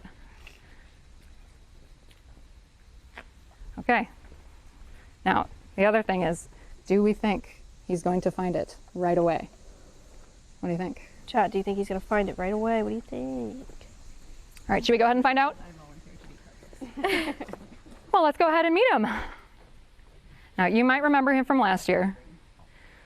This is Kinsey. He's going to tiptoe his way onto stage. And first, he's got to make sure that there's a lot of sun out here that he's going to soak up. And we're going to see, yep. Oh, there we go. Wow. Nice job, Kinsey. So Kinsey is a turkey vulture. He is one of our permanent resident turkey vultures. You can really easily see why Kinsey lives with us at the sanctuary whenever he does that big sun behavior, which there's not a lot of sun here on stage, so we'll let him just tiptoe his way around and we'll let Zoe take a jog with him as well. So Kinsey came to us after he received an injury to one of his wings. Now normally vultures up in the sky have a really easy way to tell them apart from other animals from far away. While they are flying, they make this kind of very distinctive V for vulture shape while they kind of rock back and forth on the thermals when it's nice and breezy or when it's nice and warm. These animals are great at soaring, but in Kinsey's case, you can kind of see that he sort of makes like a W or like a squiggle with his wings. That is because of an injury that he received. In all likelihood, he was struck by a car. There you go. Nice job, Kinsey. Okay, bye. Bye, Kinsey. He says, I'm going to take myself home. Bye, Kinsey. His house is over there behind the scenes. So these animals kind of are oftentimes hit by cars. That is the most common cause of injury for a bird like a vulture, simply because they are often by the side of the road. They are a lot of the times going to be sort of like scavenging on those carcasses and things. Kinsey really likes that spot. That's where all the sun is. So there we go. We've got the team. Bye, Kinsey. Kinsey. Who knows? Maybe he'll make an appearance back on stage. So in Kinsey's case, he received that injury, and then unfortunately, or somewhat fortunately, I guess, it sort of healed, but it healed incorrectly. So it healed in such a way where it was already kind of out of whack, which means that he's not able to flap his wings enough to be able to soar or fly out in nature. As you might have seen, he can get a little bit of lift, but not really enough to be able to, unfortunately, survive out in nature. So, but lucky for us, he lives with us at the sanctuary. He is at this point about 16 years old. So he's a great ambassador bird for his species. Chat asked what the device was on his back. Oh, that is a fantastic question. So that is a little antenna that is mounted to one of his tail feathers. It's called radio telemetry. It is something that we essentially will use to help us in the event that a bird ends up somewhere unexpected, if they get startled by something, if they get excited. In Kinsey's case, he has just headed back to his aviary. So we're just getting him set back up in his home. But if for whatever reason we were to lose visuals on one of our birds that as they are flying in a space like their amphitheater, we do happen to be right here in the middle of the woods, right? So there's a lot of leaves and foliage and things that can sort of obstruct our view for these animals if they were to end up like in a tree. You'd be shocked at how hard it is to see a bird, like even one that is like bright white, like a barn owl, if they're in a tree like that, or if you're a person who goes out birding a lot. Maybe that doesn't surprise you at all. But it's basically, you can think of it like a little needle in the haystack, kind of like hot, what's the word for, what am I looking for? Hot or cold, you know? Is there a name for that game? What is that called? I know, right? I think it's just called hot or cold. Yeah, it's kind of like that. When you are locating a bird, it basically lets you find them, and then sometimes people like to ask, okay, great, how do we get them back? The answer is asking very nicely. Yeah. Anytime that we are doing an experience with a bird where they are going to be out in a place like an amphitheater, they are trained to return to their trainers. It's a lot of trust and a lot of training that goes into that. But awesome. Yeah. Biz, thank you for the $50 donation. Abaki with $5, Wild Ixia with $25, Giab with $29, and Dankti with $30. They also asked how long he can live under human care. That is another great question. Wow, how many times have we said that today? Once again, like chat. Such good questions. Just really like setting the ball on the tee and letting us just kind of so out in nature, turkey vultures, they can live fairly long lives. It's not that unusual to find one of these birds that lives for 20 or even close to 30 years. Under professional care, free food, free rent, free healthcare, veterinarian on staff, more vacation days than all of us get. I just got the thumbs up from Kinsey's trainers, by the way. In many cases, for smaller birds, we can sometimes double or even triple their lifespans. So it's not that out of the ordinary for one of these birds to live to close to 40 or even 50 by some anecdotes. So, Whiskey, thank you for the $50 donation. Amazing. Thank you so much. Amazing, amazing. Foundation is in its 40s now. 40s. Yeah, one of the longer lived ones back in my native habitat up in Minnesota was close to 50 for that. Awesome. Garage, thank you for the $5 donation. Thank you so much.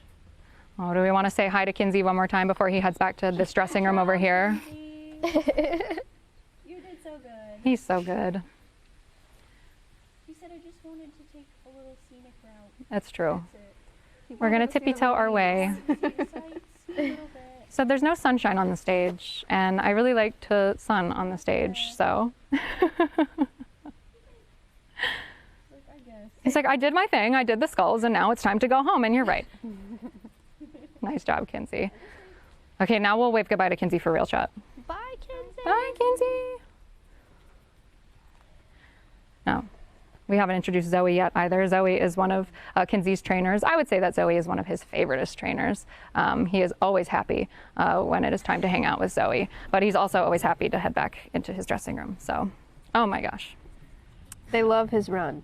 Yeah, it's really good. And I especially love watching Zoe and Catherine also. Yes. I think it's good. Okay, well, we're celebrating International Vulture Awareness Day this weekend. So we're going to meet another vulture. Yay! I don't know, one of our favorites. Chat, we love vultures. We love vultures. Golden, thank you for the $5 donation. Zoe and Catherine, who are assisting with our show today, also help run our TikTok page. Yes. And we're really, really trying hard to get hot vulture summer trending this summer. Hot vulture summer, they say. So we link their TikTok. Run our TikTok. Oh my gosh, so exciting. Go All look right. at it. Well, You guys might remember him from last time too, because he tends to make an impression because he is so perfect. Whenever he's ready, he can go ahead and come on out. So this is Cash. He's ready. He's so ready. He's the readiest. Cash is a black vulture. He has a similar injury to Freya. He is actually imprinted. Oh, he's gonna find his food. There we go. He's gonna head back over to Catherine. Oh my gosh, we're back to Zoe. Yeah, that should be totally fine. Cash loves being around people. That's part of his injury. So he's really good at flying. He's also very good at running as well, just like Kinsey. So similar deal, when he was a young bird, some well-intentioned person maybe thought he would make a good pet. I think Cash is lovely. As one of the people in charge of the training, caring for, feeding, cleaning up after him, I don't want him living in my house. Now, when this person realized that, unfortunately for Cash, he never learned how to be a vulture. Because these animals are intelligent and social, it's really important that they learn how to be vultures from other vultures, not from people. So Cash was actually found kind of knocking on someone's back door, like their back porch. Hello, hi. Hi, buddy.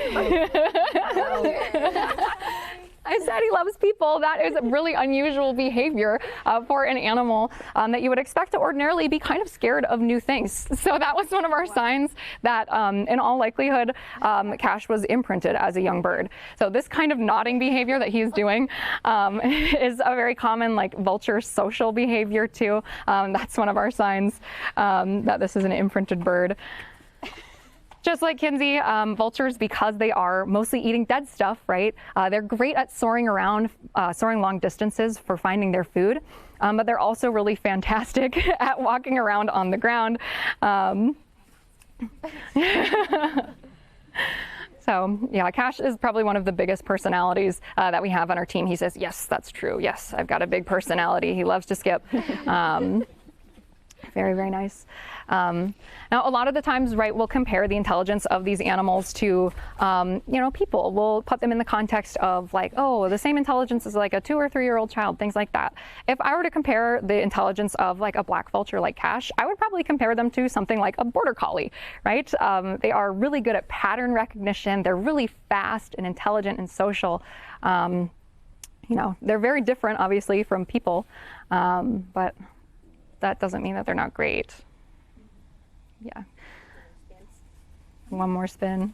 Nice job, Cash. Oh my gosh. So all of the work that we do when we're training these animals, obviously it's fun for us as trainers and people who take care of them. But for a really intelligent bird like Cash, it's also very mentally stimulating for him to learn new behaviors. We try and focus on things, right, that are going to help him as he's living his life under professional care. We call that cooperative care. So anytime we're teaching a bird how to stand on a scale so we can get an accurate weight, or, you know, spinning around or something like that can help us do a visual check of that animal's body. It's the goal. The goal is for them to be able to have a comfortable life free of stress under professional care. But there's also several training behaviors that are just to keep an animal mentally stimulated, because it's fun to learn new things. For an intelligent pattern recognizing bird, you know, learning new things helps keep us on our toes as his trainers, but also helps him to have a good life here too. Ooh, great question. I noticed when you feed the treats, the trainers do a cupping motion. Why is that? Yeah, so for vultures like Cash, here we can even show this off right now. This is something that we very specifically will often do with vultures because it is really well suited for the shape of their beak. You know, out in nature, their main hunting strategy is to kind of like stick their face way deep inside something that they want to eat. So their face is designed for that, and it's nice and comfortable for them. It's a little bit easier than if we were to hand something to him flat for him. That might be a little tricky. And, you know, it's a lot easier on the fingers too. Even if Cash is trying to get the food, his aim might not always be the best. So that way it helps him to be able to get that food. Oh my gosh, he's just the best. He's very agreeable. Yes, very much so. He's very agreeable, says Catherine. He's nodding yes, hello, yes. Thank you, Cash. Yes, great job. Oh, very nice. One more spin, and then I suppose we can go ahead. Cash has done a really lovely job. So he'll probably head back to his dressing room as well. Okay, chat, wave goodbye to Cash. Bye, Cash. Oh my gosh, so speedy. What is that? Oh, a butterfly. Oh my gosh, Catherine's over here. Brainbox, thank you for the $50. Geob, thank you for the $25. Nitro with the 5, and BX Sarah with $100. Thank you so much for your donations. We're getting really close to 13K, chat. Thank you, thank you, thank you. He is so cute, huh? He's so cute. Oh, that's a crazy. Yes, we can hear her cry. Cash was your favorite so far? Yeah. Good, we love Cash. So in the wild right now, even though turkey vultures and black vultures are doing pretty well, black vultures specifically are the scapegoat for a lot of issues with agriculture. So right now in Missouri, there are actually billboards that say vulture issues and black vultures are the face of it. Now, what we are seeing happen is they are being blamed for killing cattle and small livestock. That is not what we have seen in the actual science part of things. I would love to see some studies on that, but black vultures are being blamed for taking those.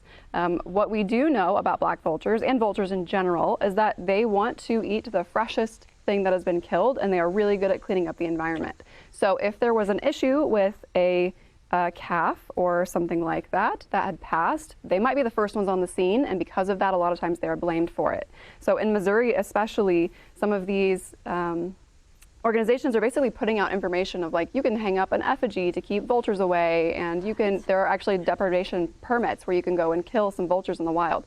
This does not actually help anything from what we have seen, so we need help to spread the word that vultures are great in the environment. They are not the poster child for all these issues that seem to be popping up right now. We have not actually seen any real scientific evidence that suggests that vultures are an issue. They are just the current scapegoat for these issues, unfortunately. So the important thing is that when we were doing agriculture, because I totally understand if your livelihood depends on having animals stay alive, anything that could harm your animals is obviously something that's not good. But we need to be good stewards of the environment and of our livestock. So if we are around the areas, if we have calving pens that are closer to people, making sure that we are doing a good job of taking care of our domestic livestock. They are not raised to be wild animals and know how to protect themselves in the wild. So if we are doing a good job being stewards of those animals, we're not going to have issues with wild animals. So it is up to us to fix that. It is not up to us to blame our wildlife. So help us to fix that too. And when you meet a sweet little guy like Cash, he's perfect, yes. Come on, how could you have a negative impression? And fun fact too, bald eagles were actually the scapegoat for this before vultures were. There was a time when bald eagles were blamed for the exact same thing. So it is not something that is brand new. We seem to like to find things we just don't know about and end up blaming them for issues in the wild. So help us to change that perspective.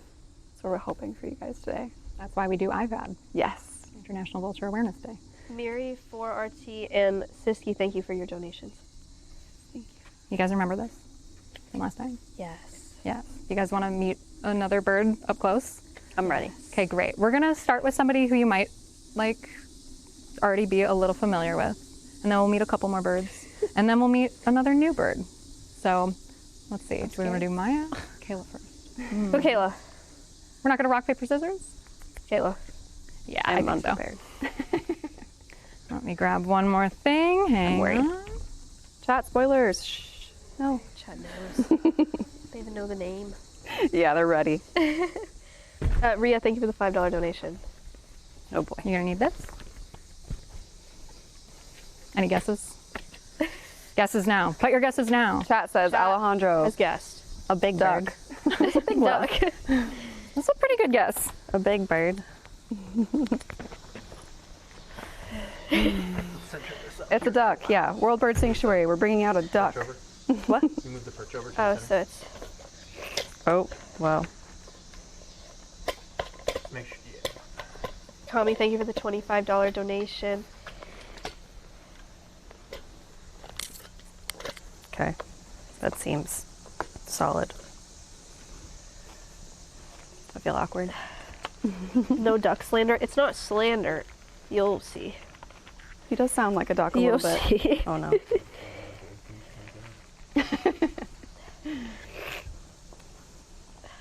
So when we do... I already cried today, so maybe I won't cry again. Not to disappoint you, Chat. We're going to get you probably. Not to disappoint you. I had to guess. If it quacks like a duck. When we do experiences like this, Chat, we do not hand native birds to people that don't work here. So it has to be a non-native. You might be able to hear him. Oh, buddy. Familiar faces, right? Hi, sweet boy. Oh, you guys remember Alejandro from last time? I love him. Always nice to visit old friends. So if you want to go ahead and pop your glove right up there, and then we'll step him back to you. Absolutely. Yeah, I heard Kelsey talking about how we generally don't do this with native species. So, you know, I would never hand you a bird like Freya or, you know, one of our native eagles. But for a bird like Alejandro, the laws and permitting are a little bit different. Now, of course, we also know you and trust you, and you also have some experience with big birds like him as well. So that also is very helpful because harpy eagles like Alejandro are one of the largest, most powerful raptors that can be found out in nature. So yeah, if you're new, if you're a newer viewer, you might not have met Alejandro before, or if you're just joining us. So Alejandro is one of our incredible animal ambassadors. He is a harpy eagle. To my knowledge, there are only a handful of birds like this in the country that will come out and do programs on the glove. So it's kind of a unique experience to get to meet a harpy eagle up close. He came to us from another facility where he was initially in a breeding program, but what we were finding is whenever he would meet a female, he wouldn't really know what to do with the female. You know, that's not uncommon for young men. You know, he just doesn't quite know how to approach. Yeah. So we found that he was much more comfortable hanging around with his human trainers. Is it this? He's very curious. He might also be interested in preening your hair. So he's much more comfortable with his human trainers a bit. So he is still part of the species survival plan, or SSP, for these animals, but things might just have to work a little more artificially. That's okay. We have avenues that we can still help their species that way. Like many of the birds that live here, the native species, in a lot of cases, they live with us because they have an injury or something that deems them non-releasable. But in other cases, like you met some of the birds up on Avian Avenue, they might live with us because their species is injured, their species needs help. So harpy eagles are found in the Amazon rainforest, which means that a major challenge that they face out in nature that's causing them to become endangered is habitat loss, losing our spaces, spaces like the Amazon rainforest, to all sorts of things. I mean, yeah. Like deforestation due to palm oil is one of the things that we've discussed. Even something like mining for aluminum can be a huge challenge for these animals, because if you want to mine new aluminum, in many cases it's found in areas around the Amazon rainforest, and to get to that metal we do have to cut down trees. We can't mine underneath the trees. So there are lots of ways that we can help with sustainable farming practices and things like that. But other simple things that you can do include stuff like recycling, right? If that aluminum is found in the Amazon rainforest, aluminum can be reused many, many times. Oh, that's so nice. Thank you. So that means that when we reuse that aluminum, we cut down on the need to cut down trees. Oh, that's so nice. How heavy is he, Kendall? What's that? How heavy is he? Do you want to guess how heavy he is? How heavy do you think he is? Can I? Go ahead. I know earlier we talked a little bit about it. Let's say similar to Widow, just a female bald eagle, and 11 pounds. Very good. Yeah, he weighs about 11 pounds. This time of year, it's summer, so he's a little bit slim. He's a little bit trim. Now, most of his weight, in a lot of cases when we hand him to people, especially people who have handled raptors, sometimes they guess a little bit heavier. And I think that's due to the fact that a lot of his weight is just concentrated in those big feet. Look at those things. I mean, his feet are huge. They're enormous. That back talon is around the same size as a grizzly bear's claw. We call that the hallux. Their big feet are what is going to help them when they're out in the rainforest eating their prey, which would be things like sloths, monkeys, even things like large snakes. You can imagine it like a big piece of spaghetti. At least that's how I like to imagine it. So they're going to use those big feet to help them grab onto those larger prey items. Hi, buddy. I know. We're talking about lunchtime, I know. Yeah. Yeah, chat. The bald eagle toes are shaped a lot differently than feet like these. Very much so, yeah. Now, it might surprise you to know that even though Alejandro is probably one of the biggest, most impressive birds that a lot of people have seen, he is on the smaller side for a harpy eagle. Females can, in certain areas, get closer to 20 pounds, so about twice his size. Pretty impressive, very intimidating for sure. This is another reason why these animals are occasionally hunted, much like black vultures like we were just discussing. There is some persecution of these birds, mostly due to misconceptions. People are worried that they're going to swoop down and carry away like their dogs or their cats or their little brothers or little sisters. Maybe for some people that's a hope and not a worry. I don't know your lives, but it might be disappointing then to learn that that's simply not really something that these birds are capable of. Even though he is big and impressive and can eat some pretty big food, most birds of prey can only carry away about 1/3 of their body weight at a time. Give it to us. Yep, there you go. Oh, everybody hold. Everybody hold. Amazing. Oh, that was a little one. That was it. Oh, just kidding. Wow, the wind up on that. So what this means is, Maya, you're safe. He's not going to be able to carry you away, even though he looks pretty large. Do you want to turn? Yes. Yes, absolutely. Sure. Imagine she's like, no, I'm good. All right, well, I'll go ahead and I'll take that back from you. Perfect. And he will just step gently, carefully, only hitting you with his wing a little bit. 27 years old. Yeah. Aren't you guys the same age? Yes. Oh my gosh. I wonder if you share a birthday. Oh my God, that'd be so cute. He's Gemini. I love him. Big Gemini energy. All right, you ready? Yes. Go ahead. Hello. He's gonna just step politely back to your glove and only hit you with his wing. Polite. Only hit you with his wing a little bit. We got really, on the one hand, I want to say that we got really lucky because animals do have their own specific temperaments.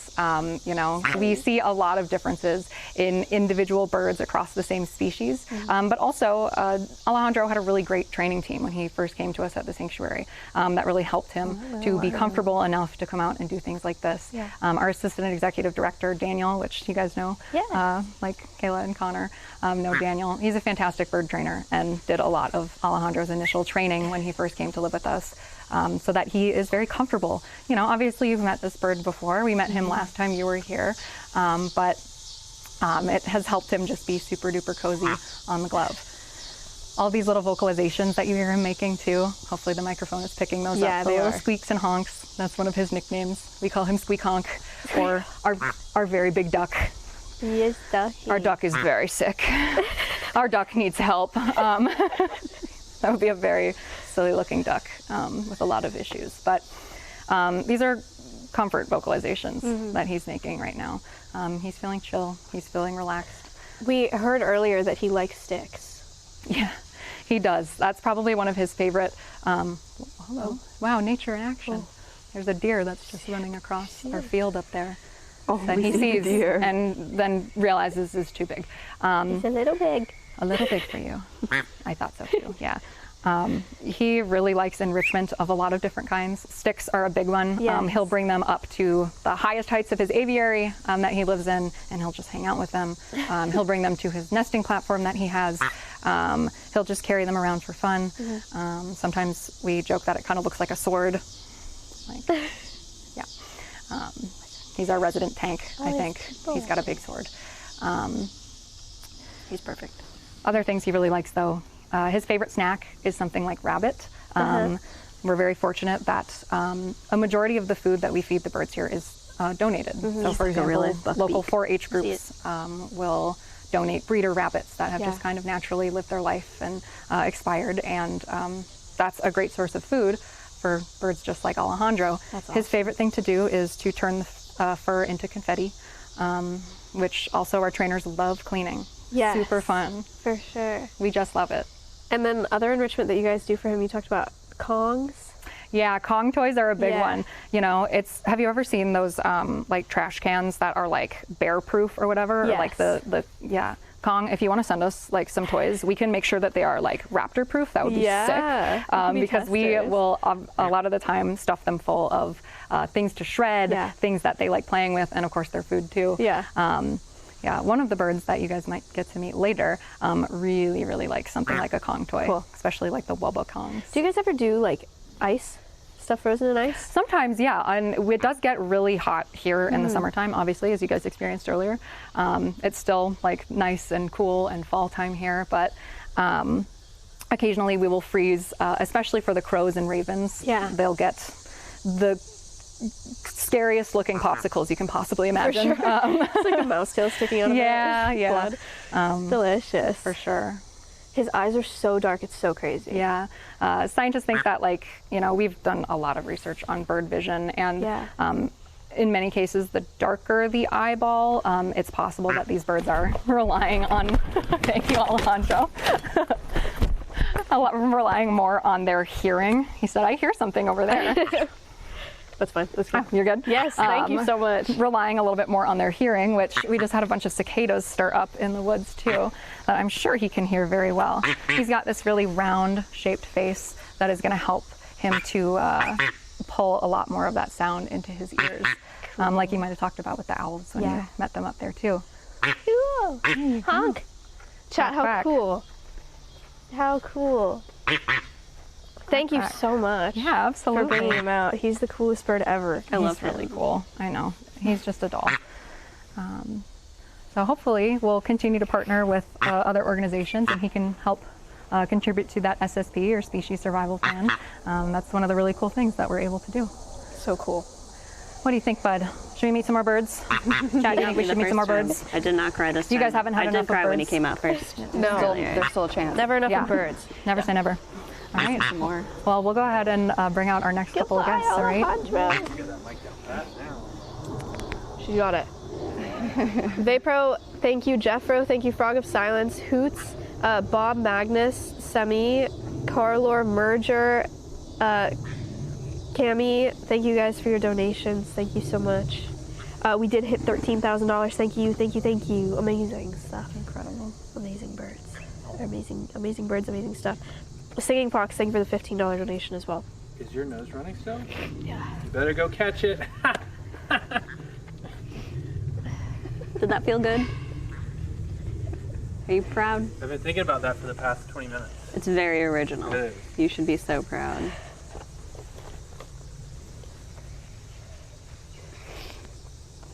What kind of bird do you guys think we're going to meet next? Any guesses? It sounds like there's need for potential hearing protection. The thing is, it could be really misleading because there are a lot of birds that you could be hearing right now. So we could bring out one that you would need hearing protection for. We could be bringing out something else. I feel like most of them, if they wanted to, you would need hearing protection. Yes. Like even like like bald eagles, if they're in your ear. Yes. Now for something completely different. They said an actual duck this time. Oh my gosh, imagine. Maybe not a duck. One of them is pretty good at doing some other sounds. Let's see. Let's see if she'll. Carm, can you do a rooster? Are you a rooster? Are you a rooster? Oh, that's a pretty good rooster. Yeah, they can go ahead and come on out. Oh my goodness. Oh, so excited. Oh, babies. So this is Carmen and Matt's, two of our macaws that live here at the sanctuary. Though they look very similar, they are different species. We've got Carmen with Catherine, who is a military macaw, and then we have little Matt over here. So these guys are native to Bolivia. He is a red-fronted macaw. So, you know, both of these birds work with us at the sanctuary doing education. Now, we brought both of them out because one of them is a little chattier than the other one. I know. Why don't we go ahead and have Carmen show off what she can do? Hi. All right, baby girl. All right. Can you say hello? Good. Pretty good. So sometimes when people meet parrots, the first thing they'll do is they'll go up to them and they'll go, oh my gosh, Polly, want a cracker. And they'll start saying things at a parrot, hoping that the parrot is going to repeat them. In actuality, it takes a very long time for one of these animals to kind of pick up enough on that sound to repeat it. Now, some parrots are pretty good at repeating sounds that they've just heard, especially things like African gray parrots or certain other species as well. But for macaws like Carmen, it does tend to take a little bit for them to kind of figure out what sound that they're supposed to make. They are really social though, so they're always looking for their flock, in some cases the people in their lives, to figure out like, okay, did I do the right thing? Is that what I'm supposed to do? And if it gets a big reaction, then a lot of the times they'll learn that behavior. So one of the things too that Carmen can do is for her adoring fans, okay, great. Can you wave? Say, can you wave? Good job. So Carmen learned pretty quickly that when she's doing this wave behavior, there's also a sound that is paired with it, which is us asking her if she can wave. So she does also repeat that. So she's also asking us to wave. So Chad, I hope you waved back, otherwise it will hurt her feelings. Oh, thank goodness. They're all waving. So that's pretty good. Yeah. Carmen is very nice. Military macaws, when they start to get excited too, we can always tell that Carmen is very excited to do a show because her face will start to get really, really pink. But she's also an expert at sticking out her tongue. Very nice, Carm.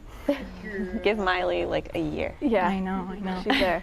But we've got little mats here too. Now, like I mentioned, these guys are in species native or endemic to Bolivia. I don't know if we talked at all about like what it means to be an endemic species today. I know we've covered a lot of information as well. Everyone's brains are just like leaking out onto their desks. They're taking right notes. now. They're good, right? That's great. Write this down. Write this down. Write this down. But being an endemic species means that they are only found in this place on the planet and nowhere else. So that's a pretty small area that a bird like Matt's might be found. So these birds are considered critically endangered in their habitats. Wow, very nice. Now, Matt's isn't quite as chatty as Carmen is, so that's why, we've got Carmen to do the chatting and then Matt's to do all the emotes, which is great.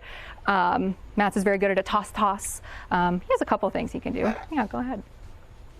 Yeah. Can you say hello? He said what? He says what? Can you say hi? Hi, Matt. Hi, Matt. Oh, stage fright. Very nice. See, like I said, emotes, chat, emotes. Now, we do have something kind of special. Matt's is one of our most beloved parrots. We've been working with him for several years, but very soon he's actually moving to go find a girlfriend. Oh. In lots of cases, we are able to bring birds here, like we talked about with Huntus and Dorothy earlier, but in some cases, if there's an established flock elsewhere, it makes more sense to send a bird that lives with us to that organization. It helps us keep partnerships with these places too, and make a community of people looking after these animals. So this week, we are actually throwing Matt's a little goodbye party. Yeah, that was Zoe's idea because he's very near and dear to her heart. But we figured we could also help celebrate his going away. For our party, we're going to have some of his favorite snacks and things like that. One of his favorite treats is a grape. So I figured maybe if we want to, we can all toast some grapes. We'll give one for Carmen and for Matt's as well. Anyone? Grape? Want to toast? I'll do it. They're good grapes, I promise. Here you go. So we can cute. toast to Matt's is going away. Grape? Connor, grape? I'm good. He's good. Chat, grape. Okay. Okay, Matts, you're going to do such great things when you head to San Francisco. Everyone, cheers! Cheers! Nice job, Matts. Oh, wow. Mm. We're actually doing eating sound to ASMR. It's immersive. This is our parrot mukbang. Whenever we give them things like grapes, we call it their little juice boxes because a lot of the times too, they'll just like drink the insides of it. So cute. They are, oh my gosh, it's a race. So once again, chat, we talked about we are here for the birds. They're not here for us. So while it is so sad for us that Matt's will be leaving, we are so excited for him to be in a situation where he can help his species in that way, which is why it's really important for us to maintain these connections with other organizations and make sure that we are doing the most that we can to help these animals. Macaws like Matt's, they are endangered, but They're not uncommon in the pet trade. That is kind of one of the things that might cause these animals to become endangered, is people keeping them as pets, unfortunately. In some cases, that might mean taking these animals out of the wild and depleting their populations back in their native habitats. So that is a huge cause of concern. We always encourage people, as fun and as cute and as cool as it might be, to have one of these animals and to meet them up close. A lot of the times, we always recommend that people maybe visit them in a place like a sanctuary rather than keeping them in your house. Because also, yeah, I know, they require a lot of attention. Sorry, Carmen, we haven't paid enough attention to you. They require a lot of attention and care and enrichment. They're about as intelligent as, in some cases, a 5-year-old, except they also can be heard from literally miles around because they've got very loud voices. So there's a reason that, you know, when we're doing shows like this, we make sure these doors are closed, because otherwise you will hear the parrots from inside because they also want to be doing the show. Wow, Cute. That's a comfy parrot. Awesome. Well, we still have some more birds to meet. Amazing. Should we go ahead? Oh, can we do maybe one more wave? One more wave goodbye? Wave. Good job, Carmen. All right, we'll send these two off. She's like, I'm not done with my grape. I'm gonna steal this back from you quick. So cute. Non-Jade, thank you for the 15. French, thank you for the 15. Savvy, thank you for the $1.67. Singing Fox with 15. Vapro with 5. Jeffro with $1. And Frog of Silence with $39. Hoot with 50. Bob Magnus with 50. And Semi with 5. And Carlor with 5. And Merger with 25. Thank you guys so much. This is a fundraising stream for World Bird Sanctuary. So everybody that can donate, thank you, thank you, thank you. Appreciate it. Yes, thank you guys. We are raising money for our foster forest aviaries. So in rehab last year, we brought in 774 birds that were injured in the wild around St. Louis, came to our hospital to get help. And we are on track to hit 1,000 birds per year through our hospital by 2029. So we're trying to build some more facilities so that we can make sure that we're able to take care of those birds the best that we can. We can get birds back out into the wild as quick as they are ready to go. So last year, you guys helped us to build the very first aviary for our foster parents and the babies that we get in through in the spring. We are fully funded for the next aviary, and we are hoping to build the 3rd aviary. So that's what you're helping us raise money for today. We are going to hopefully build the 2nd and 3rd aviaries for the foster forest at the same time. We've cleared the space for all of them, so it should go up much quicker than the first one, and we're very excited. The top donor today will get a plaque with their name on the foster forest aviary, and then we did a special painting with Sprinkles earlier that Maya helped with, so you'll get a painting sent to you as well from Sprinkles, our emu, and Maya. So really Top donator today is currently Juso with $2,000. Incredible. Thank you guys. Thank you so much. Crazy. Nice sticker. Have we talked at all about Alejandra? have we talked at all about what birds are going to be going in those next couple of foster aviaries? Not too much. I did a little bit. But. Awesome. Yeah, because the first one is for great horned owls and actually barred owls, I believe. So we're looking to build for great horns as well as red-shouldered hawks, I believe. Red-shouldered hawks are pretty sweet. They're very noisy as well, but well, in a good way.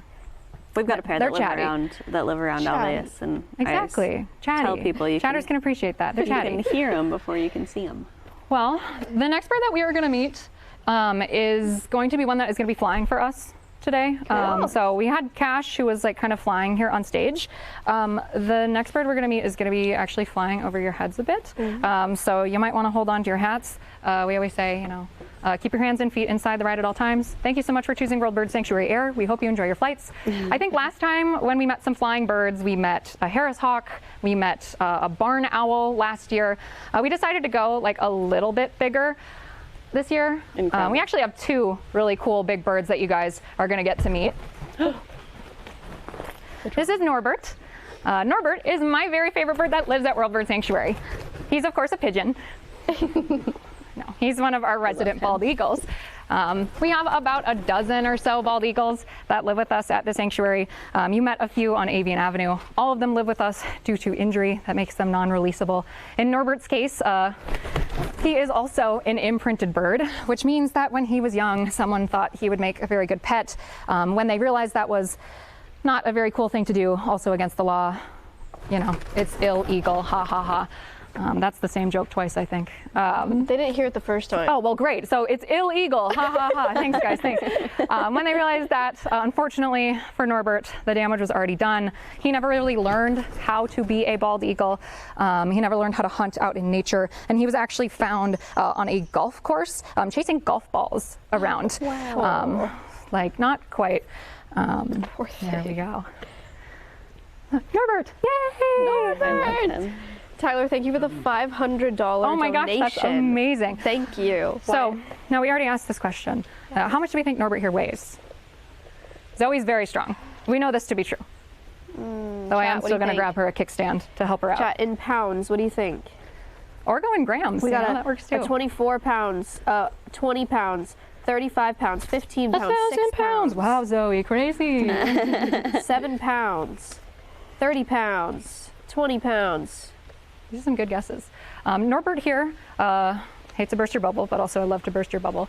Only weighs about 8 pounds. That's my guess. Needs to be pretty lightweight in order to fly. Still, he is one of the largest flying bald eagles in the country. At certain times in his work at the sanctuary, he has flown for sports games and other events. He sort of retired into these smaller amphitheater flights, though impressive as they are. Thanks, Norb. Got to make sure you get all of it. But still, there are very few places that will fly bald eagles for kind of education displays like this. In Norbert's case, because he doesn't have a wing injury that makes it challenging for him to fly, he's a great candidate for doing this. So I just think he's neat. He's so cute. Okay, so zoom in on his feet so they can Maya, see I need the you to come stand right difference. here. Okay, great. Okay.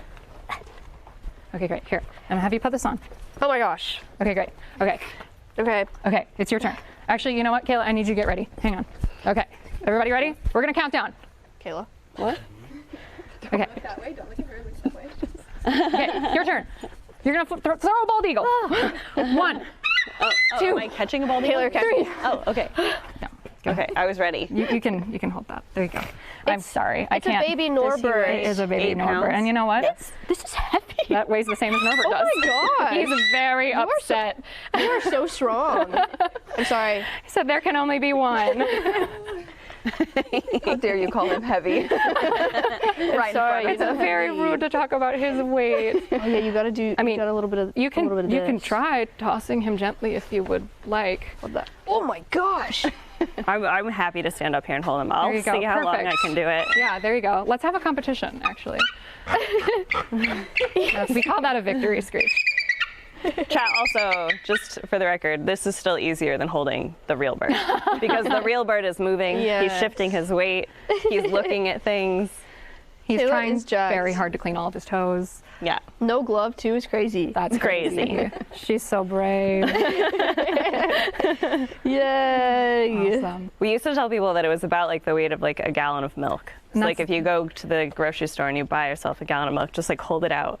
And a lot of people, you probably have talked about this too, but a lot of people have the tendency to take their arm and just try and rotate, like hold it like this, to use a different muscle that you're more used to using. But we usually have you hold, so you kind of make a little table with your thumb and your index finger.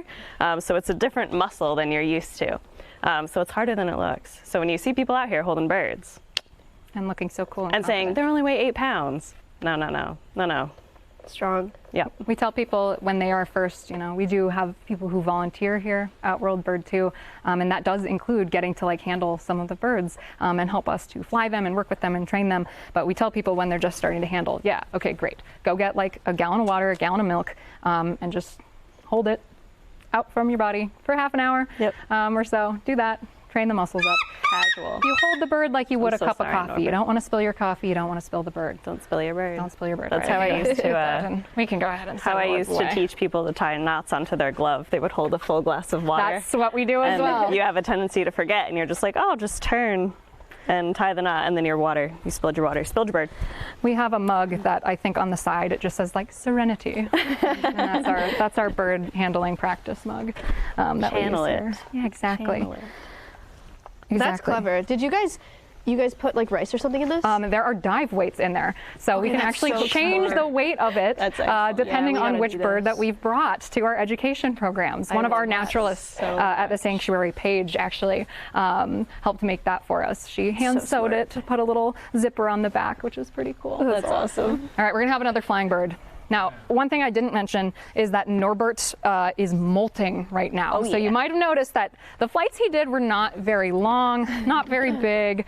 Partly because we're giving him an extra helping hand and an extra boost to just help make sure that he can make those flights. It's actually a great thing that he's able to molt while he is working. It means that he's getting great nutrition and is able to grow all those new feathers while still feeling like he wants to fly. I don't know about you guys. Sometimes when I'm like really tired, I like don't want to go out and do anything.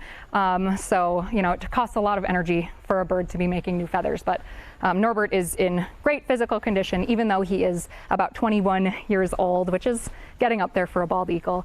But still, we're making sure that he's able to do those flights. The next bird that we are going to meet is a little bit younger than Norbert. He's got a lot of very big, good feathers. So yeah, he's gonna also be doing some flights, maybe a little bit more impressive, bigger flights than Norbert has done. Carla had a question about why you hold the birds on your non-dominant hand, where most people are right-handed. And the reason that I was told, correct me if I'm wrong, ladies, is that you use your dominant hand to tie your knots. So it's easier to hold the bird on your non-dominant hand so that this hand is available to tie your falconer's knots. That's what I was told. Yeah, I've also heard that used to you would hunt. You got your bird in your left hand and your dog in your right hand if you're having hunting dog that's going out too. But, or in modern falconry, you might have your GPS unit in your right hand as well. How was it to handle your first bald eagle? It was awesome. It was heavy. Everything you expected? Yeah. You're actually. No, you're right. Yeah. I've never had a bald eagle on the glove before. So now I have. Now I have. My friend.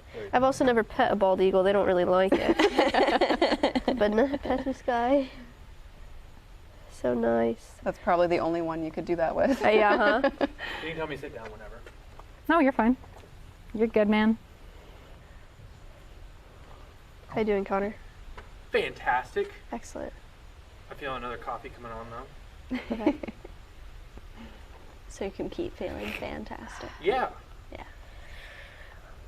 This next bird I don't think was here when you guys were here last year. So I'm this will so be a excited. brand new one. We're very excited to make his debut on stream. Oh, cool. He's been doing some of our shows.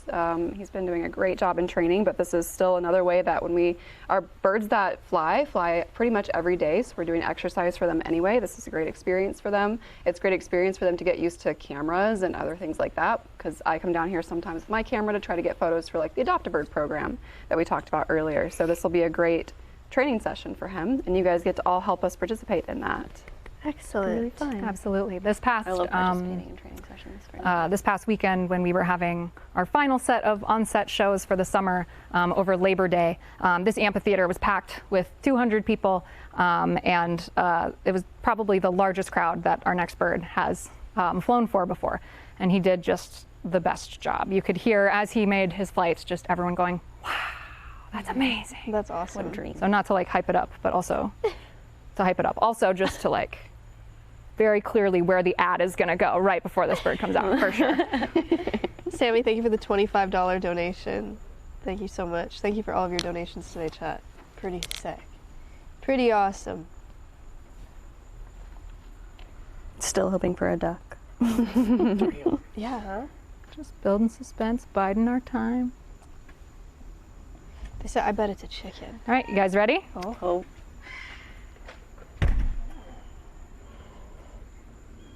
Well, whenever he's ready. Oh my god. So this is Maverick, and Maverick is another pigeon. No, Maverick is another bald eagle, though he does not look very much like Norbert at all. That is because Maverick is a very young bird. Bald eagles don't grow into their white head and their white tail until they are a few years old, and until they do, they look an awful lot like Maverick. This sometimes gets them confused with golden eagles out in nature, but golden eagles are not quite so common here in Missouri. you're much more likely to see something like a young bald eagle. So Maverick has been with us at the sanctuary for just a couple of years. He came to live with us through our wildlife hospital as well after he received an eye injury.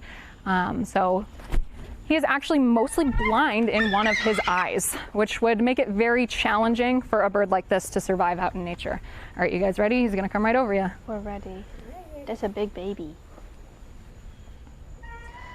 That's only about 1 out of every 5 birds of prey that make it through their first year of life, and that's if everything goes well. For a bird like Maverick, who was just kind of learning and just leaving the nest, when he received that injury, that would have been very challenging for him to deal with.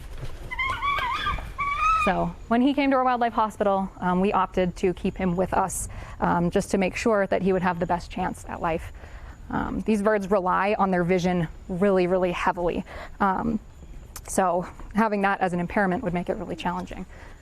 Oh my gosh, great job, Maverick. Everyone, round of applause for Maverick. This is his first time flying in front of 6,000 people. Wow, look at him go, that's a big crowd. That's a pretty big crowd. He's a professional. Here, for context, okay, we're gonna do a quick little eye test. Oh gosh. Oh, okay, boy. great. Okay, chat, can you guys read this? Maybe Chat, start from here. No zooms. Yeah. Connor, no zooms. What do you think? Chat, top row. Code. Oh, thank you for the $300 donation, Wow. Jana Parks. Thank you so much. They got the top row. Chat, Okay. second row. Okay, great. Okay, we'll also what? start quizzing Kayla. Go fourth row, chat. Go fourth row. Fourth row is about where I tapped out when we were testing this earlier today. They got it? They got it? They said, ah. LPED. They're cooked. Okay, now cover one of your eyes. No. Okay. Imagine that this is also a fish and it's underwater. Yeah. And you're trying to catch it using your feet. The analogy is kind of breaking down a little bit. But you kind of get what I'm doing. I used to have a lot of anxiety about eye tests, and then I needed glasses, and now people can show me an eye chart, and I'm like, I already can't see, it's fine, whatever. No, there's no anxiety. One of the cool things about many birds of prey is we do think that their eyes almost have the ability to sort of zoom in on things. In many cases, many birds of prey will actually have kind of different functions for their 2 eyes. They do have a dominant eye, just like people do, and in many cases, one of their eyes can be responsible for seeing like a wider area. One of their eyes might be a little bit more responsible for detail viewing. You'll actually see this with some birds when they are like looking at something overhead. They'll turn their head like this to get a better look at it rather than going like this to see something that's far away. So if you're lacking vision in one of your eyes, it would make it very challenging to hunt something in the water. Neat. So in Maverick's case, he's able to do these flights in the amphitheater because as impressive as it is, it's kind of easy street. Don't tell him that. He's very cool and very impressive, but still, it would be a lot easier than catching a fish out in nature like he would need to be able to do. So that's why he lives with us. Hopefully, he will continue doing such a great job doing education and can help us to teach hundreds, if not thousands, of people throughout his lifetime, because he's a young bird and we might have him for many years as he's making sure he gets every bit of food out of Catherine's glove. And I think he did. I think he's got it. Now, one of just the really cool things that you can see too, before we send Maverick back to his dressing room, before we bring out our last animal guest, oh, so sad, but also be excited. That some of the changes you'll start to see, like you can kind of see Maverick's tail is starting to get a little bit more white. You'll also see that his eyes are really dark and his beak is really dark. Those are things that as he's getting older are going to start to lighten up a little bit as well. Once a bird has that white head, white tail, that yellow beak and those yellow eyes, we're actually not as able to tell how old they are once they've come into our wildlife hospital. So you guys might have noticed on Avian Avenue when you met some of those birds, it says their age is unknown. Once they're a full adults, it can be kind of tricky for us to tell. So Maverick came to us as basically a nestling. It was pretty obvious that he needed help and how old he was, but wow. Yay, Maverick. Yay, Maverick. It's really traumatizing. All right, we'll send him off. Thank you. It's really traumatizing. Nice job. I'm really Juicio, thank you for the $500 donation so on top cute of your when they- $2,000 donation. So Juicio is still in the top spot, top donator spot of $2,500 today. Thank you so much. And Ruby, thank you for the $50 donation that took us to 14.6K. Thank you guys so much. Hello, B. Cool. Well, we are Chat, one more reaching bird. the end of what we have planned for you in this amphitheater. I have one more bird that we're going to introduce you guys to. I think Kayla's probably going to want to go first. So I'm going to go ahead and get that animal ready. Let me grab you. Why? You don't need to be in my face. That's really okay. I'll be right back. Would another grape help, or? Now this one has to be a duck. Stompy enters the villa. Yeah. You're going to put Stompy on her glove. It's a small glove. Oh my god, my nose hurts so bad. I'm gonna have to get a new glove. Yes, I miss having a glove. How about you out and get your own leather No. and make your own glove? Oh. I'll make equipment though. Glove workshop. Later, or I guess, could we end the stream with, depending on how the bird does, Yes. the stream with that, and maybe read a few script lines for the YouTube video with the bird? Absolutely. Oh, that'd be awesome. Absolutely. Yeah, intro would be awesome for that. Yeah. Are you okay? Yes. Thank you for asking. You just got, it's like, gotta ignore it. That's Or- mindset. Or you punch yourself in the leg, and then you ignore your head hurts. Okay.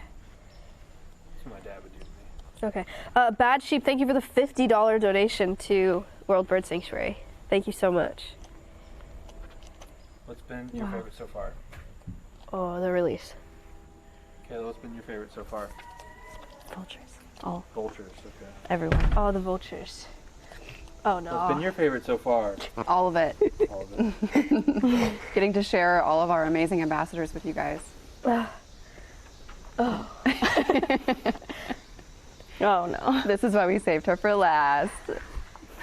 So this is Oasis. Now, Oasis is another one of our younger, newer ambassadors. So we're making our way out here nice and slow so she can get nice and cozy. You want to hang out with her? I'd love to. You're gonna make me cry. I never cry, I'm stoic. Whenever she's ready. Yeah, of course. Let me see, hang on. Let's gauge how ready she is. Would you like a snack? She says, yes, I would. That means she's ready. So, Oasis is another Egyptian vulture. You guys met Dynasty earlier. Dynasty is a little bit older. He used to do this type of education work, but he's kind of since retired. And now we're kind of introducing the next generation of these animals who are going to work to save their species. There you go. Nice job, Oasis. There you go. So she's probably going to hit you with her wings just a little bit. That's okay. But I'm going to stand back here and I'm going to give her one more piece of food. I say, do you want me to tuck her dresses if I can? That's okay. Okay, yeah. If she goes anywhere, she'll probably just want to hop back to my glove. So That's beautiful. So I know Egyptian vultures are kind of near and dear to your heart. So we thought it would be nice if you got to meet Oasis a little bit up close. So she is just a couple of years old, and she is part of the Egyptian vulture breeding program here in the United States. That is something that we have been working really hard on at World Bird. These animals are of major concern to us, as you guys have been hearing throughout our entire stream. And some of the work that we're doing is kind of breeding the next generation of these animals, working with partners across the globe to make sure that we have a healthy population under professional care that can then go on to help keep these animals around for many years to come. Yeah. So, Oasis is one of 9 chicks that one of our birds has fathered in the last 2 years. These animals tend to be kind of slow to have babies, so the fact that we've gotten already 9 in the last 2 years that we've been trying is pretty incredible. Yeah, chat, we started the Egyptian vulture breeding program in the United States. So right now, we are the ones that are spearheading this. We're working with the San Diego Zoo Safari Park. So one of our birds, Osiris, is who we sent up there. Oasis is one of his offspring. But our goal is to get these guys back out into the wild. So we did also send a pair of Egyptian vultures to Volpro in Africa. Sorry, I don't have any snacks. Our ultimate goal, of course, always to help the population in the wild. So right now we're looking to increase partners that want to help us with this program. We will be working on getting some different genetics in the population, because right now, since we're the ones breeding them, we don't have a lot of new genetics in this population in human care. And it's critical to make sure that we have a strong population in human care so that we can release them back into the wild and make sure that we don't lose these birds forever. That's why this is so important. So this is a huge push for us, for vultures. We really want to help save these species. We've had some really sad and heartbreaking things happen in Africa with mass poisonings of vultures, even this year. There have been over 100 vultures found dead after being purposely poisoned when people are poaching wild animals. For some vulture species, it might take them a year or two to have one offspring. So replacing 100 dead vultures is a lot of work. And they are so critical for the environment. We talked earlier about how their digestive system actually kills disease. They take disease out of the ecosystem. They are incredible birds, so it's very important to have them. Thanks, Oasis. Nice, Oasis. Thank you. So they're so critical for us to restore back into the wild. So this is a huge project of ours. He's like, well, wait, now it's down there. Yeah, I'm sorry I missed. Yeah. He's like, I still wanted to eat that. I'm sorry. So now, a couple things. Number one, Oasis will eventually go into that breeding program. She's a very young bird. She's only, about 2 now. These birds don't reach breeding maturity until they're about 5 or 6 years old.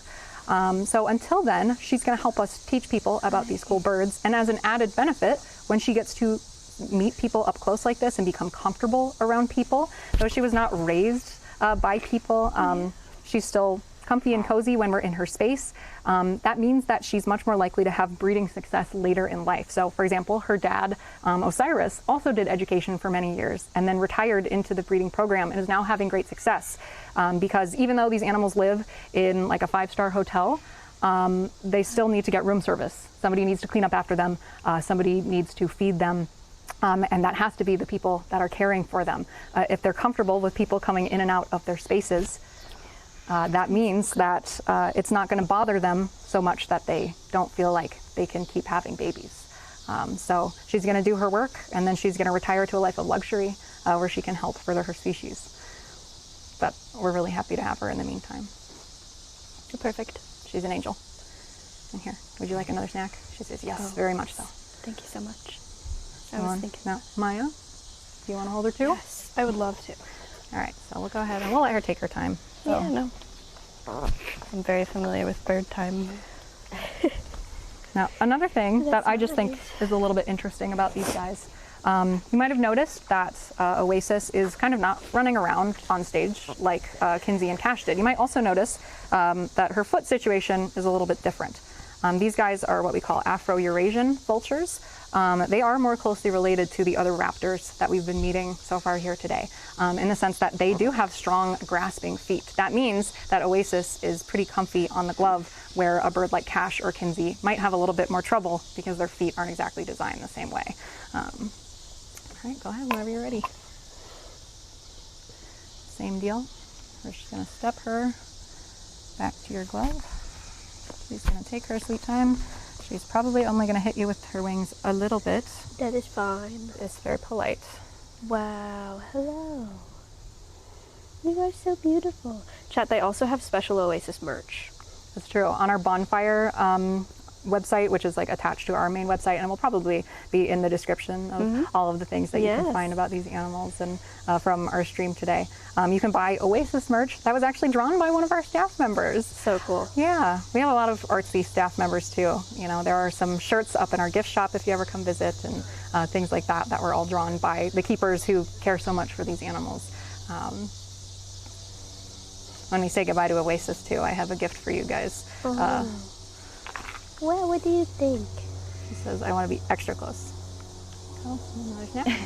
A snack. A snack. Gosh, she's so cute. Yeah, she's got a big personality. She's recently been starting to display a few traits that, you know, older vultures have. You can see her face is starting to get a little bit yellow. Oh, there's a plane sound. Are we gonna be chill about the plane sound? She says, yes, we're gonna be chill about the plane sound.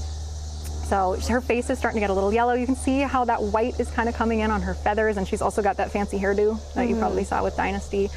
She's also been making some new vocalizations at her trainers. We think these are some, you know, kind of amorous vulture noises that she's been making, these little honks and chirps and squeaks. Oh. It's a bug in my face. It's a bug.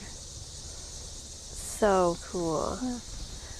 It's just incredible. I don't know. This may be just me. It's just incredible to get to work with a bird like this every day, who has just, this one bird has such an impact on the future of this species, right? Like, what an honor to be able to just hang out with her every day.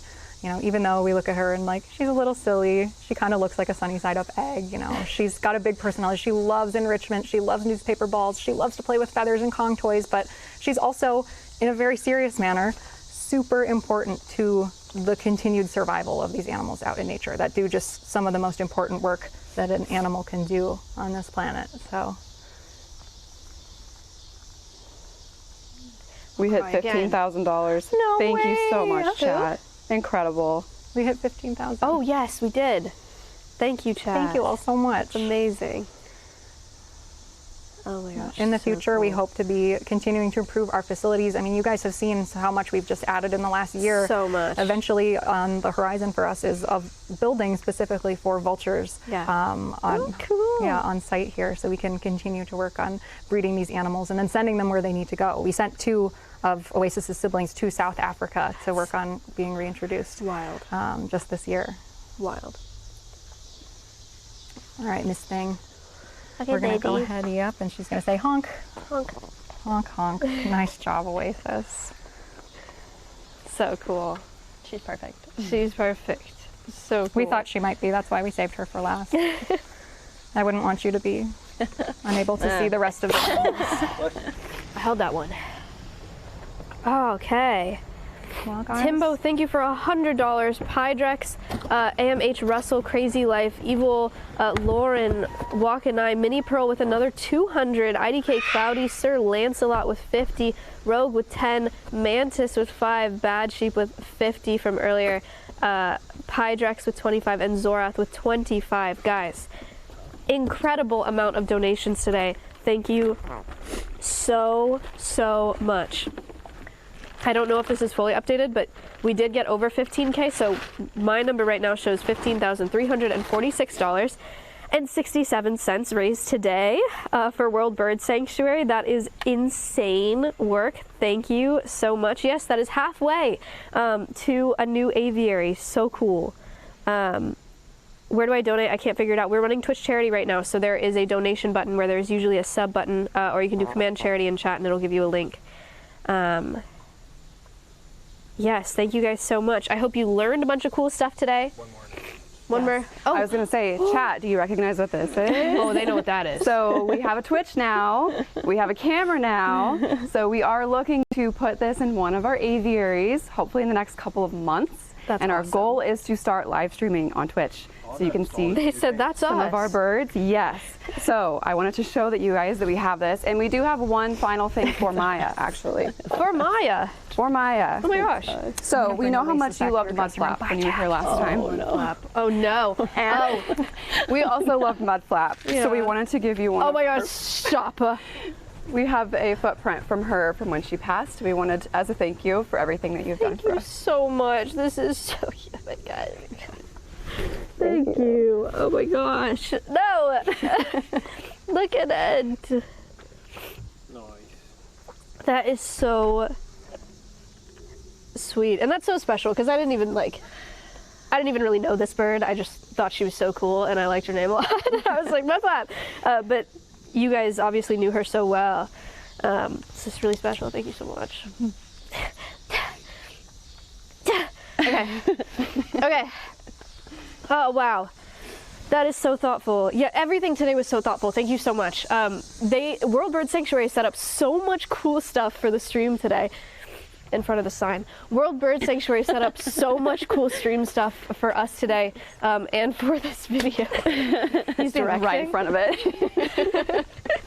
World Bird Sanctuary. World Bird Sanctuary set up so much cool stuff for the stream today and for this YouTube video.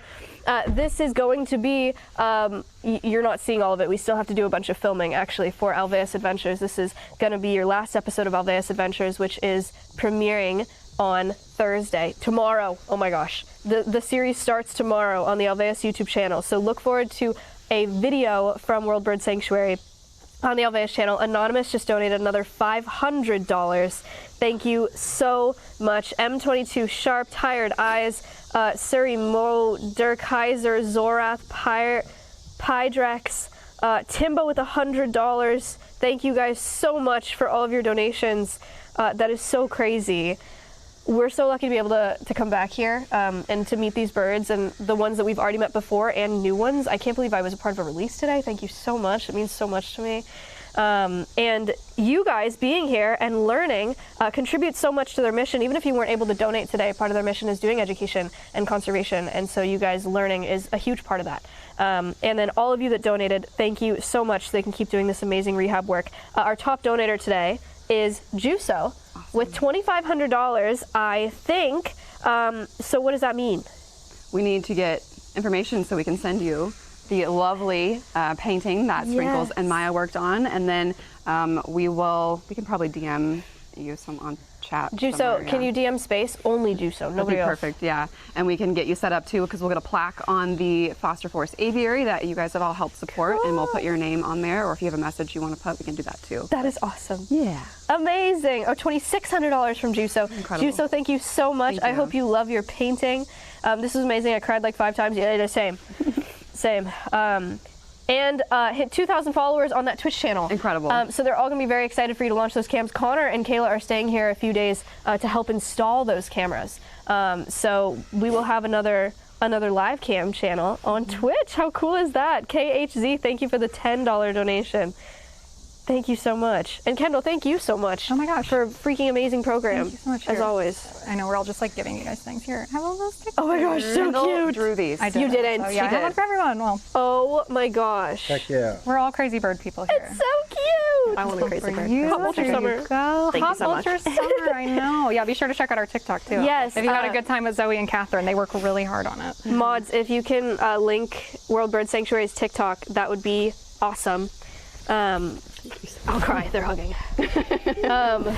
Mods, if you could link at World Bird Sanctuary's TikTok or link their TikTok, that would be great. You guys can go follow them over there. And I think that's all we got for today. We're gonna go film some stuff for the YouTube video. If we get time, we'll live stream down a lower site. Yeah, Connor actually has talked about streaming on Alveus at their lower site tonight, potentially. So Maybe after this, and then before. be ready for that.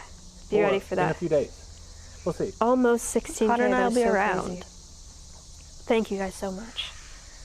You have anything else for that? I don't think so. Thank you guys. Okay. Thank you for all the support. We really love having you out here. We love teaching about our birds. We could probably do this stream for an entire week if we really wanted to. We would keep you here. It'd be great. We're happy to do this. Thank you all.